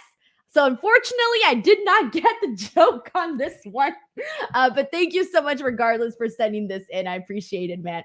The dead man of RWT Paul Morales says, his music hits and I effing popped loudly. Let's effing go. Thank you so much to the dead man for also sending in as well. Thank you so much to Stuart James, who's a member of the DWO, says, again, Denise, love your watch alongs. You're the best. Thank you. Thank you so much for that, by the way. I'm glad you enjoyed the watch along too. So thank you to everybody who tuned in. Everybody's yelling at me now in the comments because I didn't know the word edging. I don't want to know. If your AU says Urban Dictionary, Denise, if I got to go on Urban Dictionary, I don't want to know. Delayed Gratz, you're so innocent. Cadillac Carson sends in a super chat saying, hope we get a triple threat with the 3 Adams. God, that's true. So many Adams. Adam Cole, Adam Page, Adam Copeland. So many Adams, and I just realized it, how many Adams we've got. All right, so that is it, everybody. That is our WrestleDream watch-along. Definitely match of the night for me was, even though I love the story of the main event, I'm debating right now, actually, if I want to go with the main event or if I want to go with my original match. I'm going to go with Swerve and Hangman as my match of the night. But the story of Darby, the story that they told with Darby and Christian Cage was just phenomenal. So I'm going to put that one at number 2. And then I will put number 3, Zack Sabre Jr. and Bryan Danielson. So that's a little bit of my ranking for best matches. Although this one was a tough one, especially because they were all so different. Juan Castle sends in a super chat saying, how has the wrestling business been shaken up exactly? Edge can't go at 100 anymore. Denise is a cutie. Where is Wardlow? I don't know where Wardlow is. He's kind of been a little bit MIA the last couple of months, which has been unfortunate, but I don't know when they're planning on bringing him back or anything like that. And then in terms of like, I don't know how the wrestling business, I would specifically say, has been shaken up, but it's always cool to see people go from one promotion to another. It always feels like it's such a big deal. And given how long Edge has been in WWE and how much he has done in the company, and how we didn't even think that he was going to be back in pro wrestling after his injury. And then he came back at the Royal Rumble and it was this massive moment. And from there on, you know, he told a bunch of stories, had a bunch of feuds, and now he's in AEW. So now it's a matter of, what is that going to look like? What is Edge in AEW going to look like? What are we going to get? So I feel like it might not be like this big ground shaking thing, but I do think it is a massive W for AEW for them to get somebody like Edge on their roster, because it just kind of says a lot for them to get somebody like that, because regardless, Edge is Edge and he is a big star. So even if, like, for example, like even me, who wasn't super crazy about some of the stuff that we were seeing in his latter run in WWE, I kind of just felt a little bit, you know, I didn't love it. I didn't love a lot of the stuff that we were seeing from Edge there, but I hope that they show that they do the very best that they can with Edge in AEW. And I still think that there's a lot of cool things that he can do. And again, he can mix it up in there with a bunch of people that we haven't seen him mix it up in there with. So Juan Castle, thank you so much for the super chat as well. I appreciate you so much for that. And let's get, this one's from Matt James, who says, I think I'd go Danielson versus Zack Sabre Jr., Darby versus Christian, and then Hangman versus Swerve. Also, I was watching the Jets game as well. Did I miss Saraya? Tony? No, that wasn't on this card. So that wasn't on this card, so you did not miss that. And yeah, I want to go and catch up and see the highlights and see the Taylor Swift clips as well. So I'm looking forward to that in regards to the game. Infamous Raider Loco says 3-way tags until Edge versus Christian Full Gear. That's going to be very exciting to see. That is something that I'm looking forward to as well. And Paid Enthusiast says the rated R era has begun. And I love it. I see how everyone's very excited. So that's very cool that people are just overall excited about Edge in AEW. And I think a lot of people were waiting for it, obviously. I mean, we had somebody earlier who said that they bought the pay-per-view just to see Edge come out and debut in AEW. So that is pretty crazy. Alrighty, everyone, that is it. That is the watch along for today. Thank you guys so much for hanging out with me both yesterday for the NXT No Mercy watch along, and then for this AEW watch along, which was my first ever AEW watch along. So thank you guys so much for all of your support, all of your love, and I will see you multiple times throughout this week for all of the podcasts and stuff. Before I go, if you're new here, please do not forget to subscribe to the YouTube channel, and I will catch you guys on the next one. Bye, everyone.